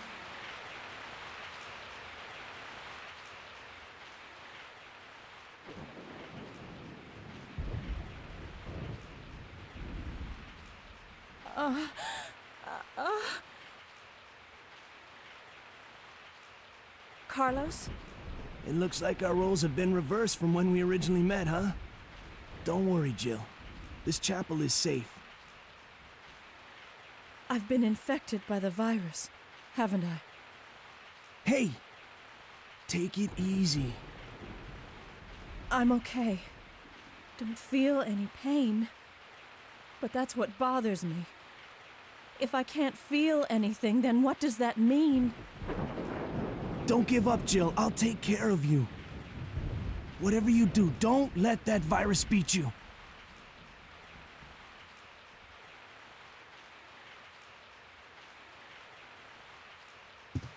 If I turn into a zombie, don't hesitate. I want your word that you'll kill me. I must take care of her as soon as possible. Sorry, Jill. Boom. Just kidding. Okay, so now we play as Carlos. So that was save state 1. So, gonna save state 1. There we go. And reload save state 2. Because there'll be a difference that will happen.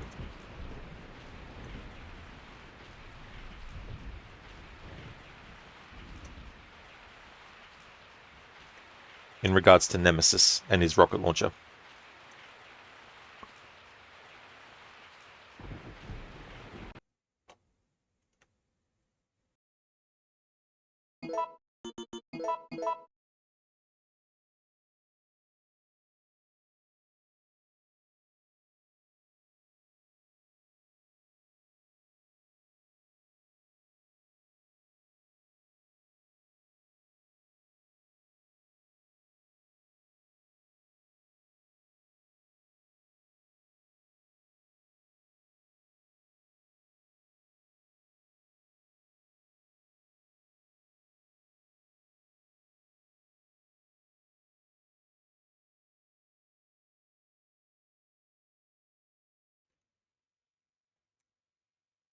Hopefully this will correct itself soon.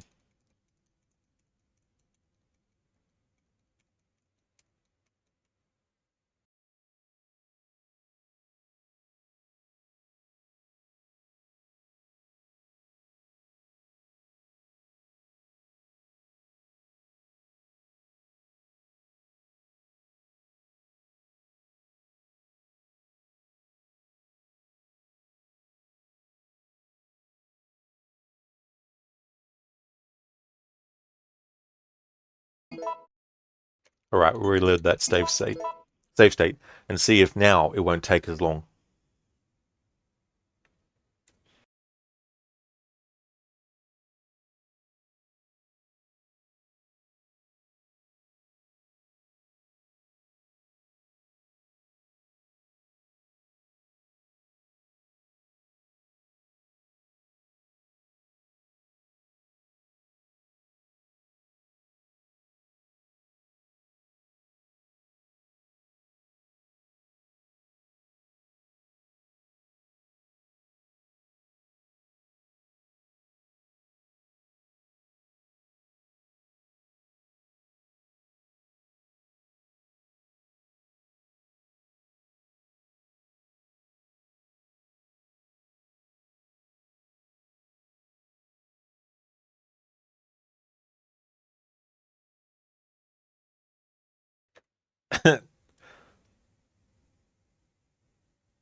Okay.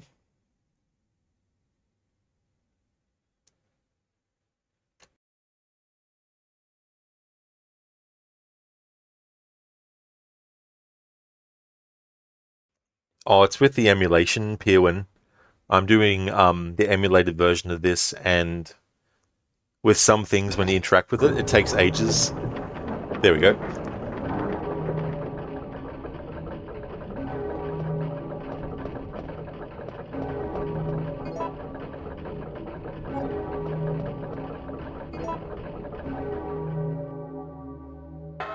Alright, so there's going to be a difference with Nemesis rocket launcher when we fight him this time around.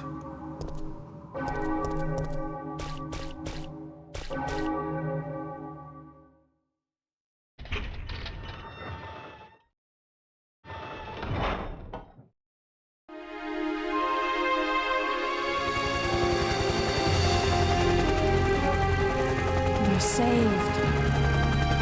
Down here! It's finally over. Huh?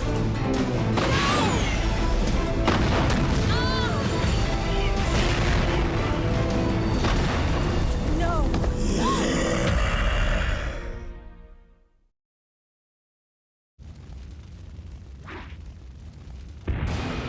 Stars. Stars. Jill!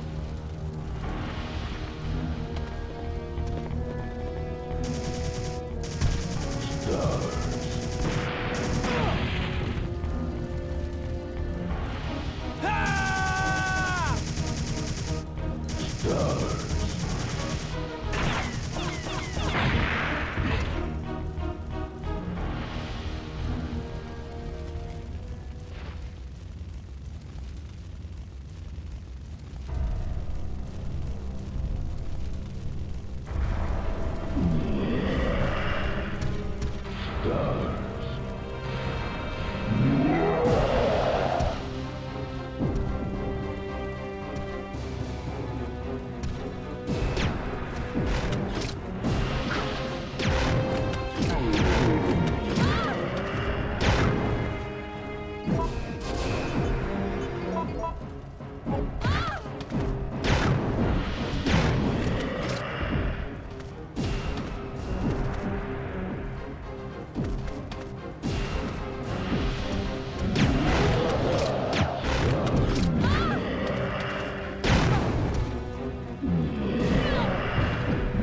Carlos!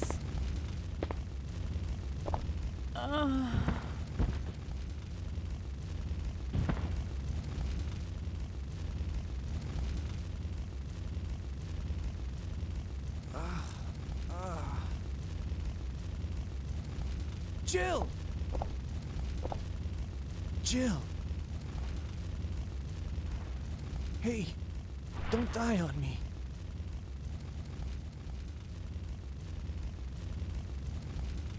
Jill! Jill! October 1st, night. I woke up to the sound of falling rain. I can't believe I'm still alive.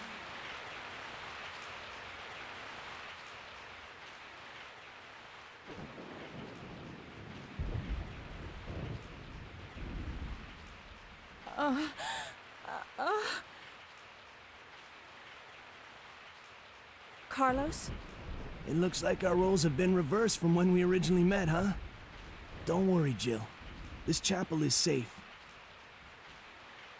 I've been infected by the virus, haven't I? Hey! Take it easy. I'm okay. Don't feel any pain. But that's what bothers me.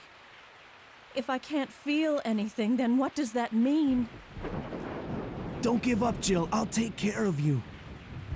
Whatever you do, don't let that virus beat you. If I turn into a zombie, don't hesitate. I want your word that you'll kill me. There we go. So on save state 1, because on the cable car, now keep in mind this is quite a while ago in the story, because I chose when on the cable car to actually jump out the window of it, it means that when you get to the part of the clock tower where you're on the balcony and Nemesis appears, if you then choose to push him off, then that means that he'll be out of your hair for a little bit. And then when it comes to ringing the clock tower bell, what will happen is you'll fight Nemesis and Carlos won't be there, and so you get infected with the virus and after the fight collapse, and then Carlos later comes along and finds you and then puts you on the altar. On the other save file, when it came to the cable car, if you choose to put the emergency brakes on or you just choose nothing, then it'll mean that Carlos in the Nemesis fight will actually appear and shoot at him and then destroy his rocket launcher, and then he gets knocked out, and then you fight Nemesis as Jill, and then she notices that Carlos is there and then falls, collapses, and all that kind of stuff.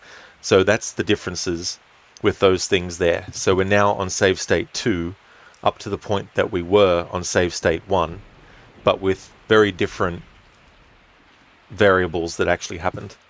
So now I need to save on save state 2.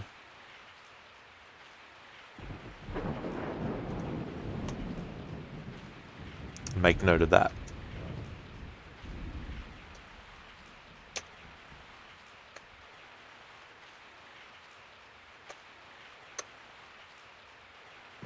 Okay, so we're up to the point in the story, of course, obviously, where we play as Carlos. In terms of like locations, I think we need to go to the hospital as Carlos, and then there's the Raccoon Park with the bridge, and then there's the disused plant, and then there's the final battle with Nemesis. So we are getting closer to the end of the playthrough, but there's definitely, still a lot more to do, because I essentially have to do the hospital part as Carlos twice, on one save slot and also on the other one as well. And then that way I can keep track still of the choices that I've been making and keep them on separate save states.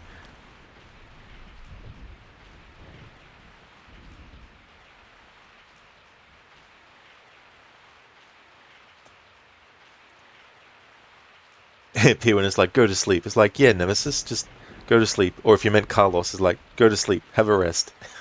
leave Jill to fight Nemesis on her own. It'll be good after getting hit with the virus.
That's right, Dumbledore. It'll be good. It'll be all good.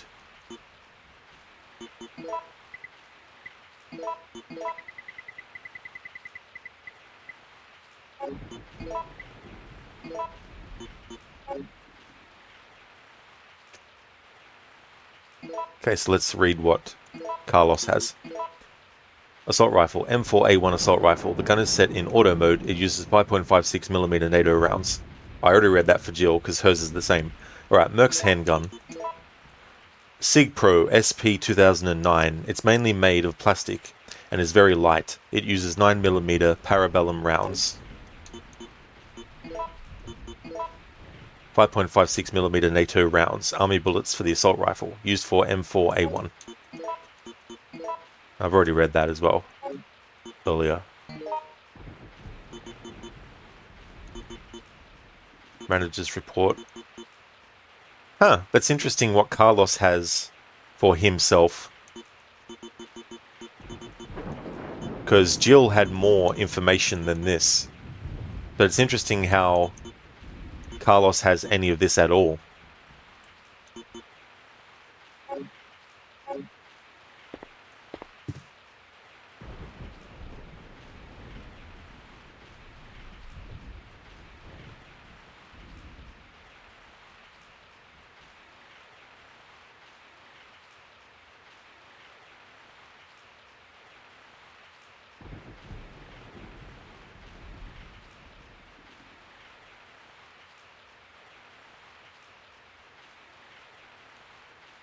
Alright, so gonna reload save state 1.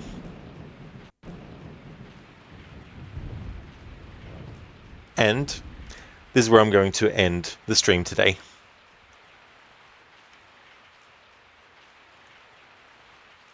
So in tomorrow's stream, I'll do Carlos's section twice for both save states. And I don't know if I'll be finishing the game tomorrow, but we'll see how we go. Because it depends on how long doing the hospital section takes as Carlos twice. And also the other parts of the game that I'm up to after that point. But I just want to thank everyone so much for watching the stream. I really do appreciate it. Gonna go and raid out to Crocodiles, who's playing Assassin's Creed Valhalla at the moment. Before I do that though, I just want to give some shout outs. Yeah, Dumbledore. That'll be a good chunk of gameplay done. Almost a 5.5 hour stream, so made a lot of good progress. After I worked out everything that I needed to do and got it in a format that was easy to understand and sort of like worked out a pattern of double checking stuff and all that kind of thing, I've been able to make a lot more progress than I did after, well, at the end of the first stream the other day. Thank you, Dumbledore. I hope you have a good one too.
Would like to definitely recommend people check out the following streamers: AC, who has been doing some Conan Exiles, Alamouse, who has been playing Sniper Ghost Warrior, Inmita, who's been doing a playthrough of Skyrim, Lethargic Stocks, who has been doing a playthrough of Red Dead Redemption, Lidus, who has been doing Mortal Kombat 2. He's a big fan of that franchise and a lot of other retro franchises as well, like Resident Evil.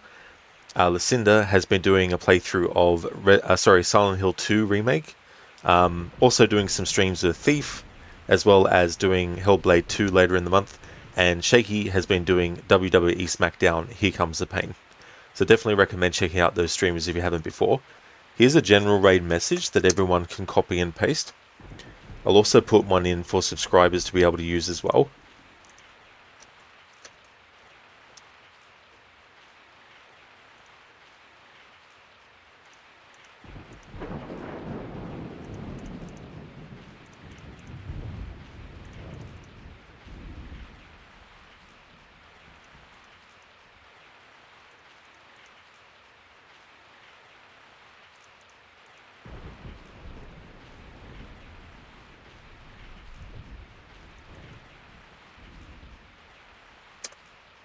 Which is that one there.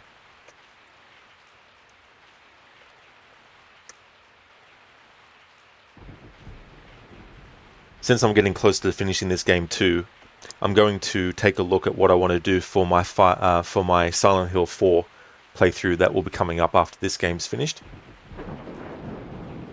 And then, after that's done, depending on how much time is left in October, I may or may not be able to add some extra stuff in, but we'll have to just wait and see until we get to that point. But I just want to thank everyone so much for watching the stream. I really do appreciate it. And this type of playthrough, the way that I'm doing it, it's definitely understandable if it can be confusing watching, because it's like, hang on, didn't he just do this part? Because some parts don't really have like a major difference, but they do have some differences here and there and stuff. So I just want to thank everyone for their patience at times too, when I've had to make sure that I'm doing the right thing for the right save file to get the right outcome. Until next time, Spectrum, I hope that you have a good one.